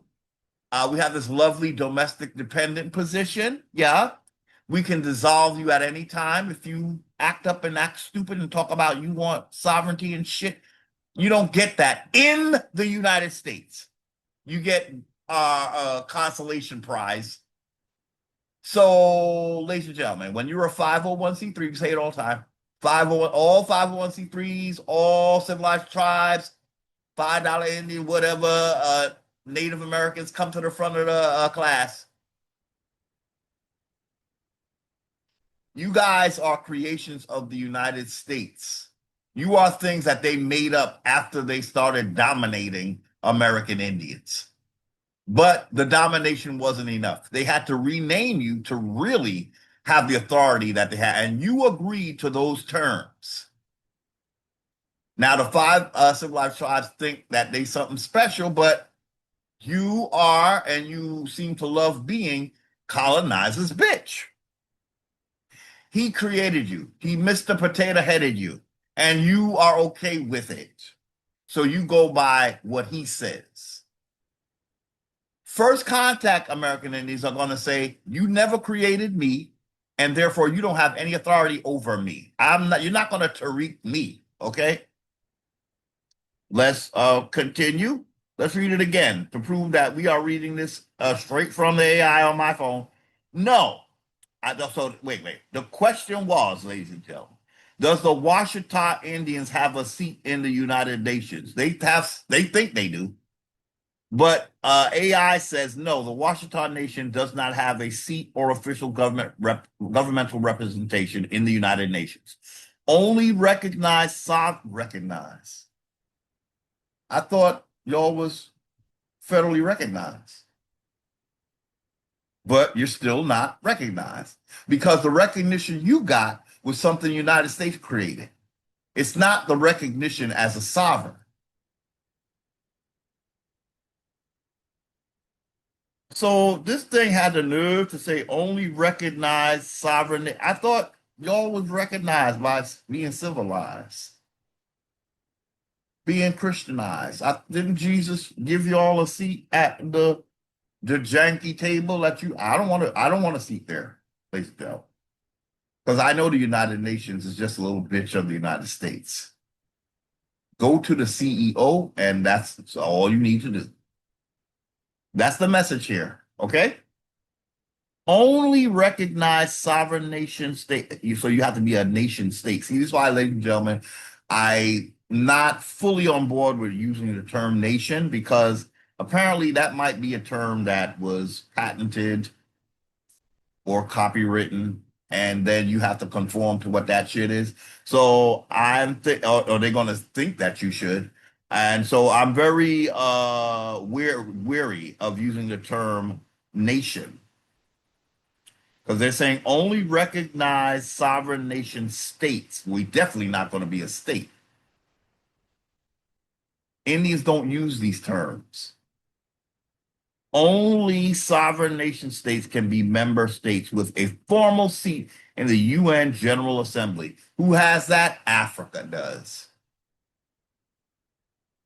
Africa thinks the Moors keep saying that we are like them. How come we don't got seats in the United? We're not like you. And trust, we don't want to be like you. You're not handling your business. I know you're not, because you want every Negro on the planet to help you get your finances in order. That's absolutely ridiculous. I've never heard any nation ever say some foolishness like that before. My gosh, how bad is it over there? What are you Negroes doing over there exactly? I'm so sorry. I don't understand how they are still here when they need help from everybody. That's what the African Union is saying. That's not what I'm saying. So get it right.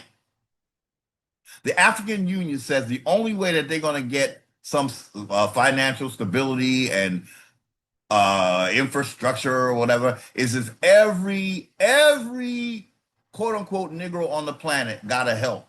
Really? Half of Europe lives in the United States, and Europe is not saying that they all have to come home to get Europe on her feet. Oh my God. Actually, they're sending people here to get on their feet. That's what the plan is. Oh, ladies and gentlemen, this is some nasty work unpacking. You hear me? And it sounds disrespectful, but really the questions I'm asking, Africa should ask. Yeah, I might be a pissed off American Indian, but these are real questions. How can you be on the planet and you're telling me that you can't handle this is what the Moors, this is very Moorish to me. I don't feel like the Moors handle their business. Why? Because he's trying to tell me that a Caucasian has somehow overruled him. And I don't believe that shit. But this is what, Negroes who play the victim, they always play victim to Caucasians. Yet what they're doing to American Indians is far worse than what any Caucasian has done to American Indians.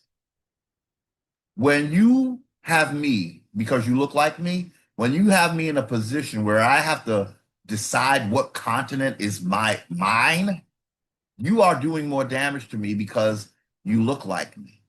And you have me in a dilemma that is only your dilemma. I'm from America. I'm not from Africa. But there's something going on with Africa, even the African Union saying, well, we need all alleged quote unquote diaspora Negroes to fix this problem. You just sound irresponsible to me. You sound incapable to me. I'm not saying it. You are. That is my point, ladies and gentlemen.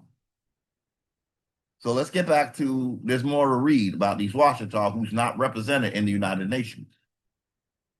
The context of UN claims. Okay, so now they're going to tell us why the Washita are making these ridiculous claims. Representatives of the Washita Nation attended UN related NGO conferences or side events. They was a sideshow.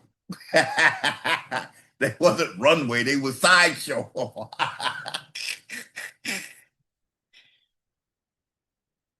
So they went to some side event in the 1990s. Oh, they telling on you, Washington. Woo! Oh boy. Let me help you to understand what went down, Washington, because I think you got what all subservient Indians get: a big fat nothing burger with all the dressings of nothingness. So ChatGPT, oh my God, AI is going to tell me why the Washita think, oh my God, I thought the Washita would be able to tell me that. Your boss is telling me the truth. Your creator, Washita, is telling me what really went down. He gave you the moo moo the fool version, and you got what's your that chief Degdamundia or whatever, something like that. They done told her some lie, and now they done moo moo fooled you. They said we there's a reason why we say you from the land of moo moo moo. Because you moo moo the fool. Uh oh boy. Ooh, I'm so excited, ladies and gentlemen, I can't even read. I'm so glad. Okay. Let's calm down. Let's calm down. Breathe. Breathe, Negro. Breathe. What is the context of the Washita making these bogus United Nations claims? So let's go to their daddy because their daddy know best, right? Representatives of the Washita Nation attended UN related NGO conference. What's the NGO? Negroes gone. What's the O could be? Out they mind? um, I can't even relate to them. I'm so anticipating that I can't read. Well, let me try again. I'm so sorry. I'm anxious and I'm not even reading the damn page. Oh boy, let's breathe. So what's the context of these bogus claims by the Washita Nation from Mumu to Food Land? Now remember, the Washita are all the, I hate to say it, but that's all the civilized tribes are called Washita, or they could either be called Washita, I think, or Muskogee, or even Creek. Sometimes they just use one of those words to describe all of them. Okay, so what's the context? Let's try to read it later. Of the Washita's bogus claims of you having a seat at the UN or being like a position of authority in the UN because they don't have any, because we said, I'm sorry, AI said only recognized sovereign nation states can be a member. So the Washita can't be a member because they're not recognized as sovereign. That's the deal with American Indians. That's why we can't go international. But let's just finish reading, right? These are the one group of Indians that think they have arrived to the United Nations level of being a nation state, but they didn't.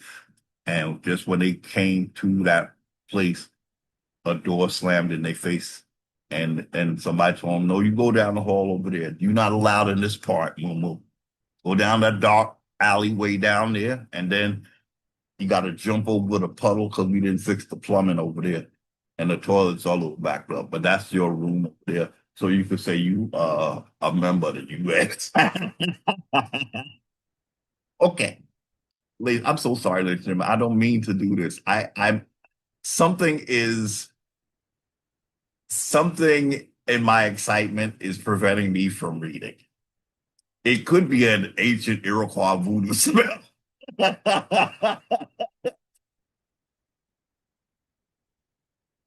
I'm going to read this. Okay. Okay.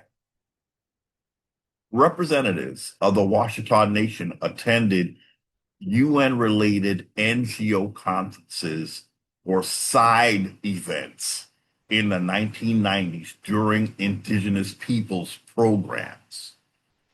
The group's late leader, Veradachi Gostin, asserted that these appearances and an administrative registration number. Oh Lord, they did have a registration number. I remember it was 215 in Moo the Fool room down the hall where the pipes is leaking and the toilets is backed up. Okay, and it's a little dark because they don't really like to waste energy in that part of the building. That way down the hall there. It's a little spooky too. So, ladies and gentlemen, I'm feeling bad for Indians being misled. I can't believe that the ancestors got me here in my video telling you what happened to these Washita because I never really looked. But now I didn't know AI would tell me the truth like this, though. But here we go. It's just showing me that Indians been fooled each and every time. Why weren't they part of this, ladies and gentlemen? Because the doctrine of discovery says they are wards. But the group's late leader, Veradashi Gostin, or Ghostin, because she sure got ghosted, asserted that these appearances, now she thought that these appearances and an administrative registration number, number 215, meant the UN officially recognized them as an independent sovereign indigenous nation. You see why we can't go with the UN? I'm so glad we're looking at this, ladies and gentlemen. Do you see why the international is not looking at you? Why aren't they not looking at you as a nation? Because it was an American president that created the United Nations, and he didn't look at you as a sovereign nation. He saw you as domestic dependent, and so does the United Nations, baby. Oh, we breaking down the truth here tonight. Oh, the ancestors working. All honor to the ancestors. Thank you, ancestors. The United Nations does not recognize the group as a sovereign state or official member, and courts in the United States treat the organization as part of the fictional sovereign citizen movement. Oh my God. So they like the Moors. They're a sovereign citizen movement. Ladies and gentlemen, we're talking about the Washita. And now, if we ever revisit that article we read, remember we read the article, the Washita Moors? And brother, you know who I'm talking about because I always mess up his name. Amenhotep Shafes El Bey. Now, see, he was told this lie as well as his chief, Viradachi Ghostin. They believed that the United Nations saw them as legitimate. They did not. Ladies and gentlemen, please say thank you to the ancestors right now because I'm feeling so thankful to the ancestors right now. Please thank them with me. I'm asking you. This is my reach out and touch moment. Please say thank you to the ancestors for making us aware. This is extremely important to me because I have been telling you about the United Nations. And I never thought to look at the one group of Indians that thought and probably still think that they have something official with the United. They done played you. You've got to get out. You're being played in your face. Ladies and gentlemen, you don't know how happy I am that I'm here covering this right now because, as I've said before, ladies and gentlemen, I'm learning along with you. I hope I don't come off as I'm here as if, oh, I know it all, because this was a big one. What we just read, I have to take a screenshot of this. So I am. Let me do it right now because ChatGPT kind of changed. This is not ChatGPT. This is AI, Google AI. But sometimes you won't get the same exact answer that you got. So I'm taking a screenshot right now, and then I'm going to WhatsApp it to myself. Well, actually, I think I want to email it to myself because we might have to pull this up and look at it together. We might be able to do it now, but I had other things lined up. But so we'll see, ladies and gentlemen. But I read to you everything. But we do need to make it official. So what are we going to call this? The Washita,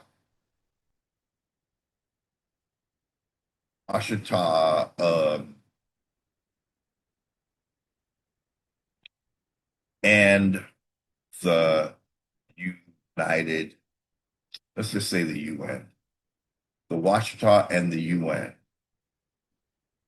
But I think I want to, so copy, let me copy this. Let me see. So I got that. Okay, so I also want to copy this, the text of it, and paste it into the email as well. Let's see if we can do that.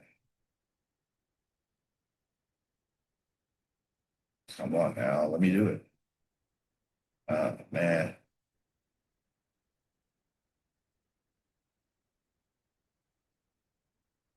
Okay.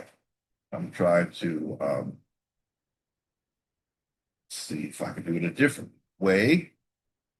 Pardon, ladies and gentlemen. Maybe I should pause the video. Maybe I'll pause for a minute. Let me get this out of the way so you don't have to suffer through this. We'll be right back.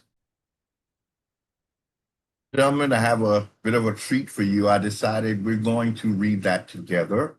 So I stopped the video so I could email what I got on my phone. I could send to my email, and then I create a PDF, and we will be graced with the truth about how one particular group of Indians got fooled into thinking they were or they have a seat in the United Nations.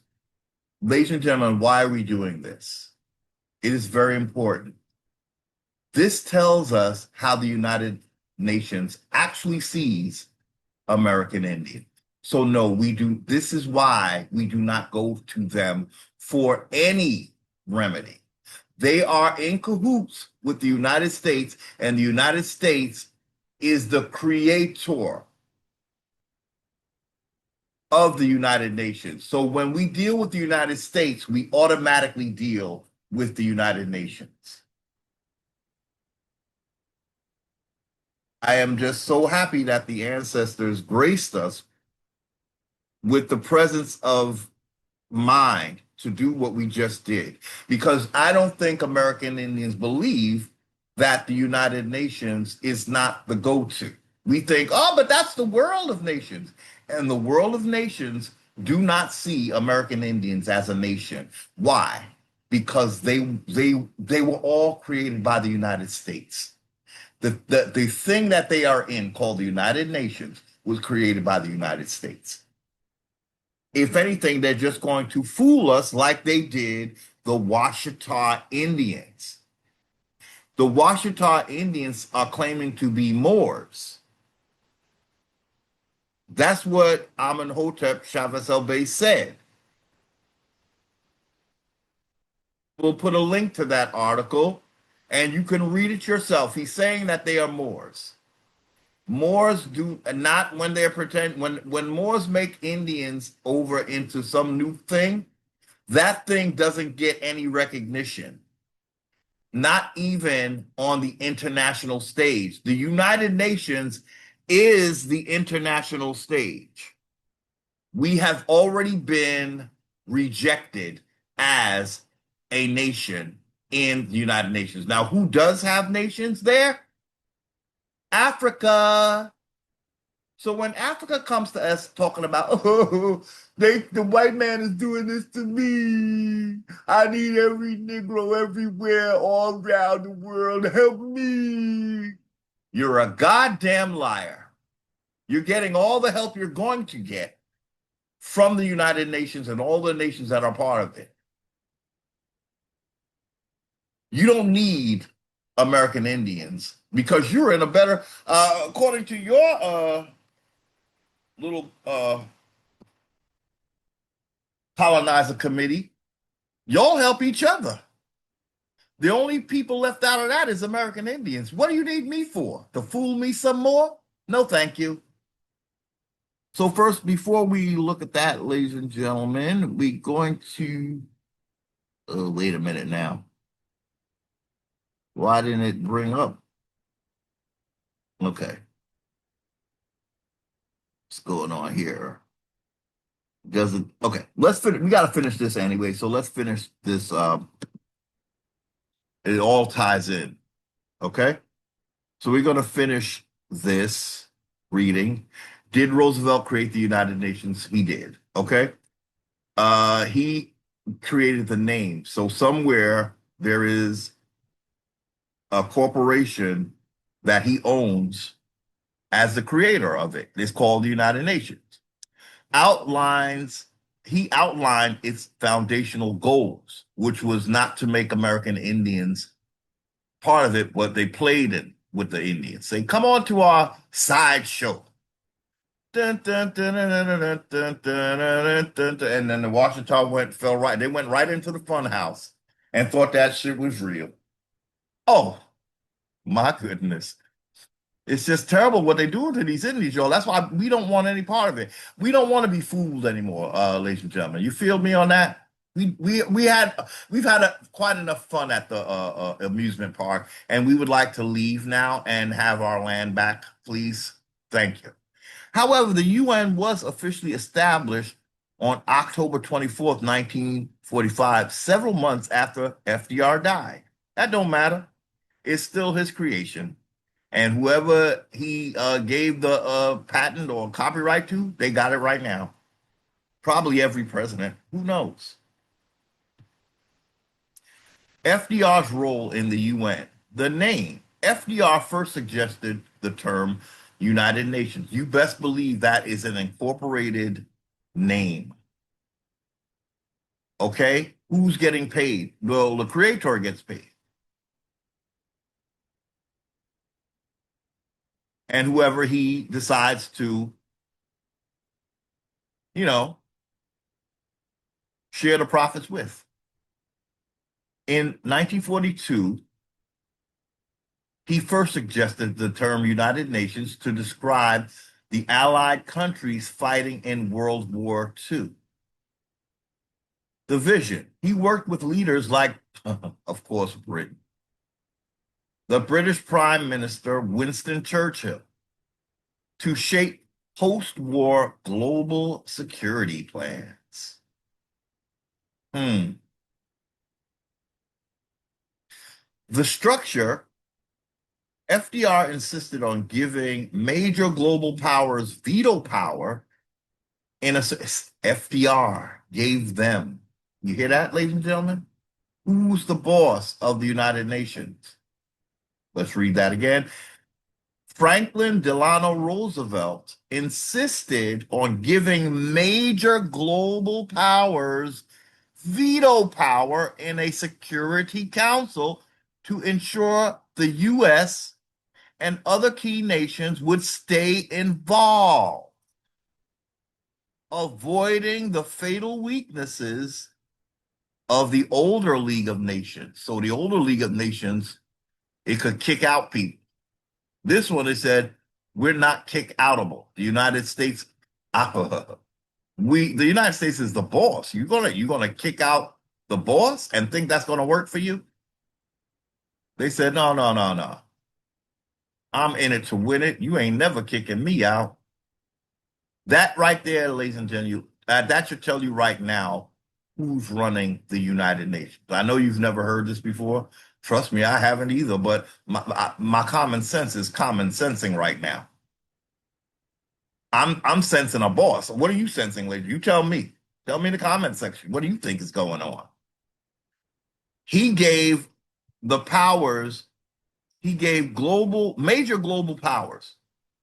And I think there's 5 nations that were part of this originally. I believe China is definitely one of them. Well, let's look it up. What's the 5? Okay. This off camera, of course. We looked this up before, but I forgot who.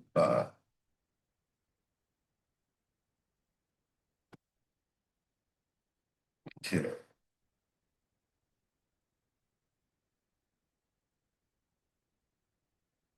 Um, who are the 5 founding nations of the United Nations? Now, this is all under the United States, though, who created the name United Nations. That's a lot of power the United States have, y'all. China, originally it's China. That's the first one listed. France, the Soviet Union, whose seat is now held by the Russian Federation, the United Kingdom, and the United States. So let's read this on the screen. FDR insisted on giving major global powers veto power in a Security Council to ensure the U.S. and other key nations, I believe we just read the key nations, would stay involved, avoiding the fatal weaknesses of the older League of Nations. His wife's legacy, later FDR's wife, Eleanor Roosevelt, played a massive role in shaping, there we go again, the UN's Universal Declaration of Human Rights. Ladies and gentlemen, they created a whole other jurisdiction by creating humans. Humans are not mentioned in the Constitution, if I remember correctly. Free persons. What the United States is doing is taking you further and further and out into the further away from the Constitution, because it wants to have the illusion that if Indians ever, I guess it must be that if Indians should ever look for justice outside because they ain't getting none in the United States, let's create some place they can go. But they're going to go into a whole other jurisdiction that don't recognize them, right, Washita nation? You're not a real nation according to the United Nations, are you? Oh, did they tell you you were? It figures. And you believed them. Of course, right? The Moors would never lie to you, right? You room number 215? Uh.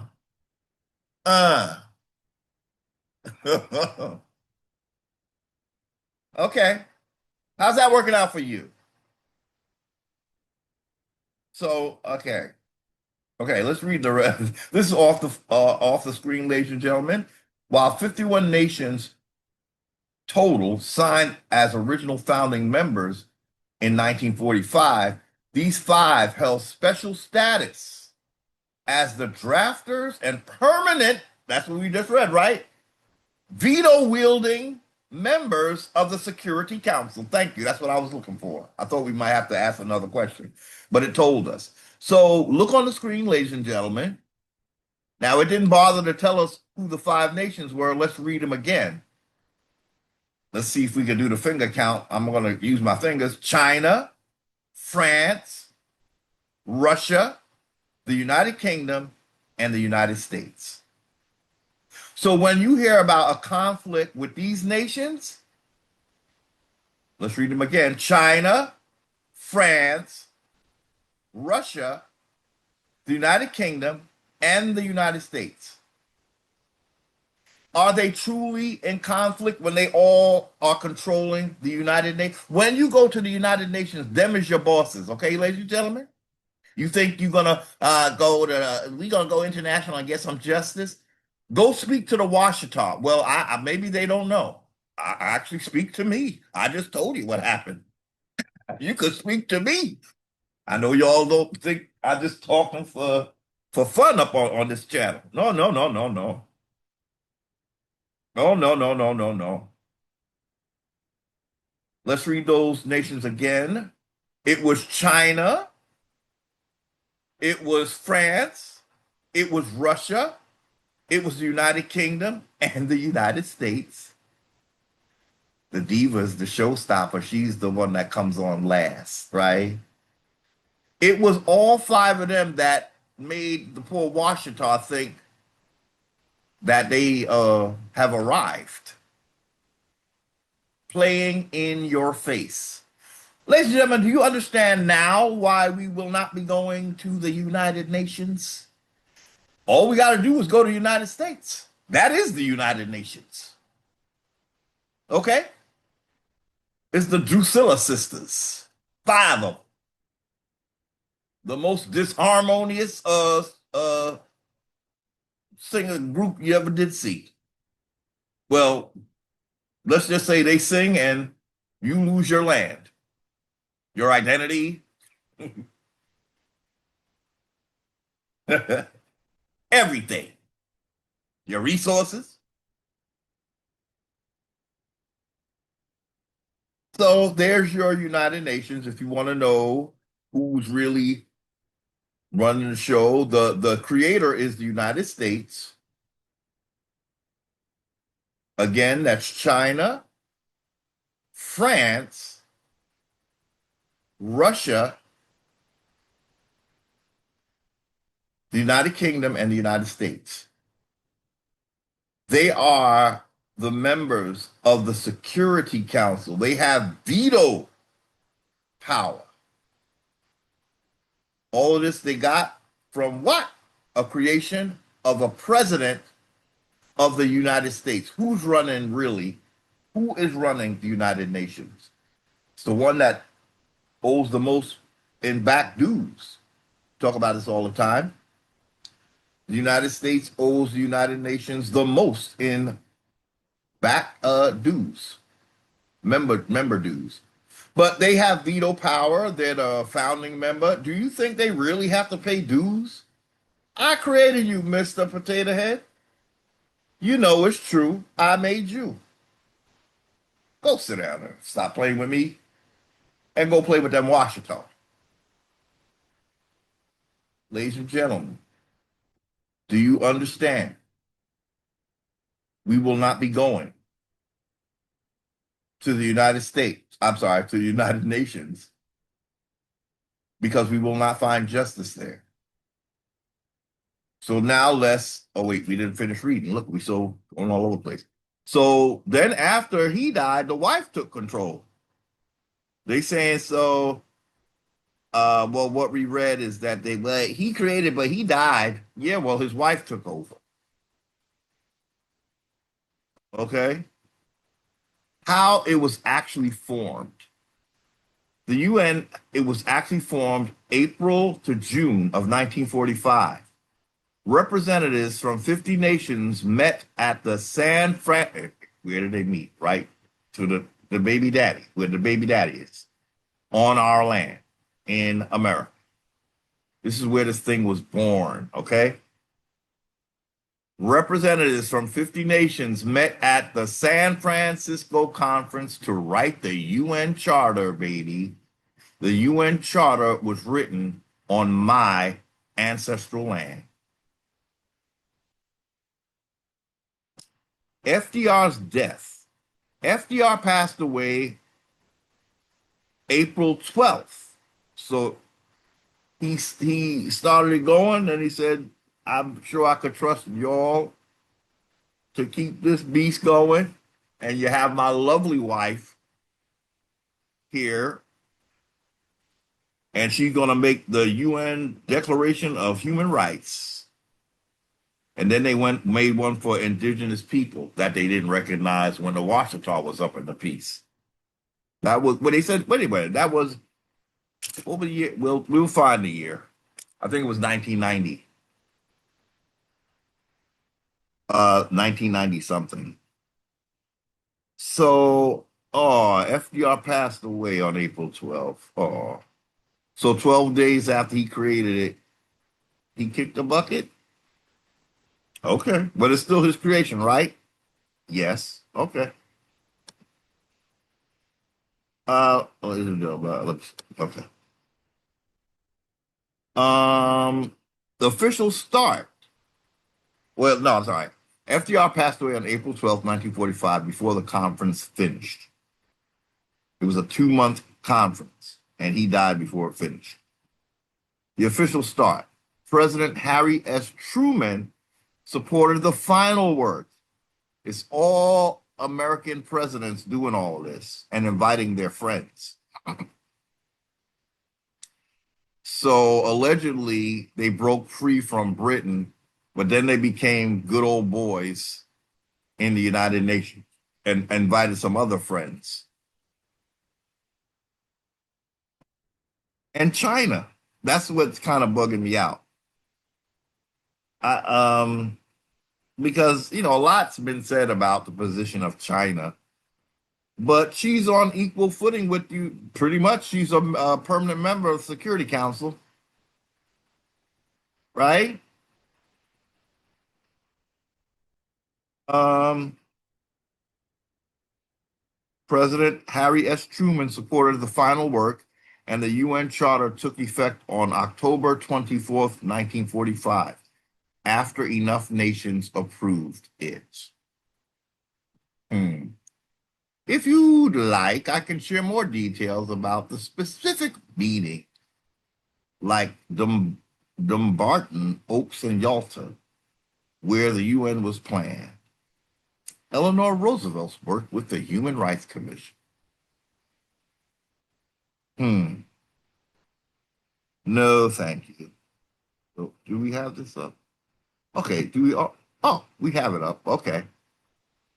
So now let's see what's going on here with that question we asked about the one Indian group. These are the Washita. We read that they were Moors. Amun Chavez, Amenhotep Chavez El Bey said the Washita Moors were, founded by a group of those turncoat Egyptian priests, the Amen priesthood. Um, that's what my guess is. It was the Amen priesthood that spearheaded monotheism. Okay. Do the Washita Indians have a seat in the United Nations? Ladies and gentlemen, oh boy, you might want to, I don't know, timestamp this because some Indians they're in for a rude awakening. No, we asked this on August 17th, 2026, because we know that, we just want to keep the original question and the original answer because AI does change it up on you a little bit. But here we go. Do the Washita Indians have a seat in the United Nations? No. The Washita Nation does not have a seat or official governmental representation in the United Nations. Only recognized sovereign nation states can be member states with a formal seat in the UN General Assembly. Context. This is the context of what the Washita are claiming. Representatives of the Washita Nation attended the UN related NGO conferences or side events in the 1990s during Indigenous Peoples Program. The group's late leader, Veradiashi Gaston, asserted that these appearances and an administrative registration number 215, meant the UN officially recognized them as an independent sovereign nation, indigenous nation. Well, you would think if they had them there, they recognized something, but nope. No, they did not. That was a sideshow. Sideshow. Right? What's her name? Azealia. Azealia Banks. She's the one that used the terms you just a sideshow in Anna Wintour. It's a hot song.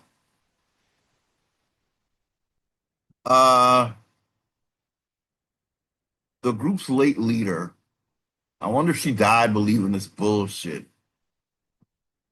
She had to. I believe she did. Very Verdiachi Gostin asserted that these appearances at the sideshow events during Indigenous Peoples Program meant the UN officially recognized them as an independent, sovereign, indigenous nation. My God. My God. The United Nations does not recognize the group as a sovereign state or official member. Oh my God. I hurt for you. But y'all saying y'all Moors, so I can't really, right? This is what happens when you believe Moors. You become one and then you find out how illegitimate you actually are. The United Nations does not recognize the group as a sovereign state or official member. And courts in the United States treat the organization as part of the fictional sovereign citizen movement. Ladies and gentlemen, the boss of the United Nations, called the United States, they sat back and watched their United Nations make a whole fool of the Washita Nation. And then when the Washita came back, the United States said, I hope you had a good time, slave. Now get back to what you was doing because you was a sovereign citizen. I don't even know why they allowed you to be there. Who told you you was a member of the United Nations? Because we gave you registration. Registration? Oh Lord, you know damn well you don't want to register nothing, right, American Indians? That should have been a red flag. Administrative? Uh-oh. Uh-oh. That sounds like that level of law that's bogus, administrative law. The commercial stuff, sea jurisdiction stuff, admiralty. The group's late leader, Verdiachi Gaston, asserted that these appearances and an administrative registration number 215. Yep, she swore by that number. She probably played the lottery and everything and lost. Meant she thought that having that number meant the UN. See, this is what I'm seeing. You're misled. Why would you believe some bullshit? Who told her that having a number meant she was? Oh my God! Now she's the group leader of a tribe of Indians allegedly, and they didn't break down to her what this was, and she went lying to her tribe, having them running around like fools talking about we made it to the United Nations. I told y'all that's Moo the Fool room.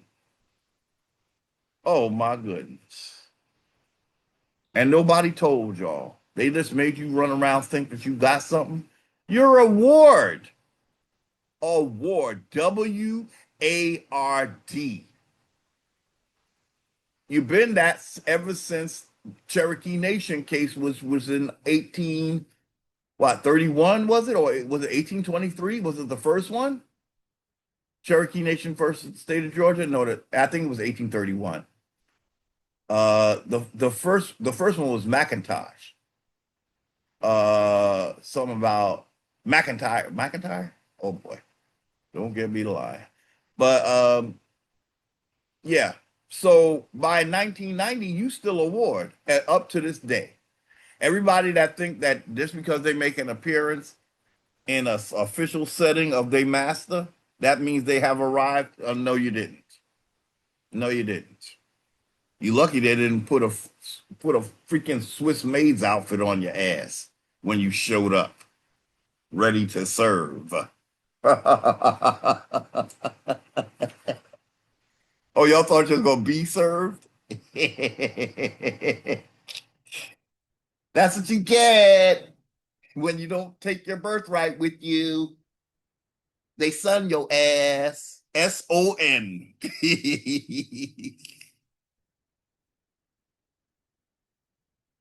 Oh, I can't. I just can't leave the screen right now. We have to move on. The United Nations. Let's read it for the final time.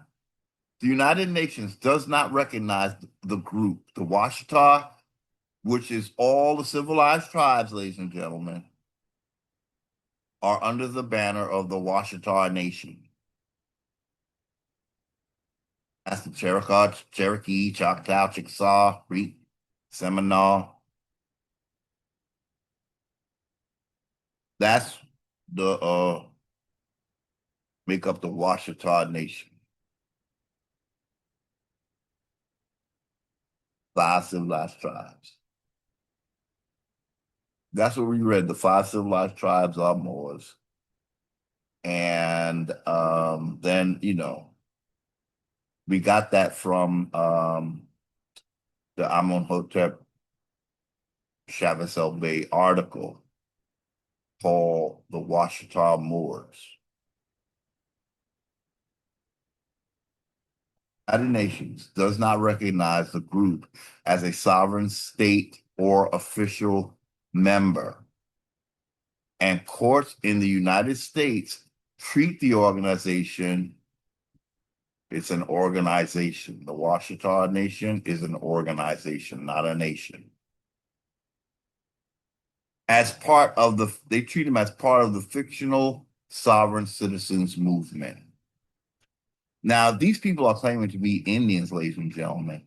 The United States, if you're in their system, you can only be a citizen.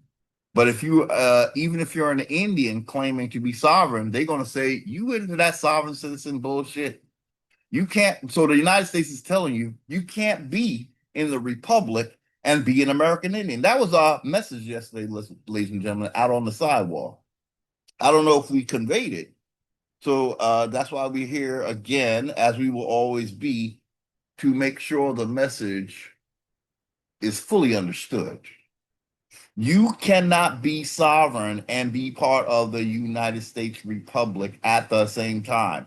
They will play in your face as if you have arrived, and then they'll say you are part of a sovereign citizen movement because even if you're an Indian, we're looking at you pretending to be a sovereign citizen. That's how the United States looks at the Washita. And now these were the black ones. See, ladies and gentlemen, we might want to make a point here, which is very important. I do believe these are not Mongolian Indians at this point, the Washita Nation. That's why it was such a big deal for them to believe that have arrived. These were the black folks, right? So these are not even the five civilized tribes as we know it. These are the original folks known as the civilized tribe. But because they're civil, they're not original. They're just, the original civilized. They're not original first contact. These were the ones that were originally civilized. Oh boy, now I feel like I want to pull up something so y'all could have the proof that these are not Mongolian Indians. That's a very important point that we did not make. The Washita Nation is not Mongolian. Let's see if we can pull up anything to show that they are. Let's see. We're gonna stop the share again, ladies and gentlemen. So sorry, but I am truly enjoying this video, I must say. So let's pause and be back. We're back, ladies and gentlemen, and I think we're going to look at uh this. This is the leader that went to this sideshow event for indigenous people. Her name is Empress Verdiachi Tiari, and this is about her uncovered hidden history. So we were trying to figure out the race of the tribe that she was representing, the Washita. There you have it. She's basically a copper-colored something. I don't know if it's American Indian, though, ladies and gentlemen, when she is an El Bay. So this is when she passed away. She passed away in 2014, and I think this is a tribute to her by Steve Foray, special to the Michigan Citizen. Okay. Her Highness Verdiachi Tiari Washita Turner Gaston El Bey, the Empress. See, in the Moorish world, they are into emperors and empresses and so forth, titles of nobility.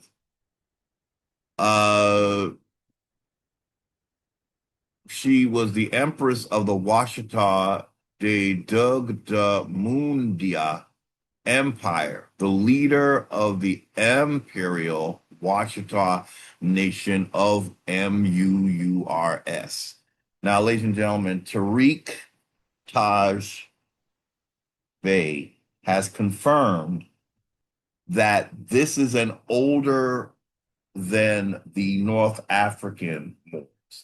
This is the new narrative being put out now among the Moors. They have to switch it up and they have to put themselves where we began, because now we started saying that we are the original people of the Americas and we're not from Africa. So now the Moors have to say, well, we was right there with you.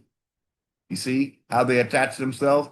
You remember that story in their Bible when Jacob grabs Esau's heel? This is what's going on here. They are trying to be firstborn, but they're the only ones making themselves secondborn, if you ask me. Because you're the one that introduced Africa, and now you have to backtrack and say, well, no, the real original Moors were the MUURS, and they were in the Americas, and that's where we came from. Wow. You guys are really incredible. You guys are really, really incredible. How you flip-flop, and it's so shabby. It's so sloppy that it's embarrassing. Reaching and reaching to be me, but you won't ever just let me be me. You got to change me. So yeah, ladies and gentlemen, the last appearance Taj made with this lady that kind of overtalks him. She just talks a lot. And so when he finally got a chance to talk, saying that the whole thing has been revamped, ladies and gentlemen. And again, this revamping is like centuries too late, because we are already seeing now as the quote unquote new world. Now, if Tariq is saying now that, oh no, they're the oldest version of the Moors. Well, yeah, we're oldest, but we're not, we were never Moors. Now we done talked about the Roman alphabet not have we didn't have Murs. We didn't have those alphabets. So that's the proof that we did not call ourselves Moors. Now they're gonna probably create some kind of pictogram to say that's what it says Moors. See, this is what, ladies and gentlemen, we gotta stop. We gotta stop. We gotta stop believing someone who flip-flops. We don't know why. Yeah, we do. We know why they flip-flop. They're trying to be firstborn. They're grabbing us by the heel. Uh, how do you say it? Allegorically, because they have to attach themselves to us because we are the oldest. I don't, they're the ones that made Africa the centerpiece of everything, and now they have to backtrack. And it really is a big slap in the face to American Indians. We can't have that level of indecisiveness and instability. We are already living in instability. We cannot have some flip-flopping Moors talk about, oh no, but we were really from America. Blah, blah, blah. You got to stop, Moors. You're not going to get our birthright, okay? Let's start there. So give it up. If there's something you want for us, you got to pay like everybody else. You are the band leader of this erasure of us. So here's another, probably she was American Indian at one point. She got fooled, ladies and gentlemen, into thinking that she's seen as a real nation.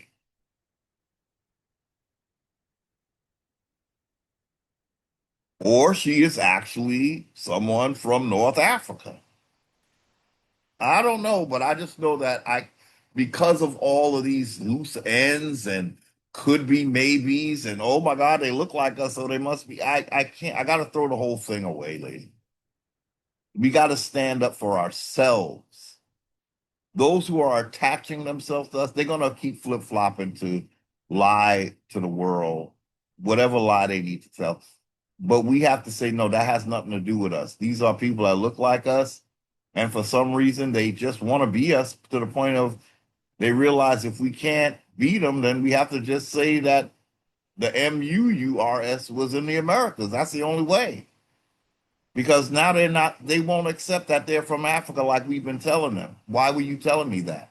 When you do the whole damn time that you saying you from here. You saying the oldest version of the Moors was in the Americas, but it was MUURS. No, you're just going by the way we look again. We didn't call ourselves MURS. You're trying to say that we are the oldest civilization, but it's like trying to get some demon to say something, some kind of holy word, and they just can't say it. Every time they try, something else comes out. They're Moors. No, we're American Indians. They're FBAs. No, we're American Indians. They just keep coming up with all these other things. They can't let us be firstborn without them being present. And that's the thing. Once we become firstborn, they are not that. So they have to take our identity. So let's read about this. Her Highness, she's a nobility, huh? Title of nobility. Verdiachi Tiari Washita, Turner got his name's so damn long. You know there's something wrong with the name, too damn long, okay? Turnagasta Elme, the Empress of the Washita de Dugdamundia Empire and leader of the Imperial Washita Nation of Moors, made her transition in April 2014, pleading the lifetime of a matriarch who was celebrated around the world. I think she was tricked around the world. Actually, well, the United Nations represents the world.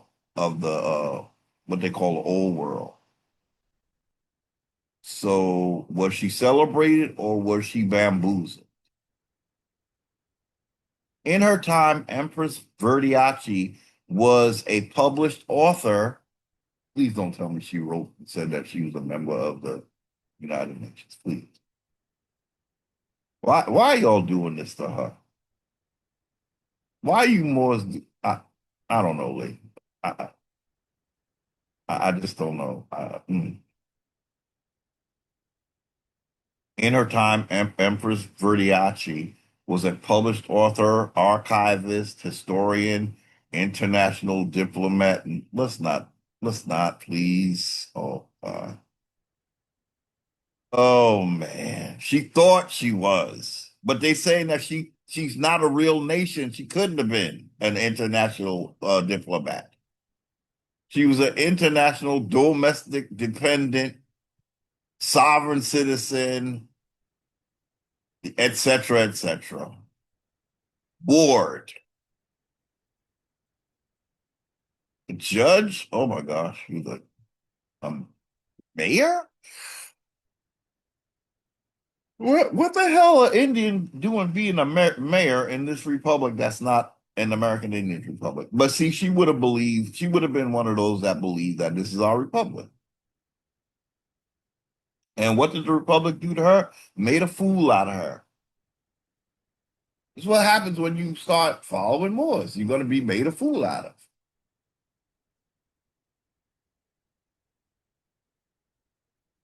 Indians have to stand up without any Moors. You got to be brave enough and bold enough to say, look, I can speak for myself. I'm so tired of you sonning me when I'm the father. Now you're saying that Moors began in America, huh? Unfortunately, we don't, American Indians don't know nothing about that. That's you speaking yourself into my existence. And we're tired of that. If you're African, why can't you just be African? Why can't you stand on your square? That's what you say, right? You say it's about standing on a square. Yours, unfortunately, is Morocco. Apparently, it's an unfortunate thing for you. And you're going to move everywhere an Indian says he's from. Give it time. You're going to say you was there too. After you lied and said we didn't exist, now you're saying, oh, they existed, but they was us when they didn't know it though. Oh, please stop.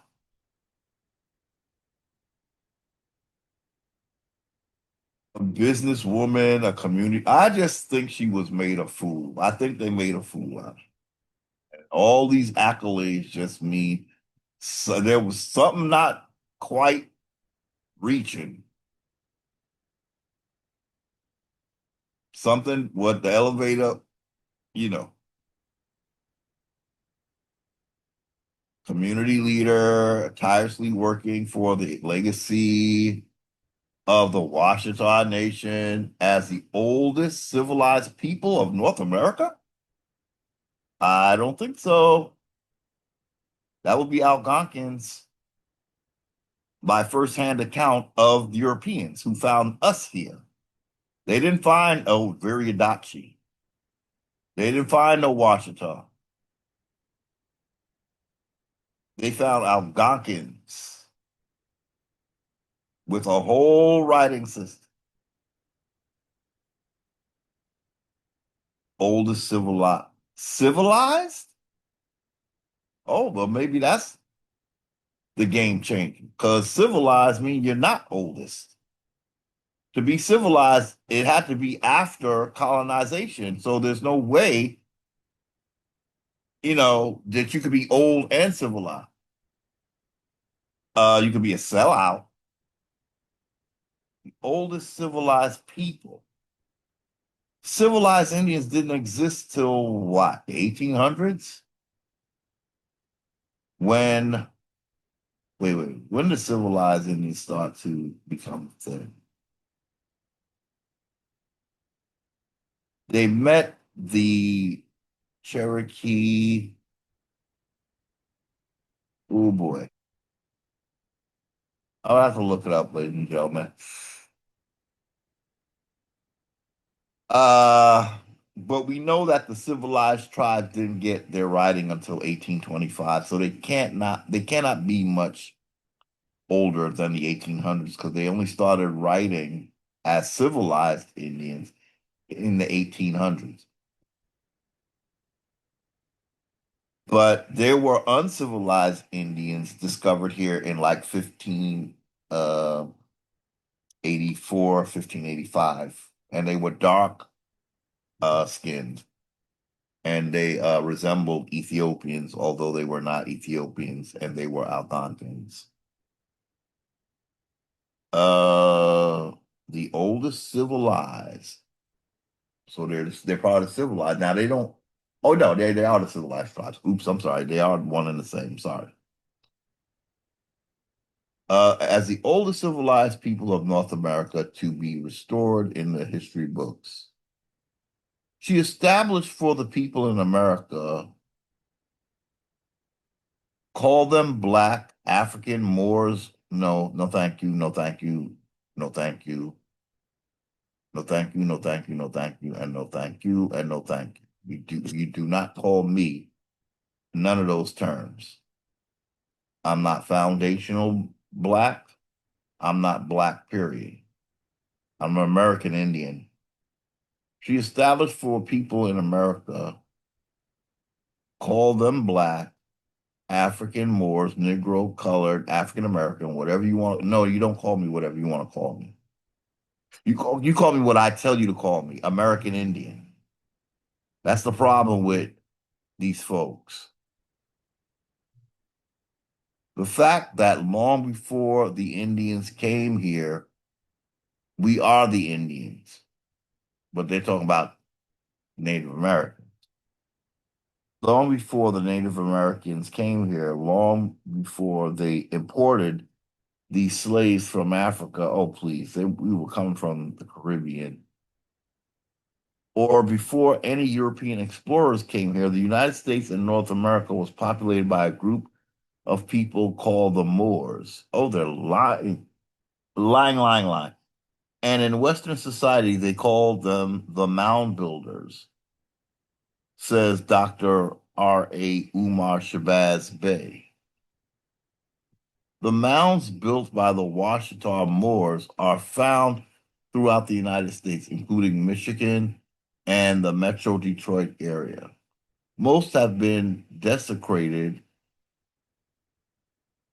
Oh, mm, I'm sorry. It's getting that hour, ladies and gentlemen. I'm so sorry. Um, the mounds built by the Washita Moors were found throughout the United States, including Michigan, the Metro Detroit area, and the Metro Detroit area. Most have been desecrated, designated as play hills in public parks, or were appropriated as forts by the U.S. military long ago. Their continued presence, however, in such cases as Poverty Point in Louisiana and Serpent Mound in Ohio, is evidence of a legacy nearly lost to history. Okay, so that's not telling us too much, ladies and gentlemen. We just wanted to realize, yes, these would have been copper colored. The Washita were copper colored. And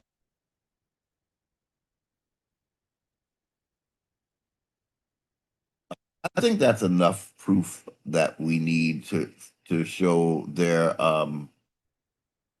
a racial identity. So let's go back. I'm sorry, we are off.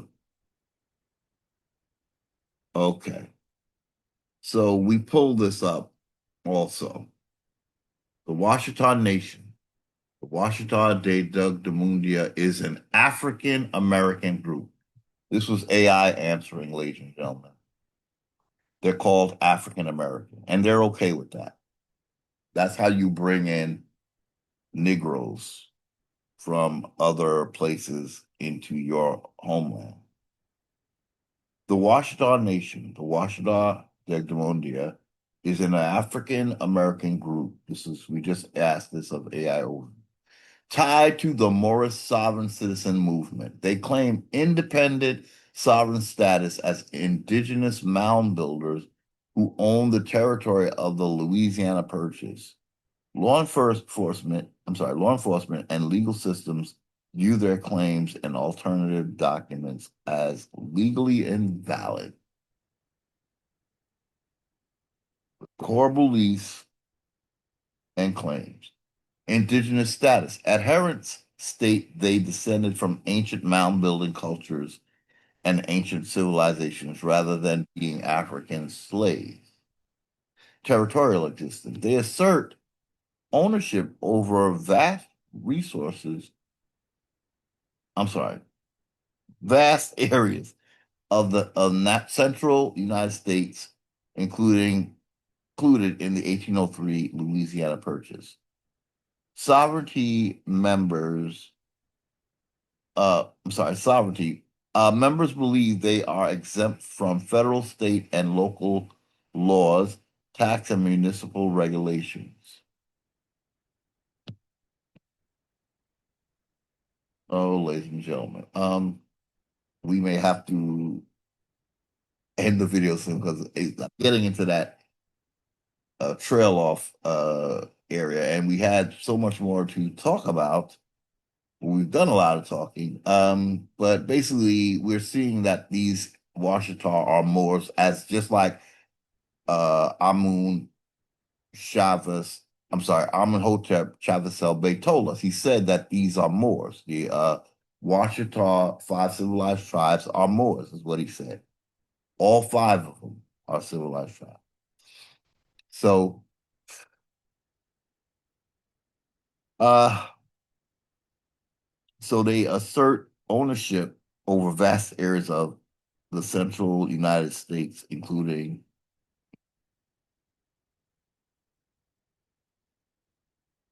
members believe they are exempt from federal, state, and local laws, taxes, and municipal regulations.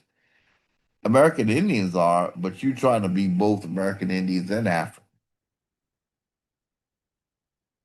Founding. The group was established in Louisiana during the mid 1990s by Verdiati Tiara Washita Turner Gostin Elbey, who styles herself as an empress.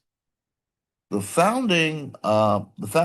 group was established in Louisiana during the mid 1990s by, okay,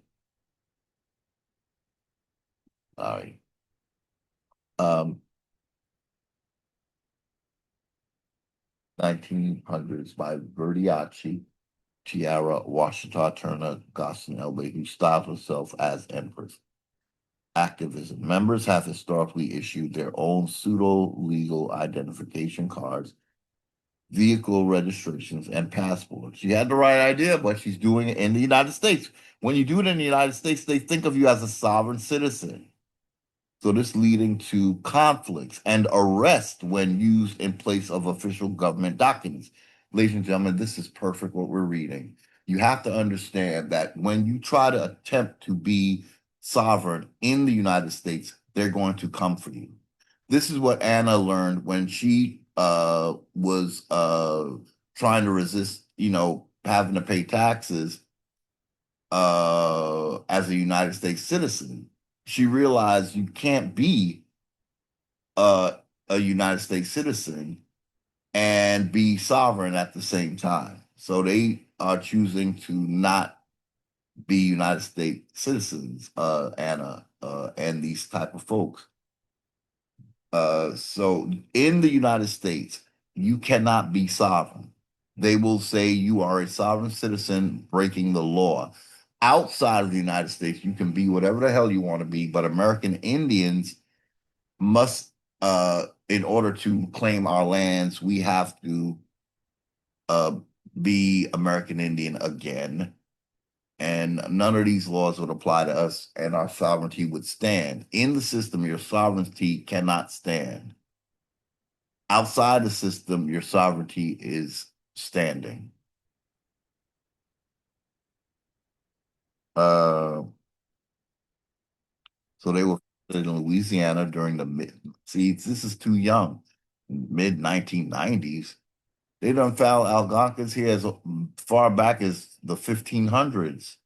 1990s, you're falling into that. Is this a creation of colonizer? History and leadership, founder. The group was established in Louisiana. Okay, we just read that during the 1990s, mid 1990s.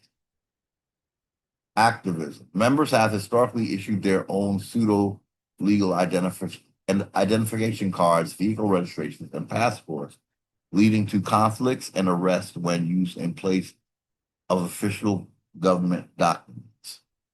Splintering. Following legal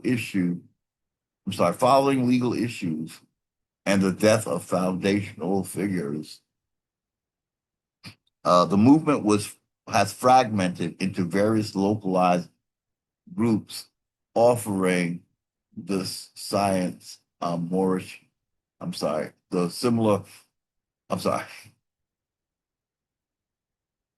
following the legal issues and the death of foundational figures, the movement has fragmented into various localized groups or um, various localized groups operating under similar more sovereign ideologies. Uh, I think that's it, ladies and gentlemen, for this. It says if you're researching legal movements or local history, let me know if sovereign citizen ideologies or the history of the historic Wachita Wachita people.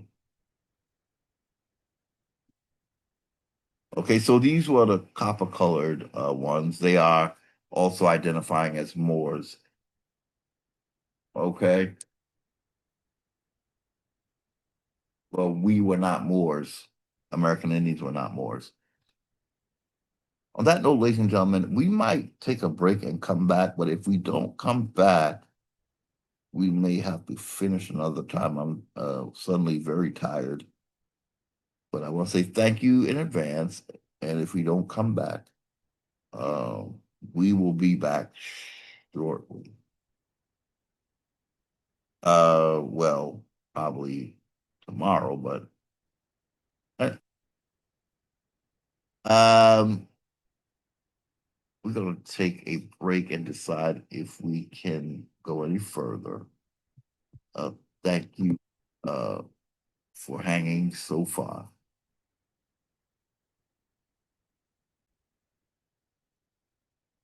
Ladies and gentlemen, this is turning out to be a marathon video. So we're just going to go with it. I actually don't recall where we left off because my last break was actually um, the longest. It was me uh, sleeping for the night. But we're back. It's the marathon video. And so I, I'm not sure where we left off, but let's see. I know I had, uh, okay. So I believe we are sharing our screen right now, but is that what I wanted to see though? Let me see. Oh, okay. So here's the, okay. We read this, okay? So I do recall reading it.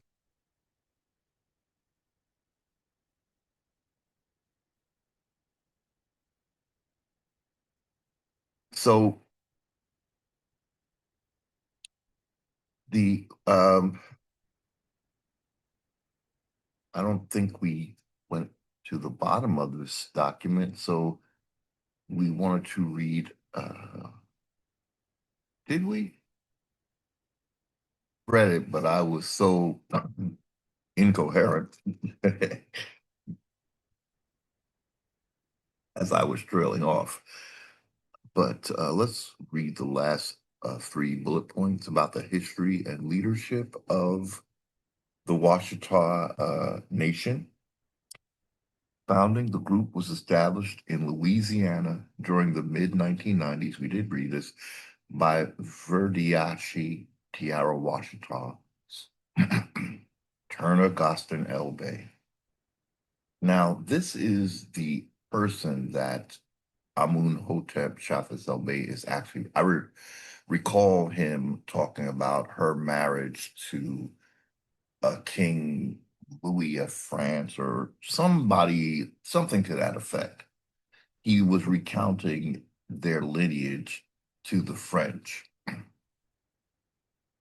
Now, the French are part, as we saw, of the Security Council, the permanent members of the United Nations. The French, of course, are seen as a legitimate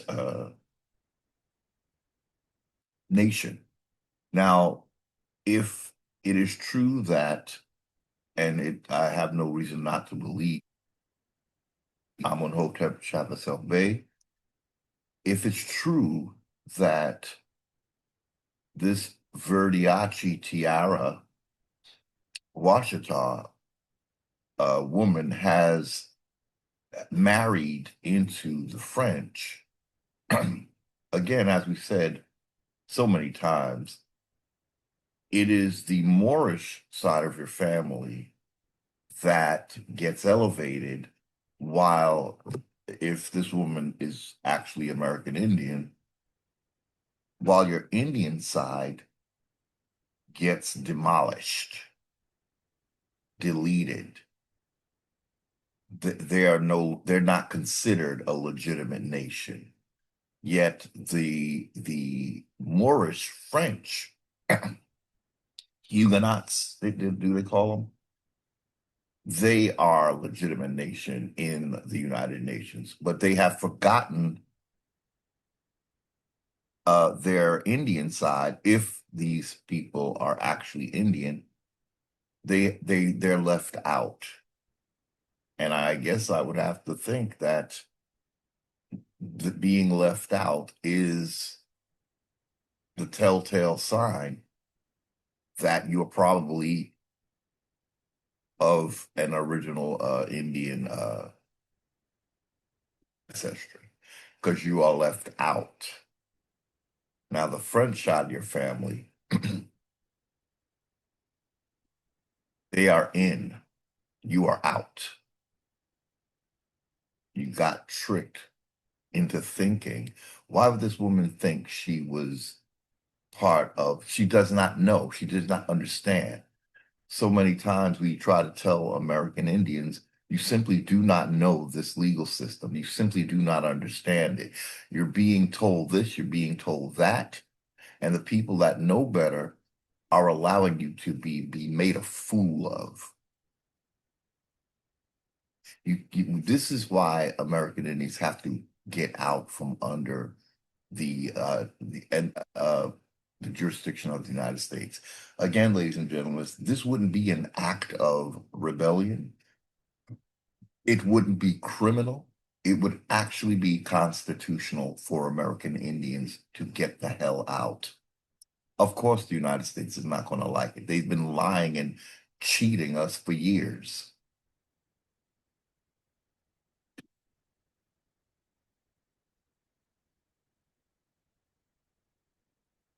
Um, let's continue. She was an empress in her own mind, and it's a title of nobility she probably took from the Moors. Empress, they are the ones about empires and emperors and empresses. These are terms in their nomenclature. It's not typical American Indian type of language. Activism. Members have historically issued their own pseudo-legal. Ladies and gentlemen, You are a nation, right? But being under the jurisdiction of the United States, your nationhood has to take a huge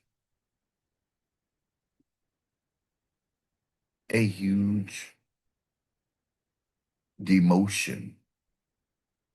The United States does not recognize you. Once you're under their jurisdiction, they figure they are your nation. They are your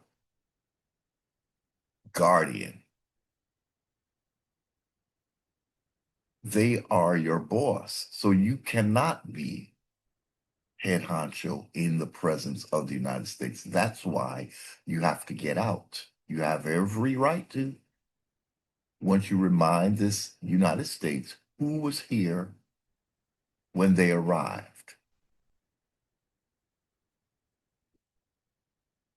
Keep saying that it doesn't matter who was here first, right?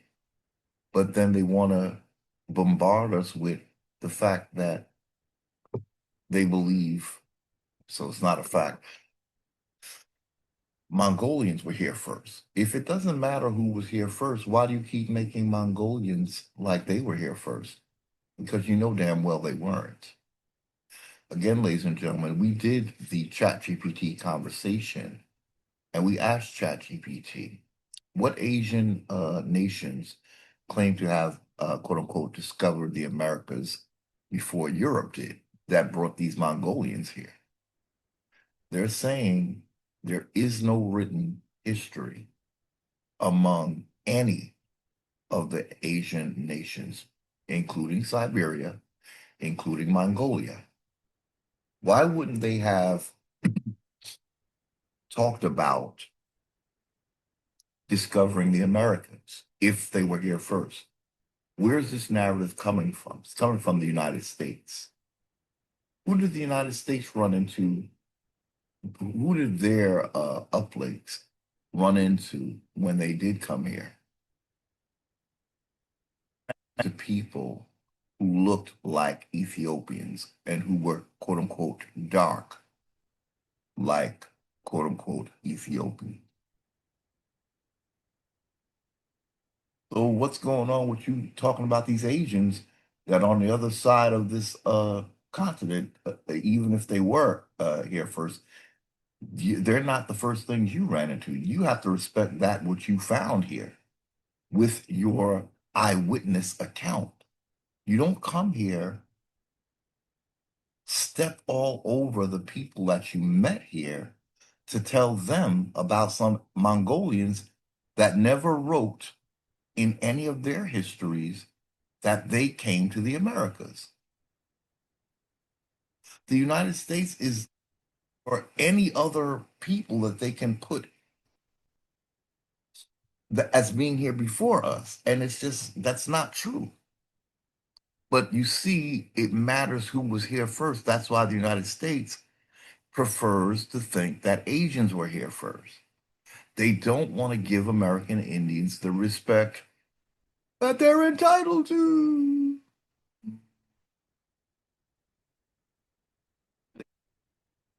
They want to swipe you up or, swap you up into their system as if you were their subjects.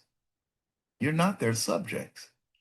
You got to stop acting with states, American Indians. I don't know how to make it any more clearer to you. And they cannot terrorize you. But if anything, they have to assist in that because they assisted in tearing that down. They had front row seats at the tear down, takedown of any American Indian uh, first contact tribes. They took an active role in the polishing of our tribes. If they took away our tribes or broke up our tribes with the Dawes Act, how can we maintain or a justice system of our own if they took part in the destruction of our established, organized tribes? They now have to stand back and do all they can to restore that. But when they do, they cannot claim jurisdiction. See, normally states will claim, well, if we had something to do with it, that means we take authority over it because we took a part. That's why they so, all about other nations. The United States is seeking to dominate the entire world. And the UN, United Nations, that was their first step to doing that. If you create the organization that is seen as national jurisdiction, you are reaching to rule over the whole entire world. And that is the big dream of Moors. They don't want just the land that they came from. That's not enough for them. They want to dominate the entire planet with all the same shenanigans that they use against American Indians, the lying, the cheating. This is what they want to bring to the entire planet. They cannot be allowed to do that, ladies and gentlemen. And one great way for that to happen is for American Indians to get real and pull the fuck out of the United States. Don't worry, they cannot harm you. In fact, they have to help you. And any help they're contributing because they sucked up all the air in the freaking atmosphere, any help they assist out of necessity will not be something that makes them authority. It will not be. It's just you uh, restoring or assisting to restore that which you tore down. For that, we don't owe you anything. You owe us.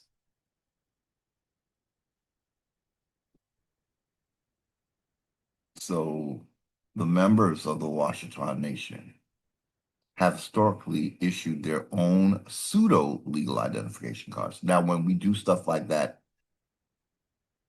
out from under the umbrella of the United States, it becomes legitimate. When you're in the United States, they're going to say it's pseudo. They're going to say you're a sovereign citizen, thinking you are a sovereign citizen. They're going to deny your sovereignty. That's what they've been doing the whole entire time they were here. So, but when we do it outside of their jurisdiction and they don't have a say, we can, as I said before, we could write our documents in crayon if we wanted to, and they would have to honor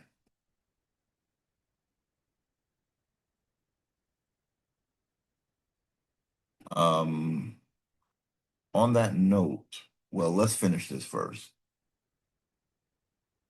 Members of the Washita Nation have historically issued their own pseudo-legal identification cards. I bet those cards had something that said something about being Moors on it, which that would make that trash because they're not Moors, they're American Indians. So if they're using names like Bay and all of that, well, that would make sense that they have been shot down. So they went as far as having vehicle registrations. You see, we don't have to have anything like their system, so they shouldn't have any registrations at all. We don't want to mirror or mimic their system. Passports. Well, it's going to be some kind of travel identification card. We can call it. We don't have to call it passport. Leading to conflicts and arrests when used in place of official government documents. Again, we are a nation. Uh, if we make any documents we make official, how do we know we are a nation? Again, when they first encountered American Indians, they couldn't call us their citizens. They had to, uh, although it was pretense, they did have to approach this saying that it was a treaty that we had with each other, but we didn't. It was them, it was a unilateral type of treaty. It had nothing to do with what we wanted. But the fact that it was called a treaty shows you that they were playing to our actual sovereignty.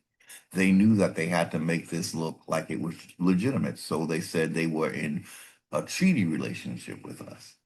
That proves that we are a nation. The fact that there's anything called a treaty at all with American Indians, several of them, it points to the fact that uh, we were a sovereign nation of people, or even sovereign nations.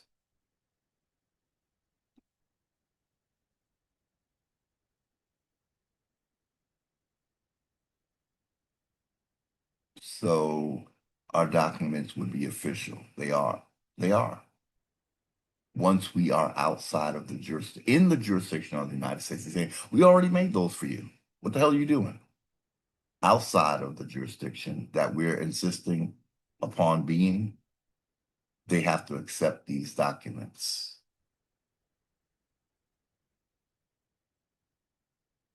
That's the state of citizens. I told you I have one of their IDs because I was, for a short time, a state national or state citizen. But once I realized that there is a way for American Indians, I made my declaration,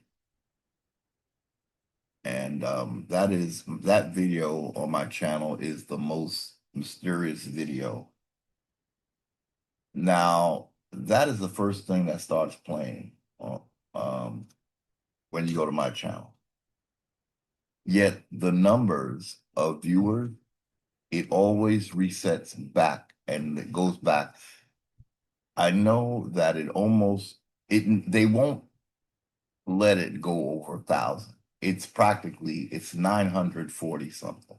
And I've seen that number go up and I've seen it go back to 940 something.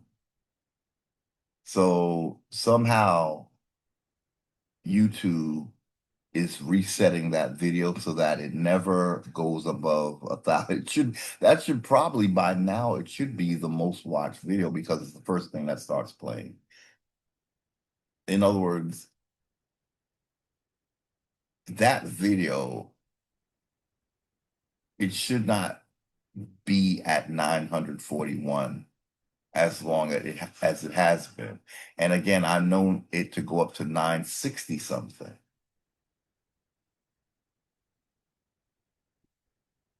What's happening is every now and then when I go to my channel, it'll say this video is unavailable. I think what's going on is they're making it unavailable and it must reset back to the last number that it was. Because I'm just amazed that that video, which is like an automatic play video when you go to my channel, it should be well beyond 1,000 views by now. So they're doing something. That's my reading of my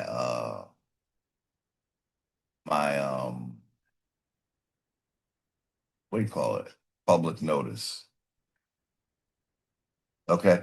So splintering following legal issues and the death of foundational figures, the movement has fragmented into various localized groups meeting under similar what? Moorish sovereign ideologies. You can't be an Indian and a Moor. Even in their system, they don't go for that. Okay. So we did read this, ladies and gentlemen. We just ended up looking at it again. I'm going to try to see if I can let me stop my share, and this time I'll be back sooner than later. Okay, so we are back, ladies and gentlemen, and for the longest you've heard me speak of an ID card that I created, and what ended up happening is I actually made it my phone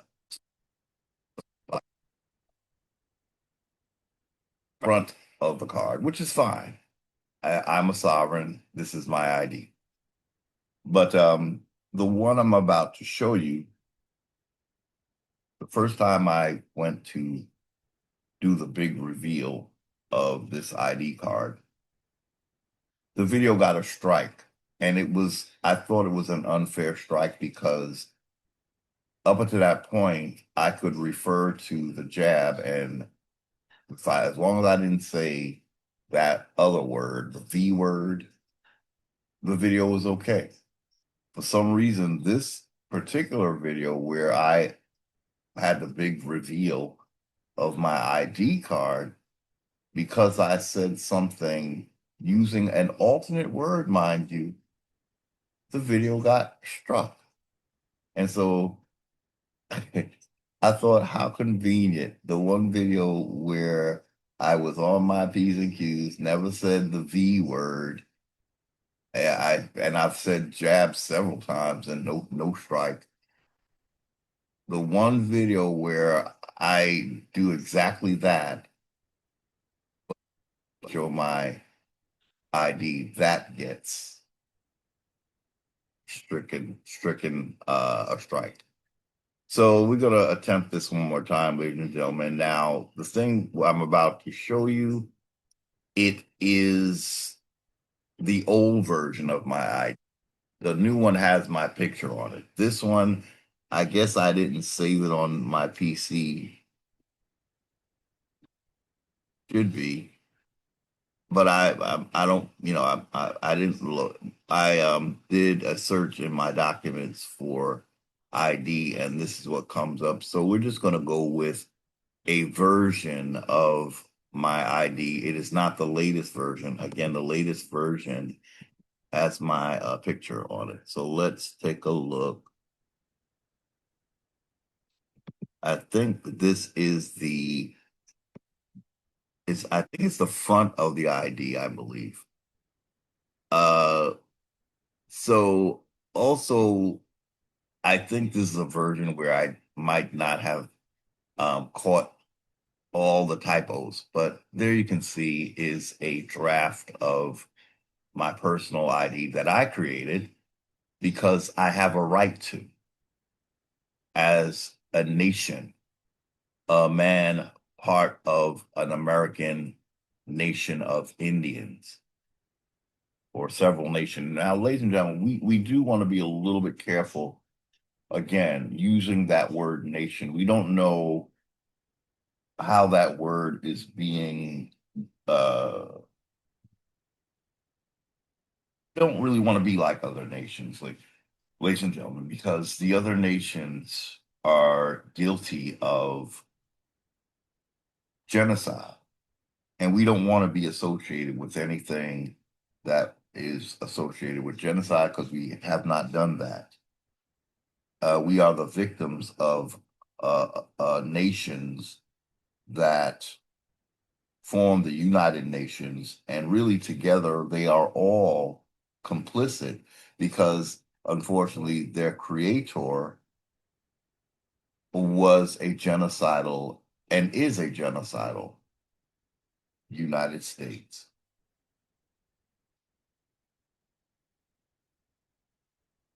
So, ladies and gentlemen, here is a peek at the earlier version of my ID. Let's read it. American. So I just put American. Indian not taxed. Identification card. Per Article 1, Section 2, Clause 3 of the United States Constitution, please note, cardholder is not a United States citizen, but a legal lawful birthright American Indian sovereign, not a sovereign citizen. Please do not harass, question, or detain, as the United States nor any of the states have jurisdiction over a constitutional Indian not taxed. I am a peaceful sovereign man of his birthright ancestral land, Algonquin, ancestral Algonquin lands. Now, ladies and gentlemen, I have had some concern about even mentioning the Constitution because really, when you an ID card in Russia is not going to talk about some other country's constitution, but I guess we're in a very unprecedented situation with the United States where, because they are always assuming jurisdiction over us like it ain't no thing, it's almost as if because of that predicament, we are having to mention their constitution to remind them what their constitution said in Article 1, Section 2, Clause 3. But technically, a real ID of a nation that's not in a genocidal relationship with a colonial nation, they wouldn't mention another nation's constitution in their ID. You see? But because the United States has a problem with boundaries, we are forced at times to remind them there's a boundary that you are crossing, and you have purposely done so, but we're letting you know that we know that you have. Because your domination over us is really dependent on mind control and making us think that anything that looks like an authority, because it's here, you have to go with it. In other words, you can't be The United States would like American Indians to believe that we cannot be here unless they approve. Wait a minute. I was here before you got here. I don't need your approval. It's not, it's unfortunate for you that you have decided to take over somebody else's land and you have to deal with the fact that they're here. I'm so sorry for you. But unfortunately, I cannot be bothered with that bullshit.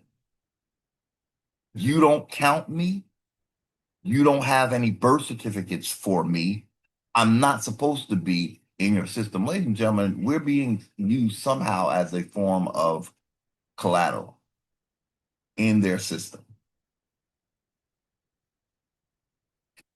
That's just not acceptable.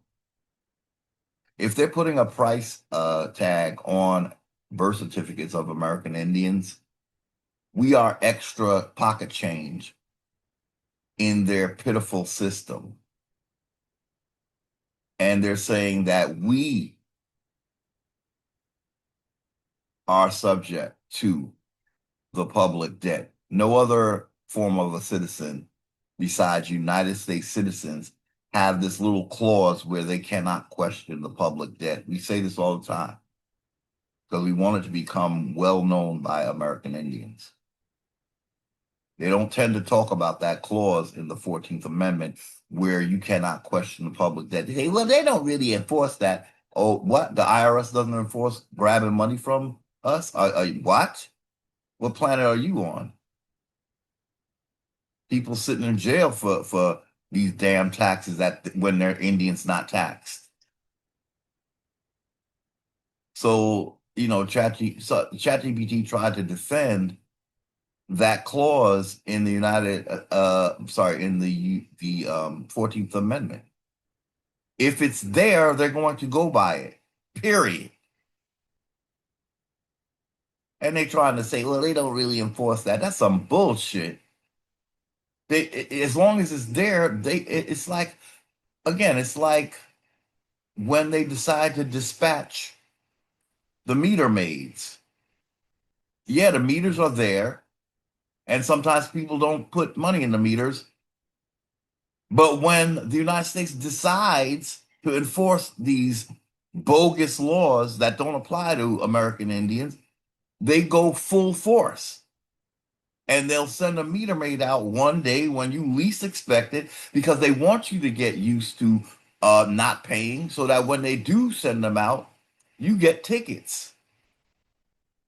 When they decide they need some pocket change, when they decide they have a quota to meet, as long as they have a law on the books, they can ignore it, but that's at their discretion. We get the surprise package. We don't know when they're going to send these meter maids out or whatever. We don't know when they're going to decide to enforce the law, their law that don't apply to American Indians.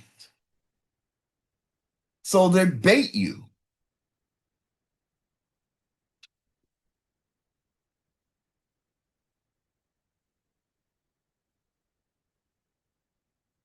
Oh, ladies and gentlemen, that is one side of the ID.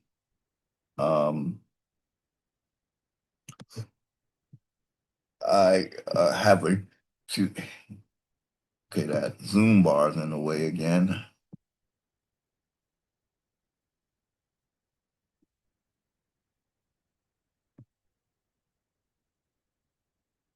Okay, here's the other side. Now, in the updated version of this ID, I have my picture where the map of America, North America is. But when I saw this little map, I kind of thought that would be a way to show the part of the United States where the different Indians lived. We were Eastern Woodland. Look how far the woodlands go. Now this is purely based on the landscape. So it's you could say it's all the same people, but it's just that some of us live in a wooded area, some of us live in the plains, you know, some of us are in the southwest.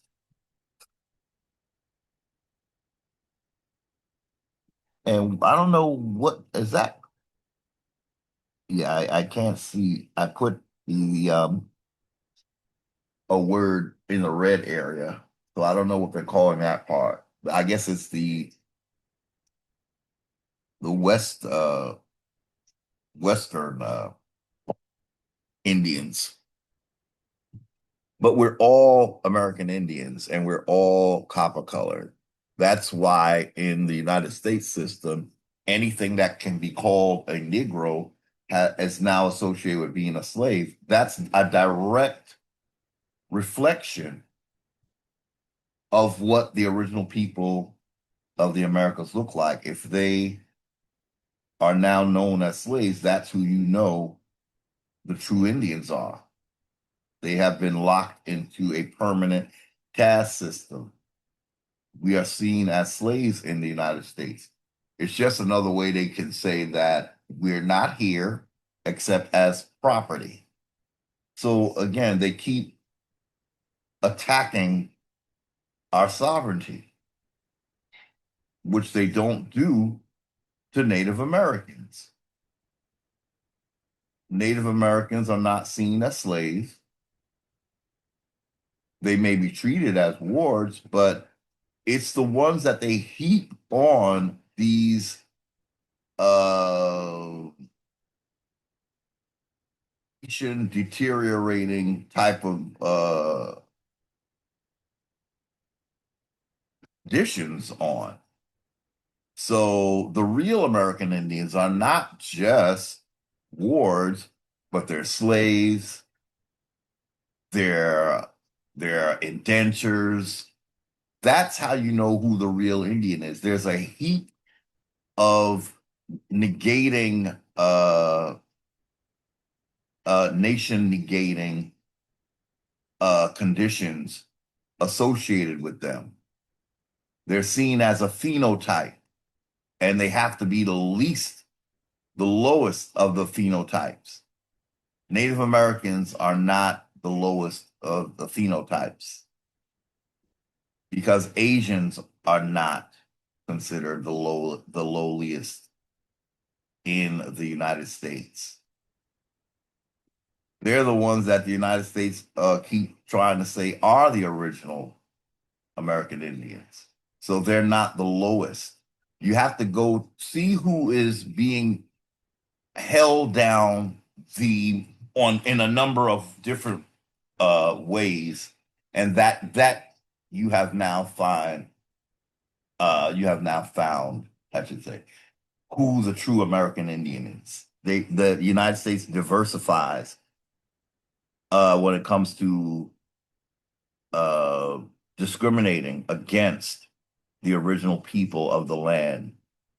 They will be known as African. You know, they have their labels changed throughout the years. They're colored one century, they're Negroes another, they're blacks another. They don't do that with Asians, ladies and gentlemen. That's how we know that the Asians are not the original American Indians. You have to have an onslaught attack against your nationhood, coming at you all kinds of ways to say that you are not the original people. But you're doing so much that you're showing me who the original people are. It's like how the Moors are showing you what Africa is working with in their reach and their grab for America. You say that Africa has all this gold, but your ass is not in Africa. You're here telling me that I'm just like you, which means you're trying to sell me your landmass because you have no use for it. You want to destiny swap with Americans. Why? Because of that land that you're looking at right there. So this is I believe, the face of this ID that I created. And it is very valid once you know who you are. So again, I've taken a picture of this so I can see now if somebody, where's your ID? I just pull out my phone. There it is. Fully legitimate. I'm showing you my ID, right? I'm a nation. You can't tell me, uh, that this ID is invalid. I'm not part of your nation. As an Indian, that's the beauty of being an Indian. I can be a single Indian and still not fall under your jurisdiction. But when I tell you I'm from a nation and I know what the nation was, what are you going to do? I was part of what they call the Waipemiac Nation. That's where my Indians lived for lifetimes before Indian removal.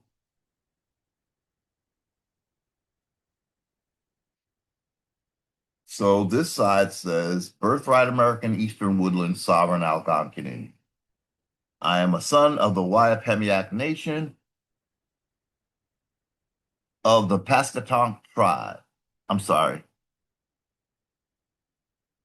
Nate, Waipemiac Indian Nation of the Pascatonk tribe. We were a peaceful tribe and nation discovered by the English circa 1585.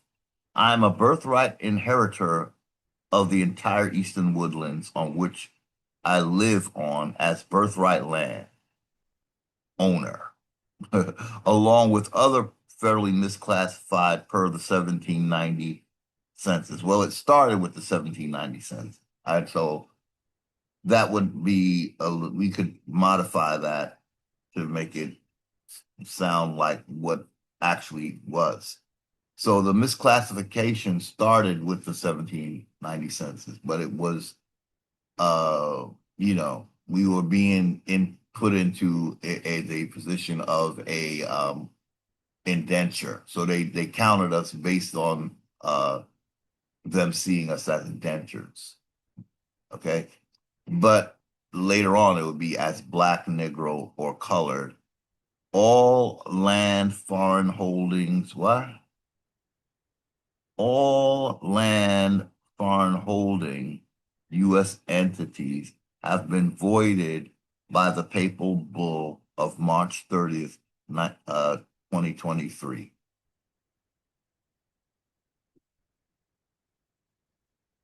All foreign land holding entities. I'm sorry, that's now it sounds like it's like sense. Okay.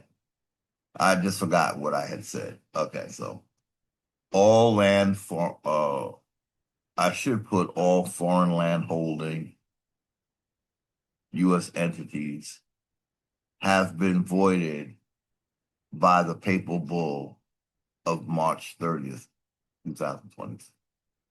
So I think I may have made a mistake on that. And this is an early version of the, so I might have corrected it, but just to get an idea of what my personal ID looks like, what my personal ID looks like. So what do we have next, ladies and gentlemen? Oh, why do I have so many IDs up? That's another article about uh, Verdiaci, but I think we've read enough about her.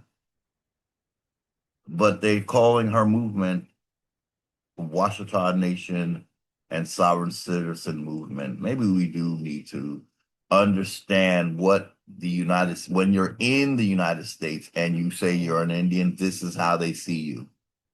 Especially when you say you're a sovereign Indian in the United States, they saying we don't have that in our nation. We don't recognize that. So you are breaking laws and all that. But see, if you're not in their system, you're not breaking any of their laws. Do you follow American Indian?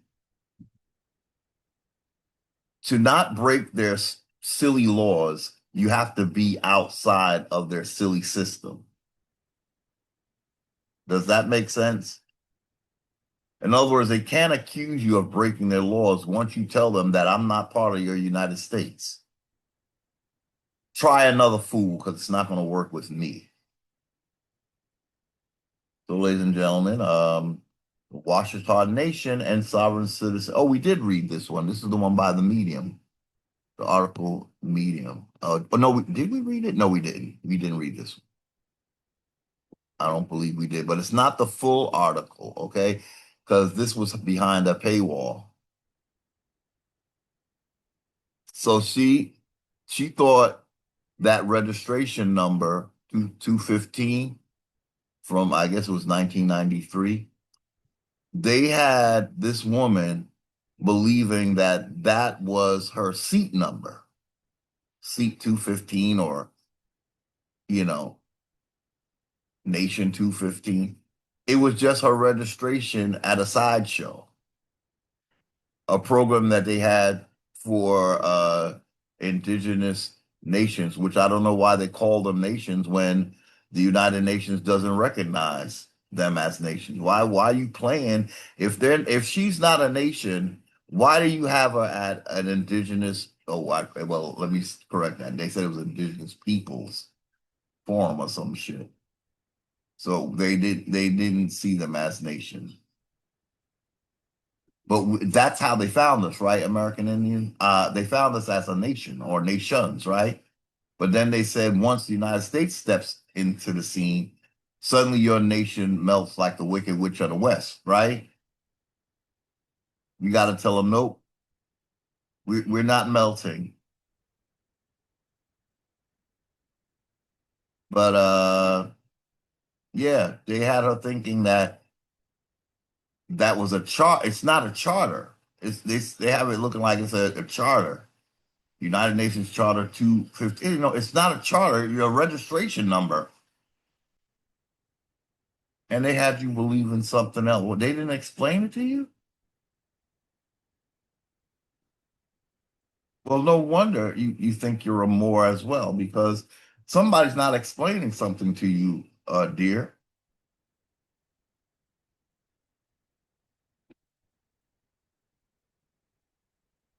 Wait, Indigenous People Organization seat number. Okay, so now it's a seat. So yeah, she thought that was a permanent seat of some sort. It's not. The Africa has 54 seats recognized. They recognize each other, ladies and gentlemen, but they don't recognize that who they are making victim of colonization.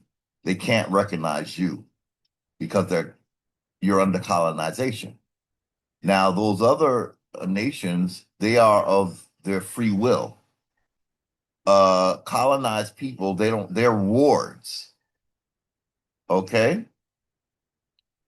So this seat number was presented to Empress Verdiachi Tiara Washington Turner Gostin Elbe and Empire Washita de Dugdamundia in recognition for being the oldest indigenous civilization on Earth. That's so not true. See, the United States comes along and they start making whichever Indians they want to call the oldest. They don't go by what they found here, eyewitness.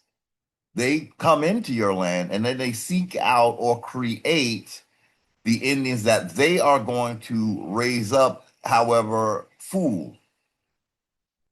Because they fooled this woman into thinking that she had a seat in the United Nations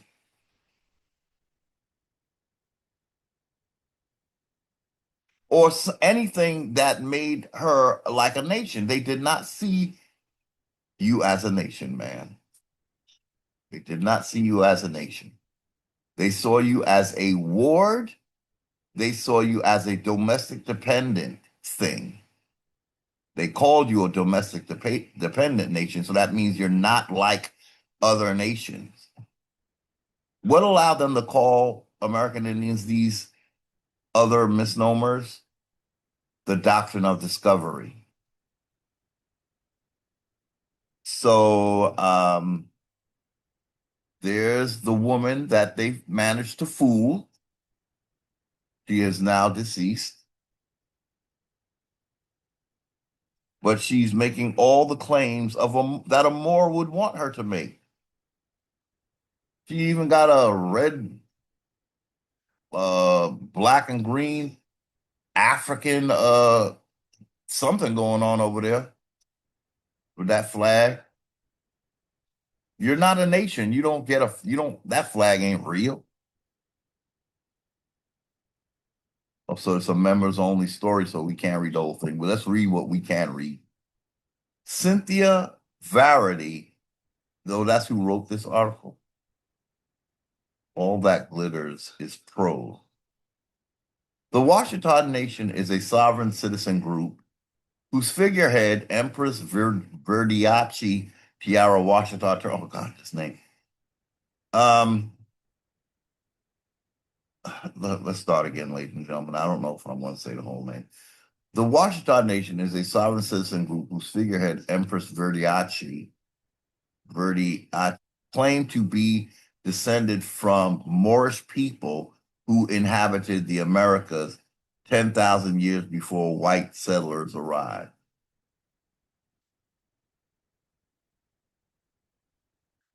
So there's Moors giving you another version of their story, right? Now they say they're from America. The rest of the world thought they were North African, and they ran with that and allowed that and accepted that as the truth. They never denied it.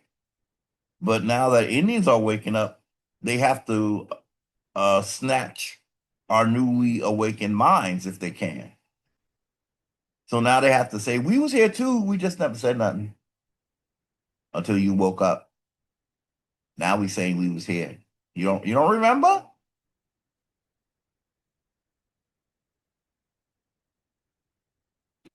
They're just so detestable. They make themselves detestable. Like snake oil salesmen, door to door, selling bullshit.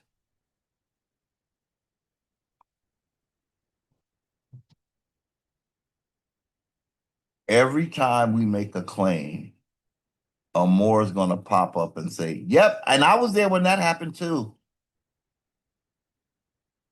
Yeah, but if anything,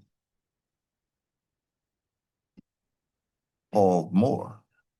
Again, we didn't have the Roman alphabet, and there's no glyphs that I know of that refers to the word Moor or Mu.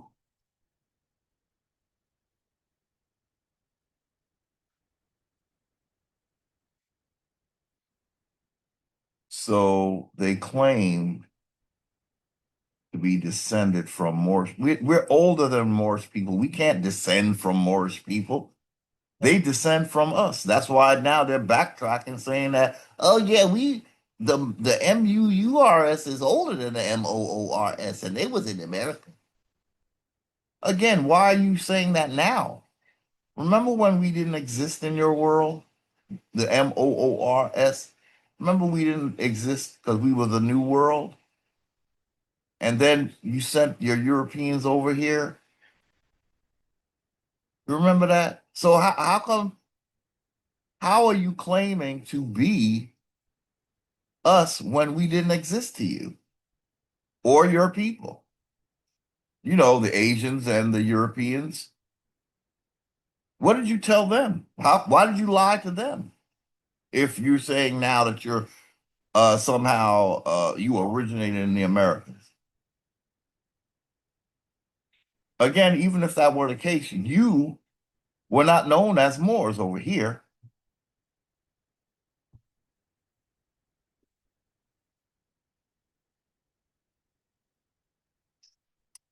What are sovereign citizens? The sovereign citizen movement. Look at they're saying they're the oldest. No, well, they're saying that's wait a minute. They claim to be descended from the Moor. Okay, so they're saying that was a claim that they made, not that any other nation recognized. Oops, my bad. Uh, they're saying that they claim when they had Moors involved, and that's who they are basically, Moors. That's what Amen Hotep Shabbat Selbey said. He said the five civilized tribes are Moors. Claim to be descended from Moorish people who inhabited the Americas 10,000 years before white settlers arrived. Now they're putting this on this alleged Indian tribe like they're saying it, not necessarily. In other words, they're making it sound like this is a claim that they're making that no one has validated. But we know that it was Moors whispering in their ears. But then they are left to bear the humiliation of other nations that were created by the Moors saying that nope, that's not valid. So what more whispered in your ear and told you that lie? The sovereign citizen movement, they have been reduced to a sovereign citizen movement, ladies and gentlemen. Since when are Indian citizens? Did they read the Constitution, Article 1, Section 2, Clause 3? The sovereign citizen movement is a loose group of Americans who reject the federal government and see it as illegitimate. Illegitimate. It is because it based everything it does on a doctrine that has now been repudiated. So they are illegitimate. Well, post 2023, especially post March 2023, March 30th to be exact, when their actions were repudiated by the very same church that pudiated. If there's a repudiate, there must be a pudiate. The same church that said it was okay to steal now said it's not okay to steal. But again, the United States is like, well, we don't. It's too late now. We finders keepers. We're not. No. Well, you didn't find the Americas. You didn't find it. You invaded it,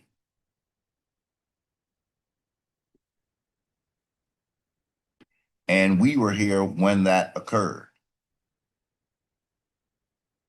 So they're saying these Washita Nation, the five civilized tribes, uh, are a loose group of America. Well, then how did they make it to the United Nations at all? If they're so loose, why did they have a seat at the sideshow at the United Nations? If they're so illegitimate,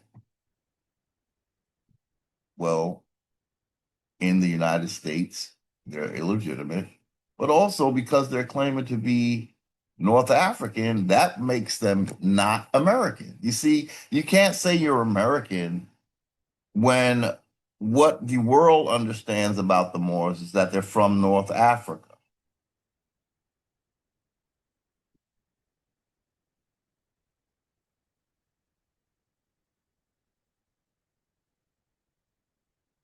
Um, so now they're just I really it'd be interesting to see how she talks about how they got to the United Nations as at one of their programs, but not a seat, not a permanent seat or anything like what Africans have. Anyway, the sovereign citizen movement is a loose group of Americans. At least they're calling them Americans in this one instance. But they're saying that if you're American, you have to be under the United States. But that's not true.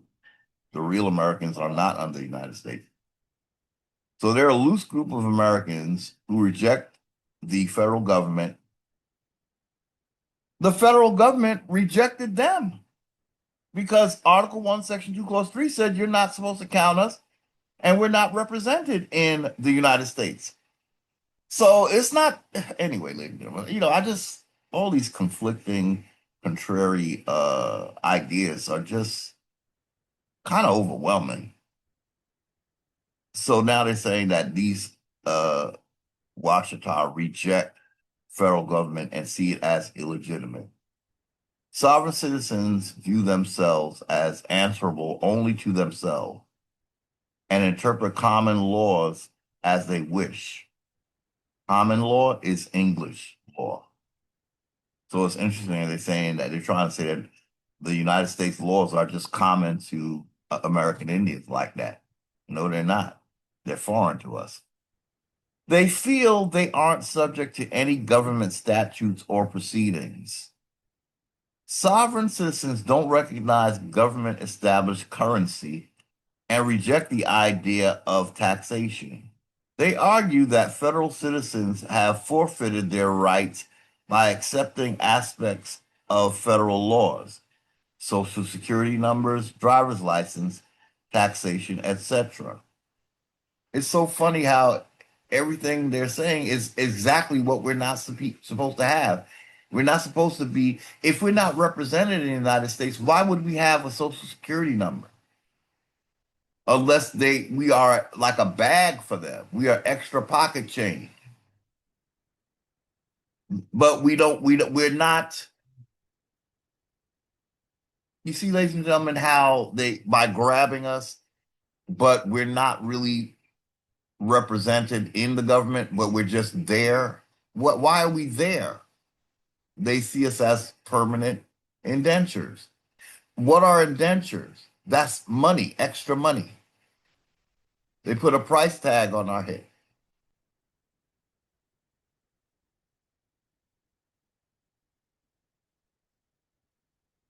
Okay? So they argue that federal citizens have forfeited their rights by accepting aspects of federal laws, social security numbers, driver's license. See, what it amounts to, ladies and gentlemen, when you follow a Moor, this is what happens. Now, if you step to this United States as an original American Indian, this is not going to happen. It's too many conflicting narratives when a Moor is saying that they're North African. And that's the United States is correct in saying, yeah, that's why you're not legitimate here, because you belong in Morocco. But that's where Moors done lost their damn mind. There's several places where the United States done lost their damn mind, but there's also places where the Moors done lost their mind. They can't be two different places and say that they're the same people just because we look alike. No other people do that. No other people say because those people look like me, they are a part of my nation. It's always these African type of things that's trying to make every person African because you look like African. Why? Be- Ladies and gentlemen, the only type of people that do that are people who are, I want to say, not necessarily poor, but let's say poor minded. I mean, clearly, this is a grab for our resources, colonization, that's what it's about. But these are also poor spirited, poor minded, along with any poverty. They are said to be the most impoverished nation on the planet, Africa. But it's a poor mindedness that's our real concern.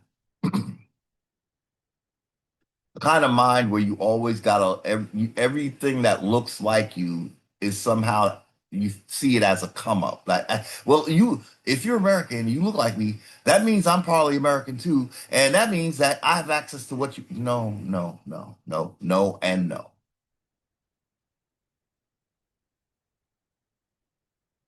For the sake of the God that they're worshiping, Moors have turned on American Indians. They are the ones who did this, and yet they're the ones who seem to forget this the fastest. You look at us just like how the doctrine of discovery looks at us. Truth be told, truth be told, Moors look at us just like the doctrine of discovery look heathen. That's why they require that we convert because they're saying if you don't convert, you're heathen, and we need you to be like us for real, for real. Although we're gonna tell you like you're just like us, we don't really accept you until you convert. That's when you really become one of us. And then you change your name. See, if I was you already more, I wouldn't have to change my name. Because my name, just like my image, you would say, well, that's all part of who we are. We're one and the same. Well, we are family. I got all my fools with me because we're being fooled by you. This poor woman went to her grave thinking that she had a seat in the United Nations. Did anybody bother to tell her that nope, that was just the sideshow? Had a little something for once again you're being renamed indigenous. See, they're trying to take the plight of American Indians and make it like a what they would call a global on a flat plane, they call it global. They are so contrary to everything that is true. So they once again we're being given they keep coming up with these names, indigenous.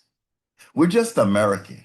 See, when they call you indigenous, it's like they're saying you're not really a nation because they should be calling us Americans, but they don't. They have hijacked America, and so now we have to be called indigenous.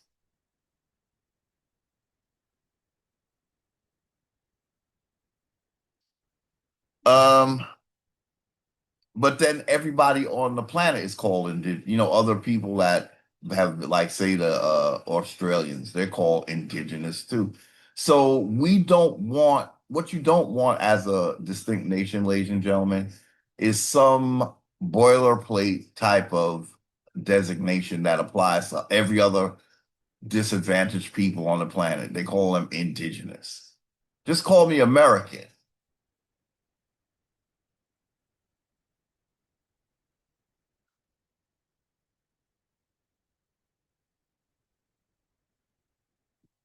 What they believe.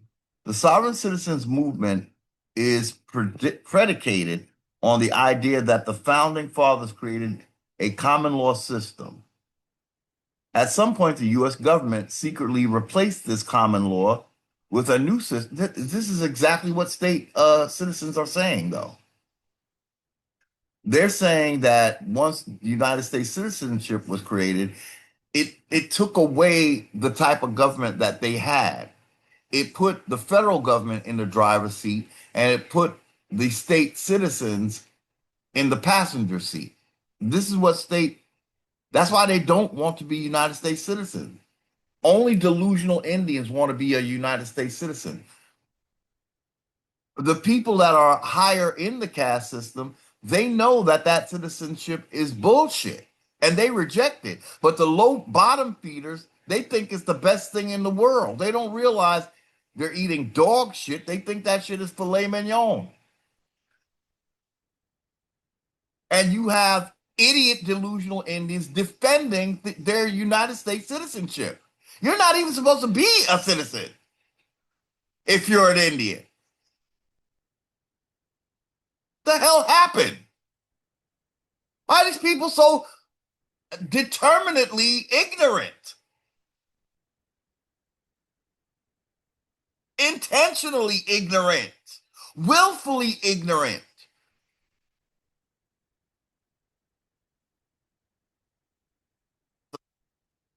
I decided to go all the way with it. I had big plans for my Sunday, and when I saw the clouds all in the sky, I said, "Plans canceled." I guess I went into video mode to get my mind off of how not happy I am with that my plans have been dashed. So then I went into a marathon of it. This video's been going on since yesterday, ladies and gentlemen. Since yesterday. And now it is morning of Monday. Oh my gosh, the weekend. Where to go? August is doing that thing where it just slips away. Oh boy. Oh boy, oh boy, oh boy. But the sovereigns, what this is what they say in the Washita believe. They've been misled by Moors, and now they're being made an example of a rebellious little bunch of indentures and wards. The sovereign citizen movement is predicated on the idea that the founding fathers created a common law system. Oh boy, common law. At some point, the US government secretly replaced this common law. It wasn't exactly a secret. It's when they created the United States citizenship, ladies and gentlemen, everything changed. Everything changed. Came a federal-based system after the federal created for itself citizens. Now, the federal is the District of Columbia, as we always say. They didn't have citizens before they invented United States citizens. They were a district where state citizens met on neutral ground to discuss whatever they're discussing. The District of Columbia gave itself its own citizens, and its citizens, they say, are only residing in the states, but they belong to the district. That's why they call you residing in a state, because your citizenship is to the District of Columbia. This is what happened to all American Indians who were seen as indentures. We were delivered to a district, not the state that we're in. That was the state's way of getting rid of us. That was the state's way of getting rid of the tribes in each of the states. They made them District of Columbians.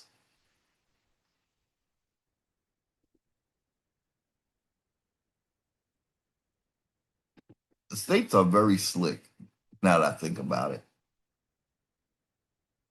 But at this point, what happened to me, the way I see it is, once every American Indian was given a dollar value with a birth certificate and delivered to the District of Columbia, that was extra money for the District of Columbia. That's when the state started bowing down to the District of Columbia, because the District of Columbia had all the money and the human, quote unquote, what they call human resources that they monetized. Every American Indian became property of the District of Columbia. And the state said, well, you're going to share some of that money with us?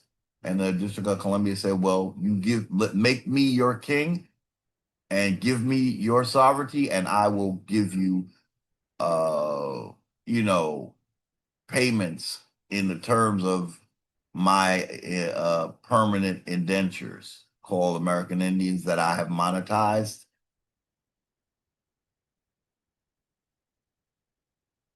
I feel like it's a modern version of slavery, where the District of Columbia is the slave master pimping out its slaves to the states. And then when the states hire us, I think the feds pay them. And then they pay us from what the feds are paying them, uh something. It's some kind of, it's something, ladies and gentlemen. It's something not like what it appears to be. Because if we belong to the District of Columbia as United States citizens and we are working in states, isn't that like being lent out to a plantation? Your master's, you know, contracting with the state to use your labor and your cheap labor. So is it that either the states get some kind of tax break by using you or something? Something weird is going on, ladies and gentlemen, with the way they're using America, because they made us citizens for a reason. And it's not just the District of Columbia that benefits from that. It can't be. This is something, the reason why it was done is because the whole system is benefiting from it, not just the District of Columbia. Now, the states can play stupid, like, we don't know what's going on. We just here, we just don't want you in our midst. But there's some kind of exchange going on because these these United States Negro citizens, there are a form of collateral of some sort. They've been monetized. So someone outside of the United States District of Columbia is getting the benefits of us being monetized.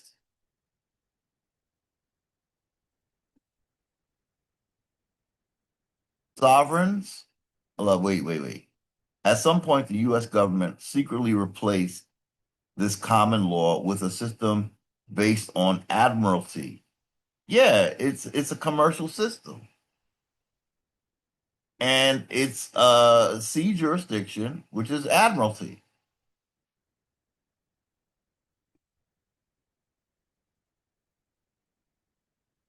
The law of the sea and international commerce. Sovereigns believe that under common law, they are free.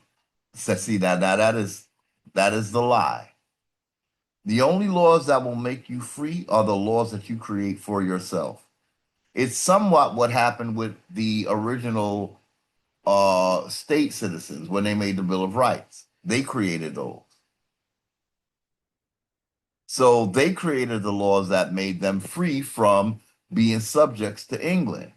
No one else can do that. That's why those Bill of Rights do not apply to American Indians, because we were never subject to England. We have never made our laws because we're too busy being seen as indentures, permanent slaves, wards.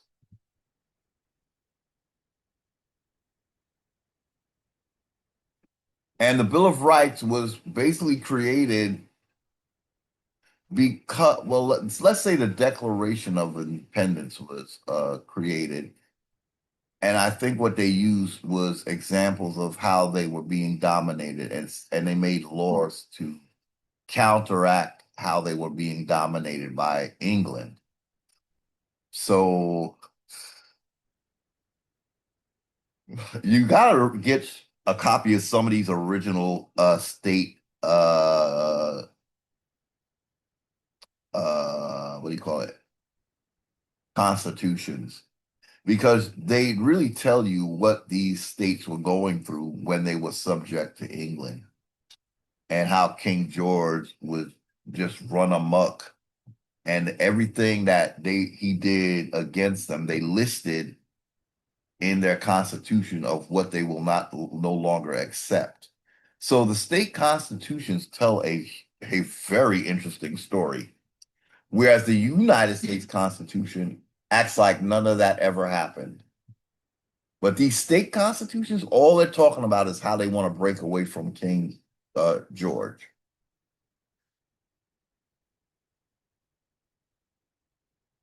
Uh, they had a list of grievances, and I think they transitioned those into a Bill of Rights of what they're not going to accept anymore and how they don't want to be dominated.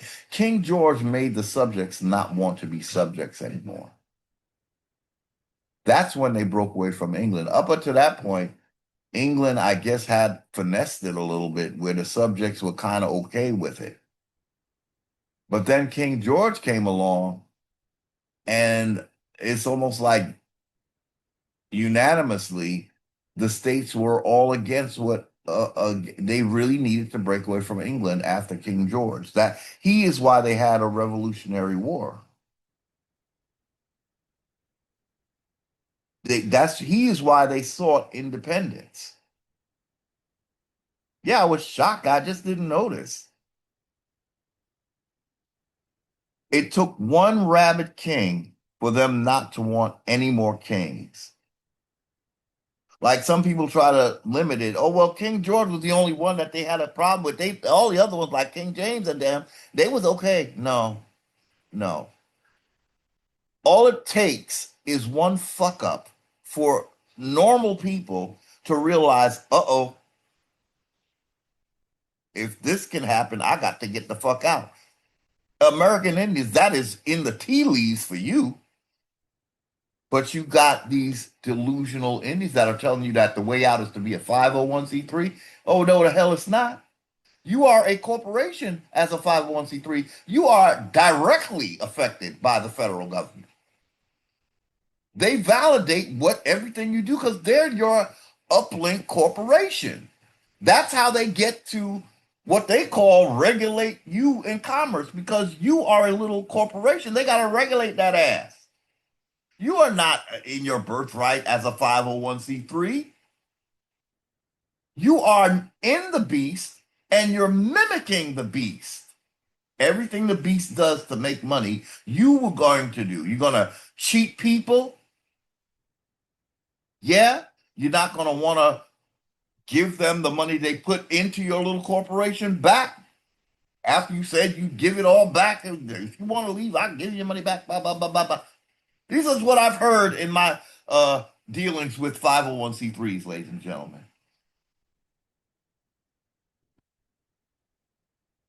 They take your money because they're desperate for a profit, because they're a corporation.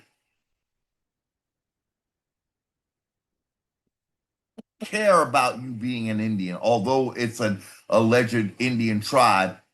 Once they get their hands on your cold cash, they ain't letting go. And they become just like their master, the United States, who don't give a damn about American Indians for real, for real.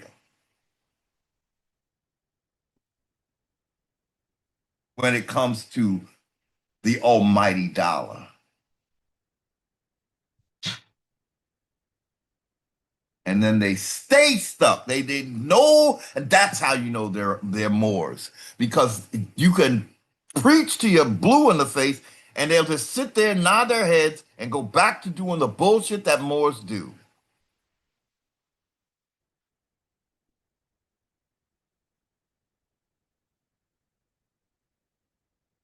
Some believe, wait a minute. Okay, under admiralty law, they are enslaved. It's a fact. United States citizens are just converted slaves. They went from being private slaves to the public debt slavery.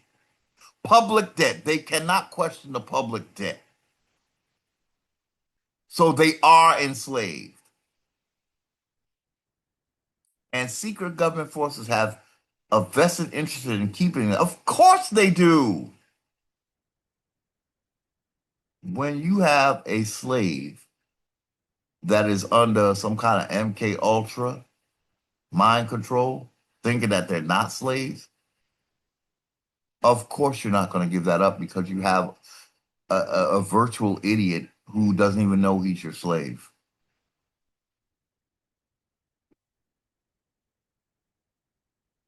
It's so funny that what the Washita believed is actually true, but the thing is, you can't play a game against the one who created the game. The mistake that the Washita Moors Indian are making is being Moors and then trying to beat Moors at this commerce game. You cannot be part of the game and talk against it. That's why you have to get out from under that umbrella. Some believe that the common law was eradicated during the Civil War. Was in essence, ladies and gentlemen. But the thing is, American Indians are not supposed to be under common law either. Common law is England. England. Whole legal system is England legal system. But yes, there was an eradication that took place uh, because the Civil War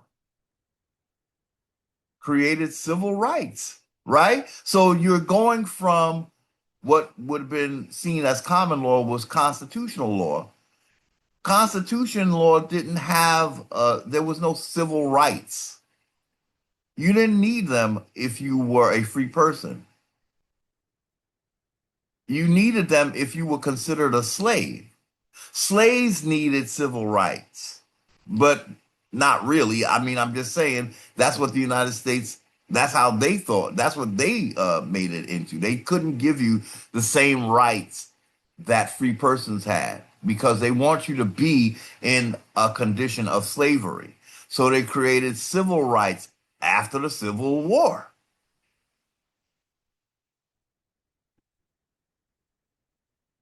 Civil rights are not constitutional, okay? Because the Constitution doesn't say anything about a set of civil rights, Bill of Rights that they should have been talking about. But they know that only the people that came up with the Bill of Rights did the Bill of Rights apply to. They didn't want to tell Indians that those civil rights will never apply to you because you didn't write them. The subjects wrote that to break away from England.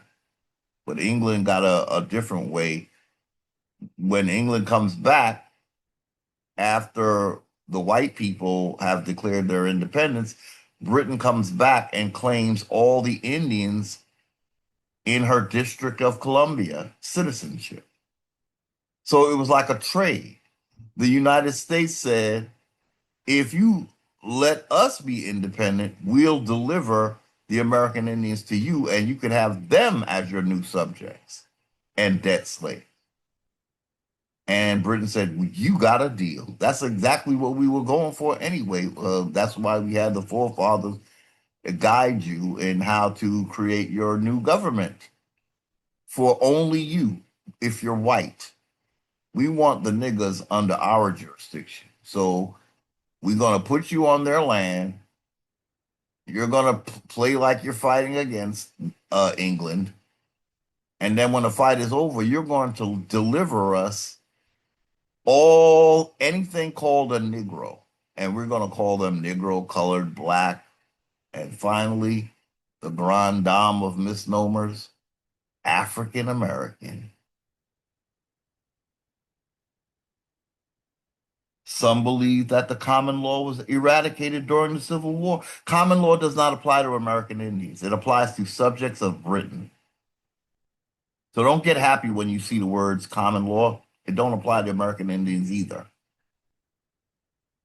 While others believe it happened in 1933 when the US did away with the gold standard because they got a new money system. It's called Negroes, Negro dollars.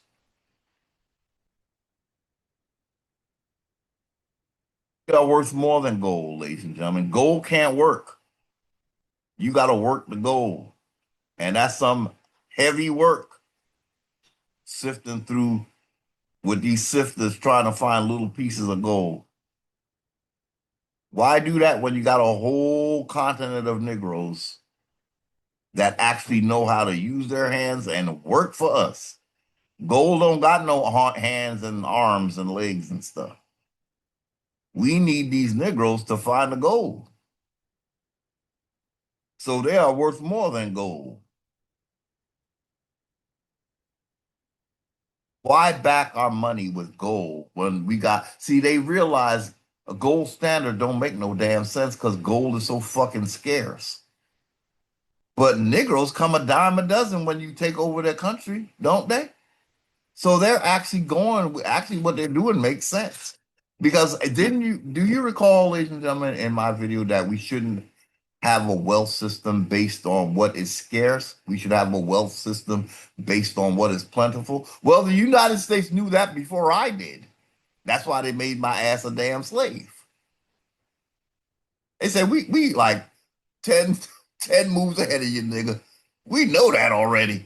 Just find it out because we keep you in a constant state of moo the foolness.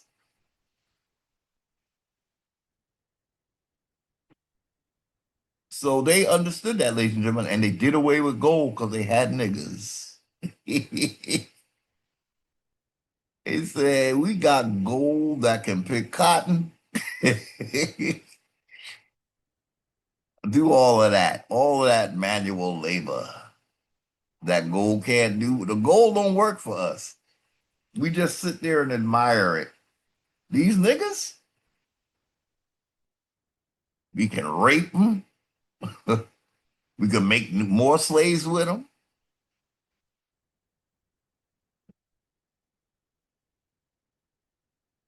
They're money maker more than our natural resources. I was kind of shocked when I read that somewhere that it was, and there was a video, I'm sorry, there where the uh the conclusion was made that it was slavery was worth more than all the resources. It was slave labor. It's so sad, ladies and gentlemen, that people that look like you would do that to you. King James is a whole Negro. So was King George. Some believe get Lee Cummings. Let's look at his book. It's right here. I have it here. I don't think I have it as an ebook. The name of this book, The Negro Question, Part 6, The 13 Black Colonies. They were founded by 5 black kings. Who were the kings? Let's look in his book real quick. Negropean kings, ladies and gentlemen. Now, where is that? Ugh, don't tell me I don't. But he somewhere in okay.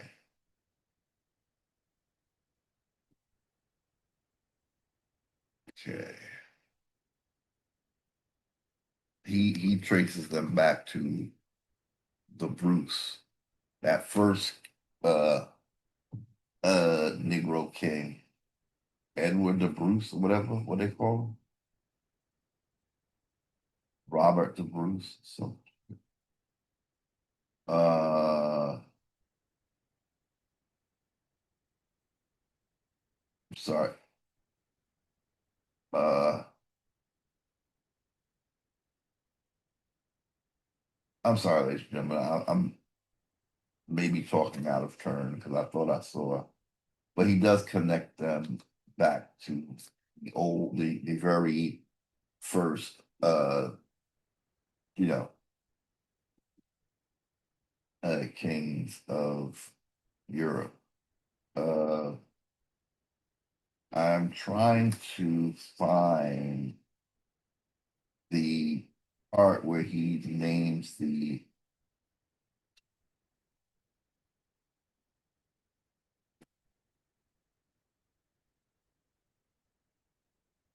talking about charters that these kings made, these Negro kings for states, Negroes, all Negroes, no white man to be found. The United States was created by Negroes, foreign Negroes. It was a big psyop against American Indians, though. We thought that because they looked like us, we were going to get some kind of special treatment. Oh, we got special treatment, all right. We definitely got that. Not the kind we were expecting, though.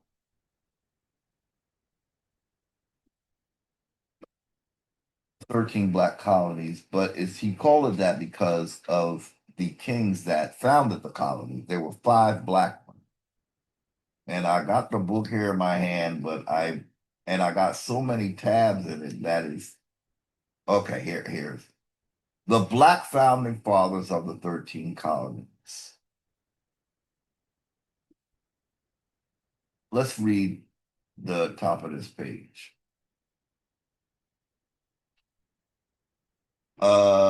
This is let's see.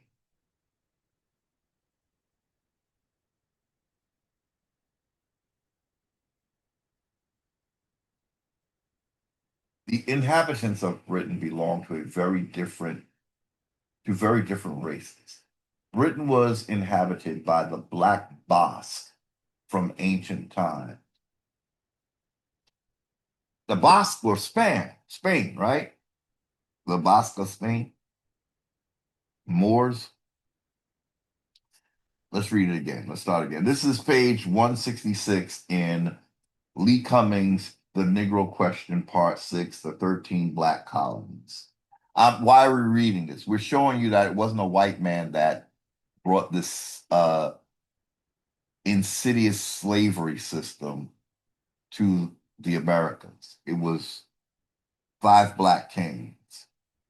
So let's start at the top of page 166. The inhabitants of Britain belong to a very different races.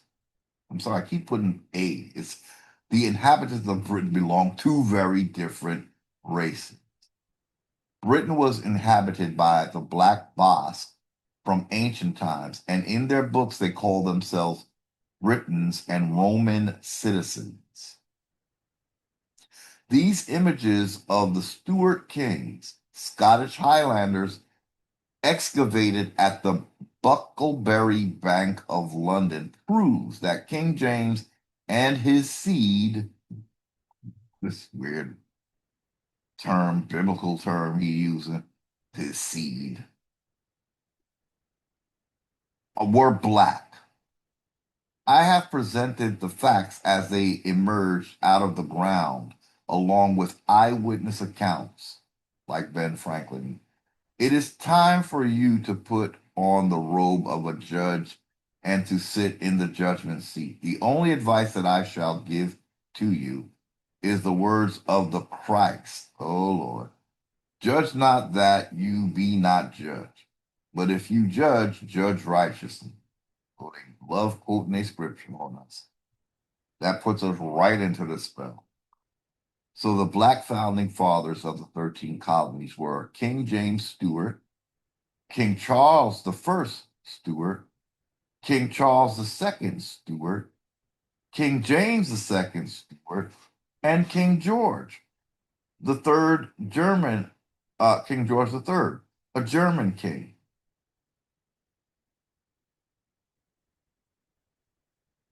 King James the First, King Charles the First, King Charles the Second, and King James the Second.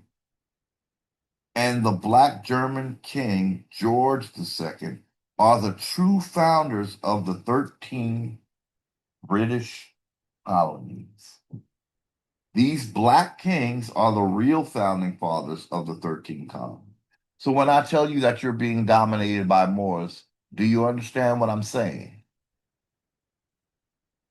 White man didn't bring this government here, ladies and gentlemen. I know y'all are still not really receiving that because you see a white man, you just assume, right?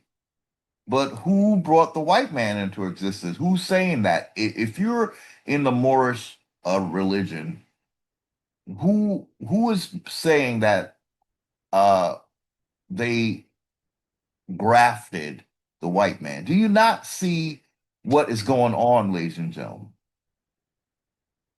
This is a few strikes against the Moors. One, that they started the state system and this government system from Britain, and they were black, not Caucasian.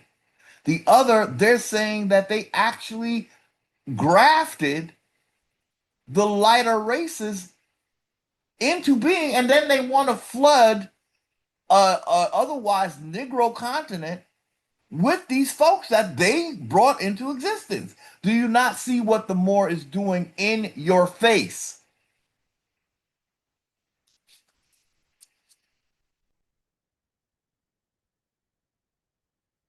These black kings are the real founding fathers of the 13 colonies. There is no such thing as a white founding father. It is a myth.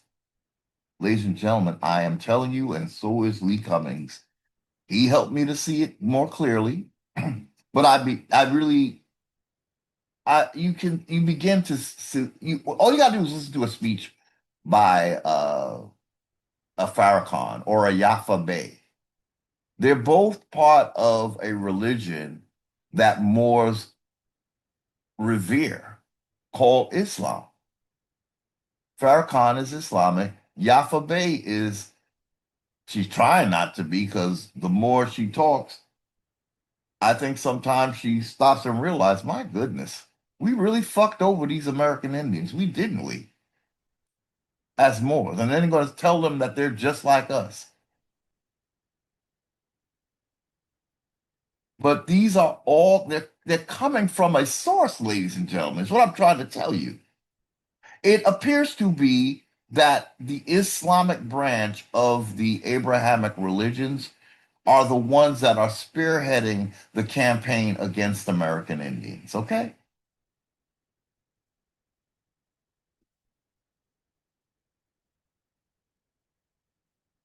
Um,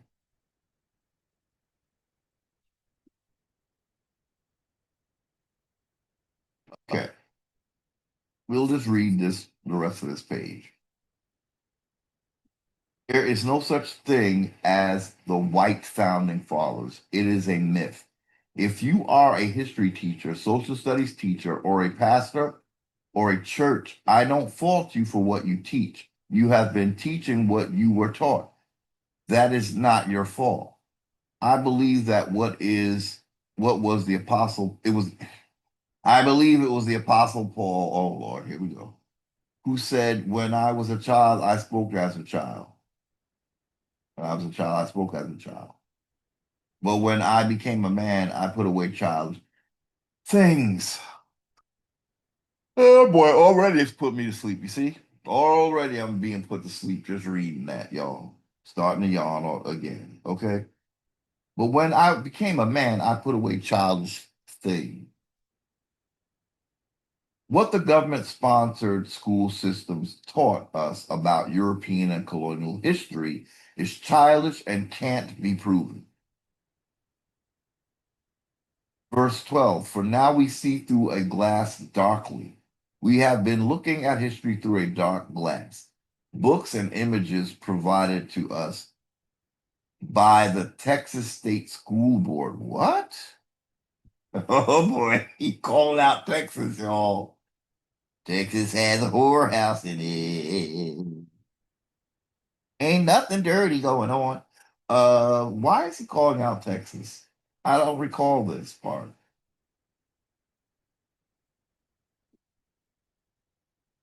have mentally steered us away from the truth. What is this then? This is that which was spoken of by Joel. Oh, he is so Bible beats, baby. I can't do this much scripture, y'all.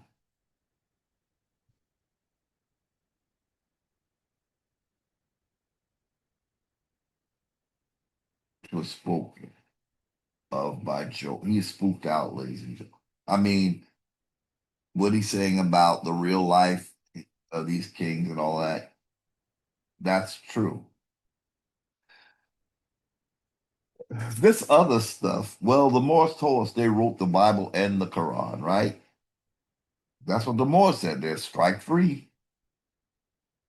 They wrote three conflicting religions into being.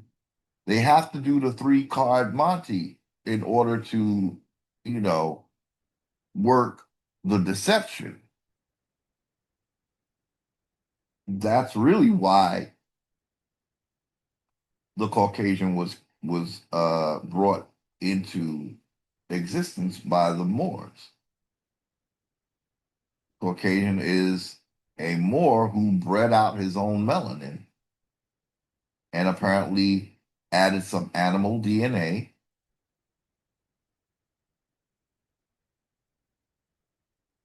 and a scripture about the older serving the younger.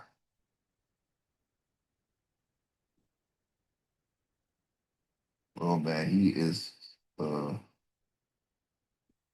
boy, I just be reading this much Bible, I'm starting to get fatigued. This is what was spoken of by Joel the prophet, Joel 2, chapter that in the last days I will pour out my spirit on all flesh, and your sons and daughters will prophesy. I'll dream dreams. What is the conclusion of this great matter? The whites must be credited with picking up the pieces and moving the government forward, but the credit for the forming of the original colonial government and the 13 British colonies must be given to the Black Scots. Are the generations of the 13 Black colonies. It is finished.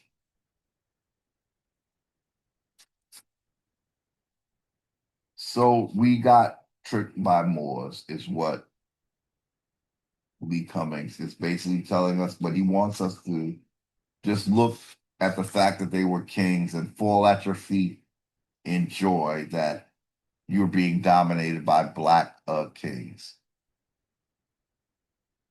He's telling you the white man is just picking up where the where the Negro kings left off. What did the white man do? He delivered American Indians to the District of Columbia to be citizens, called 14th Amendment citizens.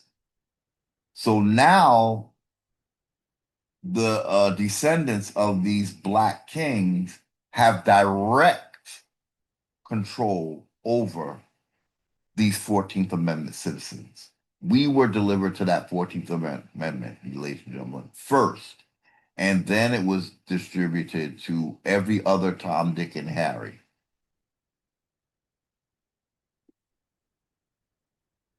Call it their birthright citizen. You and I, as American Indians, are being made a sacrifice so that these other folks can claim a birthright citizenship from something that was born from our identity. The United States citizenship, it was born of indentures, Indians who were made indentures. And then the United States said, well, we don't want you to be slaves anymore to those citizens. We want you to be direct slaves of the British nobility that we just read about, the original ones. So we were delivered directly to Moors, and look where it has gotten us, ladies and gentlemen. We are paying their debts. They have made us the debtors. Read the 14th Amendment and Section 4, where you can't question the public debt. That's what these British kings are using us for. They're using us as a form of pocket change in their pocketbook. So, ladies and gentlemen, again, this is a marathon video. I'm sorry for the lengthiness, but I hope you can appreciate what we are discussing. We had more, but I don't think we're going to get um, to all of it today because this is already a pretty lengthy video. And I'm, again, reading all that Bible has put me back to sleep, basically. Meaning I'm sleepy, but mentally I'm not sleeping, but physically I'm being lulled. Sovereigns, okay.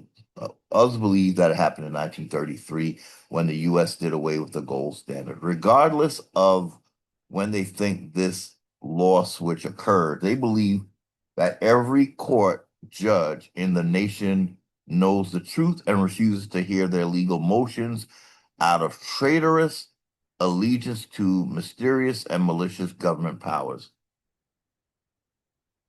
It's really amazing because everything that these Washita believe is actually true, but because they are under the umbrella of the United States, they can't call it out.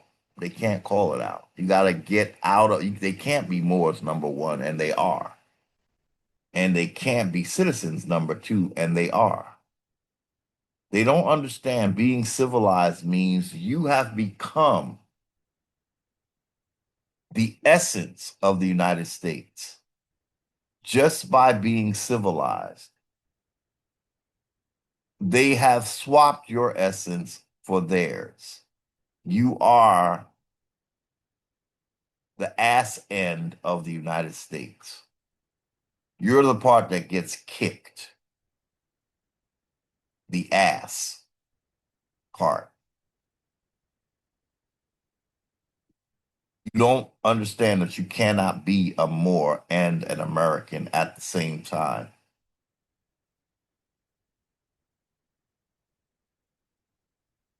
Have to be one or the other. Again, because in the system, American Indians have zero power and zero protection.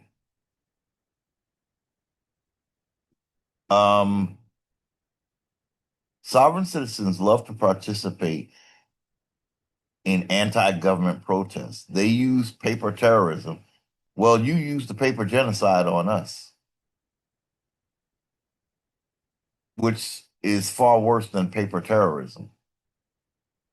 Filing fake lawsuits and fraudulent liens on properties to carry out their mission to wreak havoc on the government. Wow. They are really delusional. After what you did to American Indians, you actually believe that they trying to get out from this ill treatment by you is them wreaking havoc on the government. Give me a break. Occasionally, things get violent. In 2010, a pair of sovereign citizens, father and son, shot and killed two police officers after pulling over the pair in West Memphis, Arkansas. How many people still say Arkansas when they see that word? The Federal Bureau of Investigation classifies some sovereign citizens as domestic terrorists.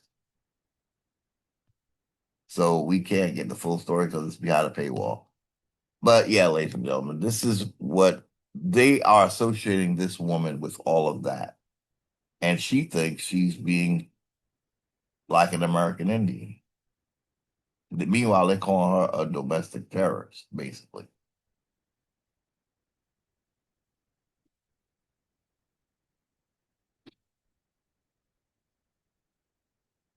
Ladies and gentlemen, I have a feeling that we're not going to get to everything I want to get to. We were, okay, what do I even have it pulled up? I don't even have the screen pulled up. I guess I didn't intend to get to it. I had okay.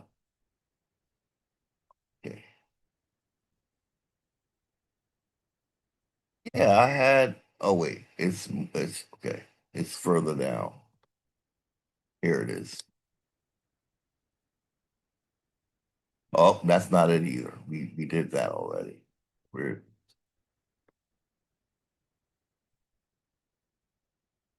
okay. I pulled up so many different windows, ladies and gentlemen, that the one that I was going to do got pushed to the back. We were going to talk about racism in Morocco, where the most homeland is. They don't accept people that look like those people you see on the screen.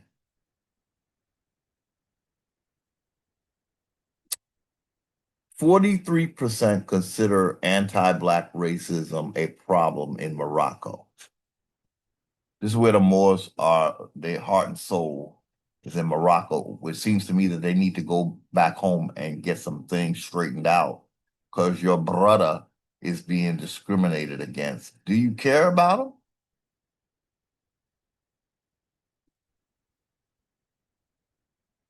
Or do they turn into people that look like W.E.B. Du Bois, and start acting like they fancy Negroes now? People that look like, what was that other one? Uh, ooh, I can't remember his name, but he was the black politician that looked white, married to, I can't even remember his wife's name. The pianist, Scott was her name.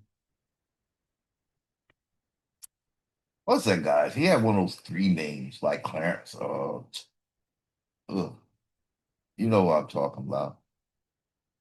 Uh, he became part of Congress, I believe.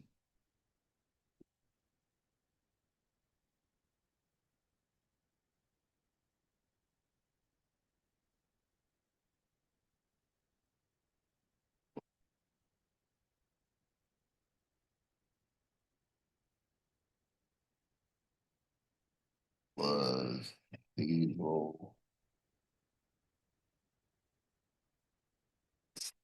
got married? Adam Clayton Powell. I think that a more once they get that look. Now, mind you, he's still considered a Negro, Adam Clayton Powell. But once he has that look, a class system is created, a caste system. And what Moors do is they make the melanated people, the people who are kissed by Ra, they put them at the bottom and put the pale face, like Adam Clayton Powell. He gets risen and is mistaken for a Caucasian man. This is the world that the Moors want. That whole thing in school days, the jigaboos against the Heathers or whatever that was, real talk, real talk. That's the world that Moors live in, that they spread everywhere they go.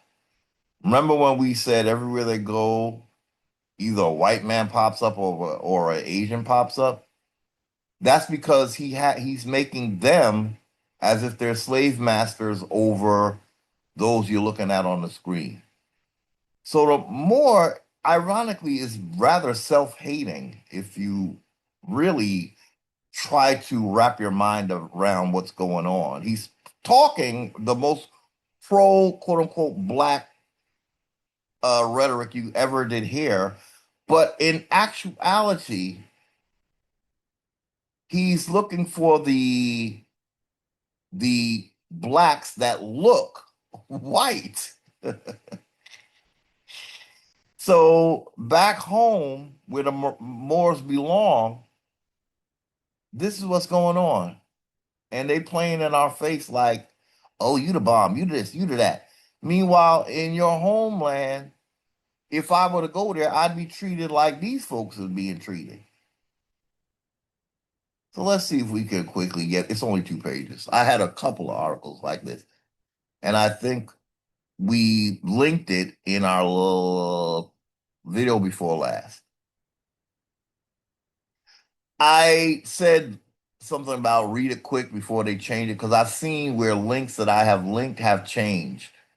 And that's how they make YouTubers look like fools because a link that you link years later, they will remove that link. It'll probably still exist, but it's been given a different, a new web identity or whatever. New HTT,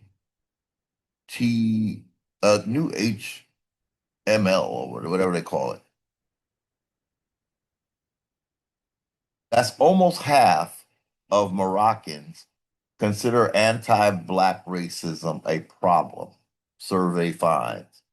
Now, this is from 2022, but we know how long racist activity goes on for, right? In the Americas, we learned that, right? It can go from 1493 to today. A survey carried out by the Arab Barometer investigating anti-blackness across the MENA, I guess that's the Moroccan, I don't know, region, found that the majority of people found racial discrimination to be a serious problem. The study carried out between October 2021 and July 2022 involved 23,000 participants. That's a lot. From 10 countries in the region and found that in most countries surveyed, majorities affirm that racial discrimination is a serious problem. Meaning, if you look melanated, you are being treated like a lower caste.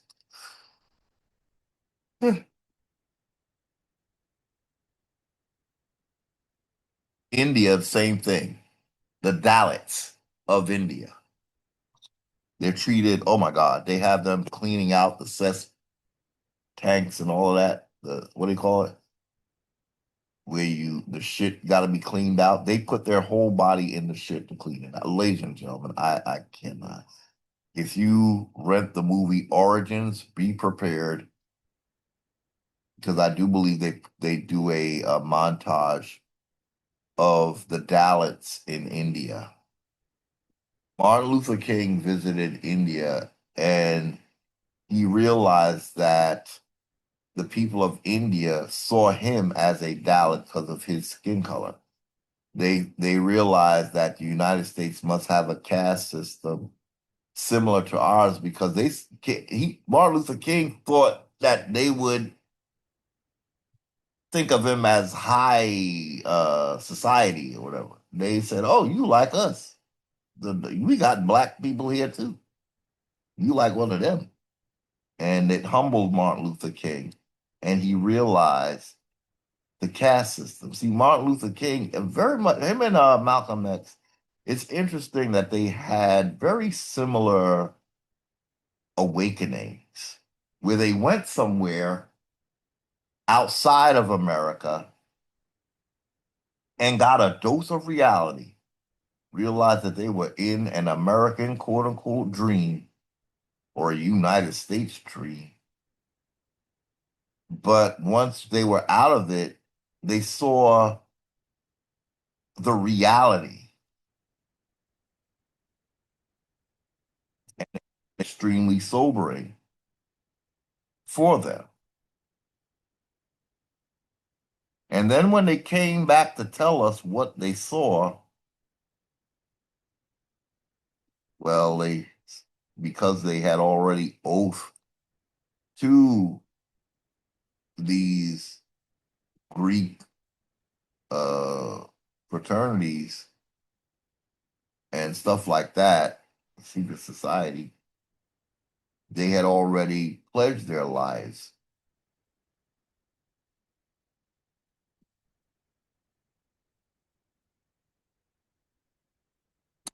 The study carried out between October 2021 and July 2022 involved 23,000 participants from 10 countries in the region that found that in most countries surveyed, majorities affirm that racial discrimination is a serious problem. Morocco was singled out as having the highest amount of racial discrimination.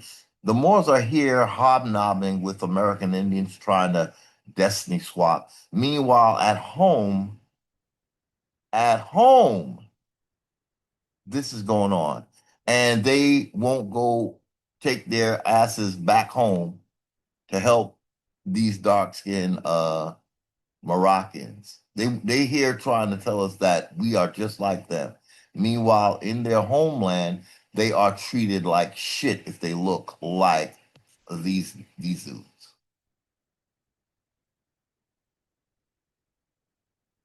Morocco was singled out as having the highest amount of racial discrimination, with data suggesting that almost a third of Moroccan citizens said they were targets of racist comments at least once. The kingdom was oh, it's a kingdom was followed by Sudanese participants, while 27% were affected by racism. I don't even know what that last part is saying. The kingdom was followed by Sudanese participants. Okay. So Morocco is a kingdom, I guess. According to the findings, the most common reaction to experiencing racial abuse was to ignore it. However, Morocco had the lowest ranking with a score of 35% when it came to ignoring the issue. The country also ranked the highest in terms of those who reacted physically to racism. So the dark people in Morocco, they don't take racism lightly and they will go into violence when they are discriminated against. Can't say I blame them. But what I'm trying to say is, why are the Moors here when they have a huge problem? They need to go tell those people that they are one and the same with Morocco, because they're in Morocco and they are the ones who are you and you are them. And look what they're going through. You need to go over there and fix your homeland and stop trying to take mine.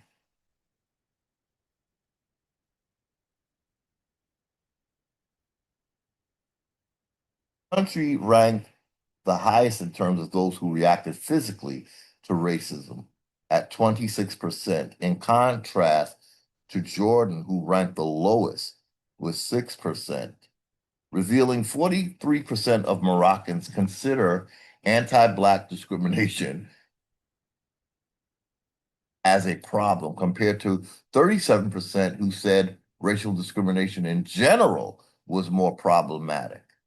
As a key transit hub for sub-Saharan Africans trying to reach Europe, 40% of Moroccans felt that racial discrimination against African migrants was a problem. Opinion: Africa must not abandon Palestine by granting Israel a observer status. Author of the study, that's a commercial, I think, ladies and gentlemen. The author of the study, Nisreen Hiliza, was quoted by Morocco World News as saying, there tends to be a culture of silence, so some people may not want to openly engage in discussion surrounding racism, leading to denial that it exists. She added that it may be more helpful for the participants to have context, um, specific language that does not rely on Western, especially US interpretations of race and racism. The study concluded that the findings point to a clear need to center anti-Blackness in conversations about race relations in MENA, as well as the need to conceptualize this phenomenon using language specific to the region that does not rely on Western, specifically United States interpretations of race and racism. However, there is equally a need to have conversations on race, slavery, and current day anti Blackness in the MENA region that are nuanced and consider local context and historical trajectories. Data from the Arab barometers serve seventh wave and the literature on race and racism in MENA point to the need to analyze anti-Blackness separate from racial discrimination more generally. Unless otherwise stated, the article above this work by Middle East Monitor is licensed under a Creative Commons Attribution Non-Commercial Share Alike 4.0 international license.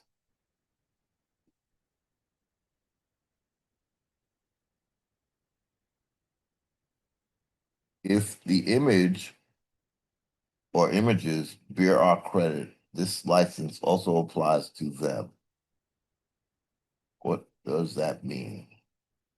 For other permissions, please contact. So we reached the end of that article, ladies and gentlemen. Um,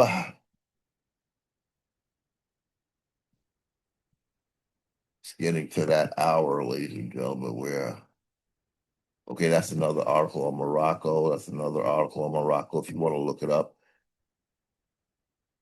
P and origins. Where are Moroccans from?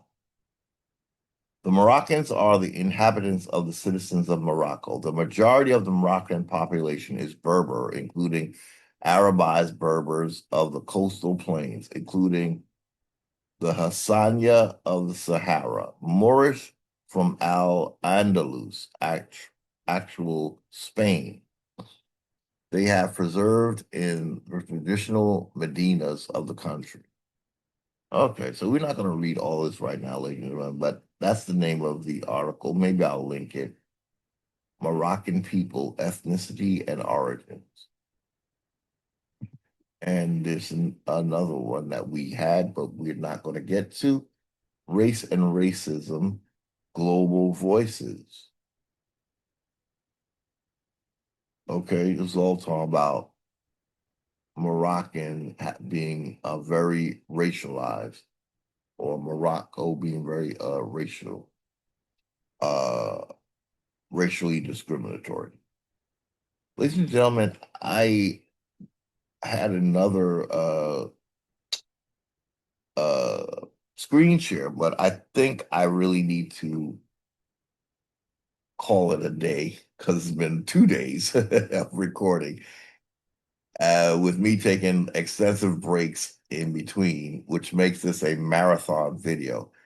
So I think we're going to have to pick up on our last screenshot in the next video. Okay, ladies and gentlemen, I do apologize. I had hoped to um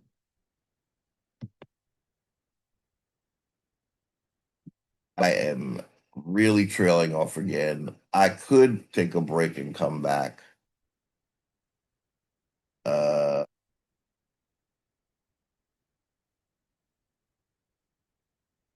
but I might.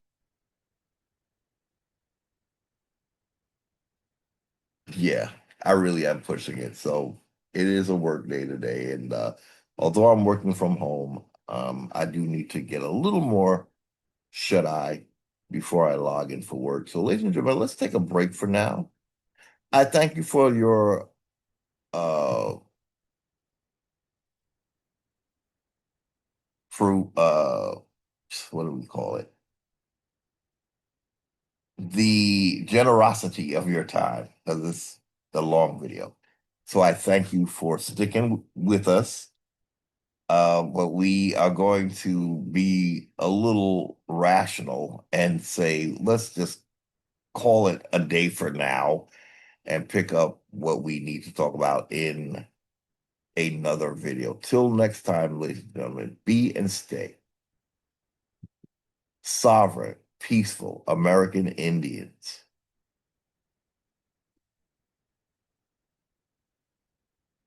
are not domestic dependent wards or permanent indentures by any stretch. Till next time, be and stay. First contact, American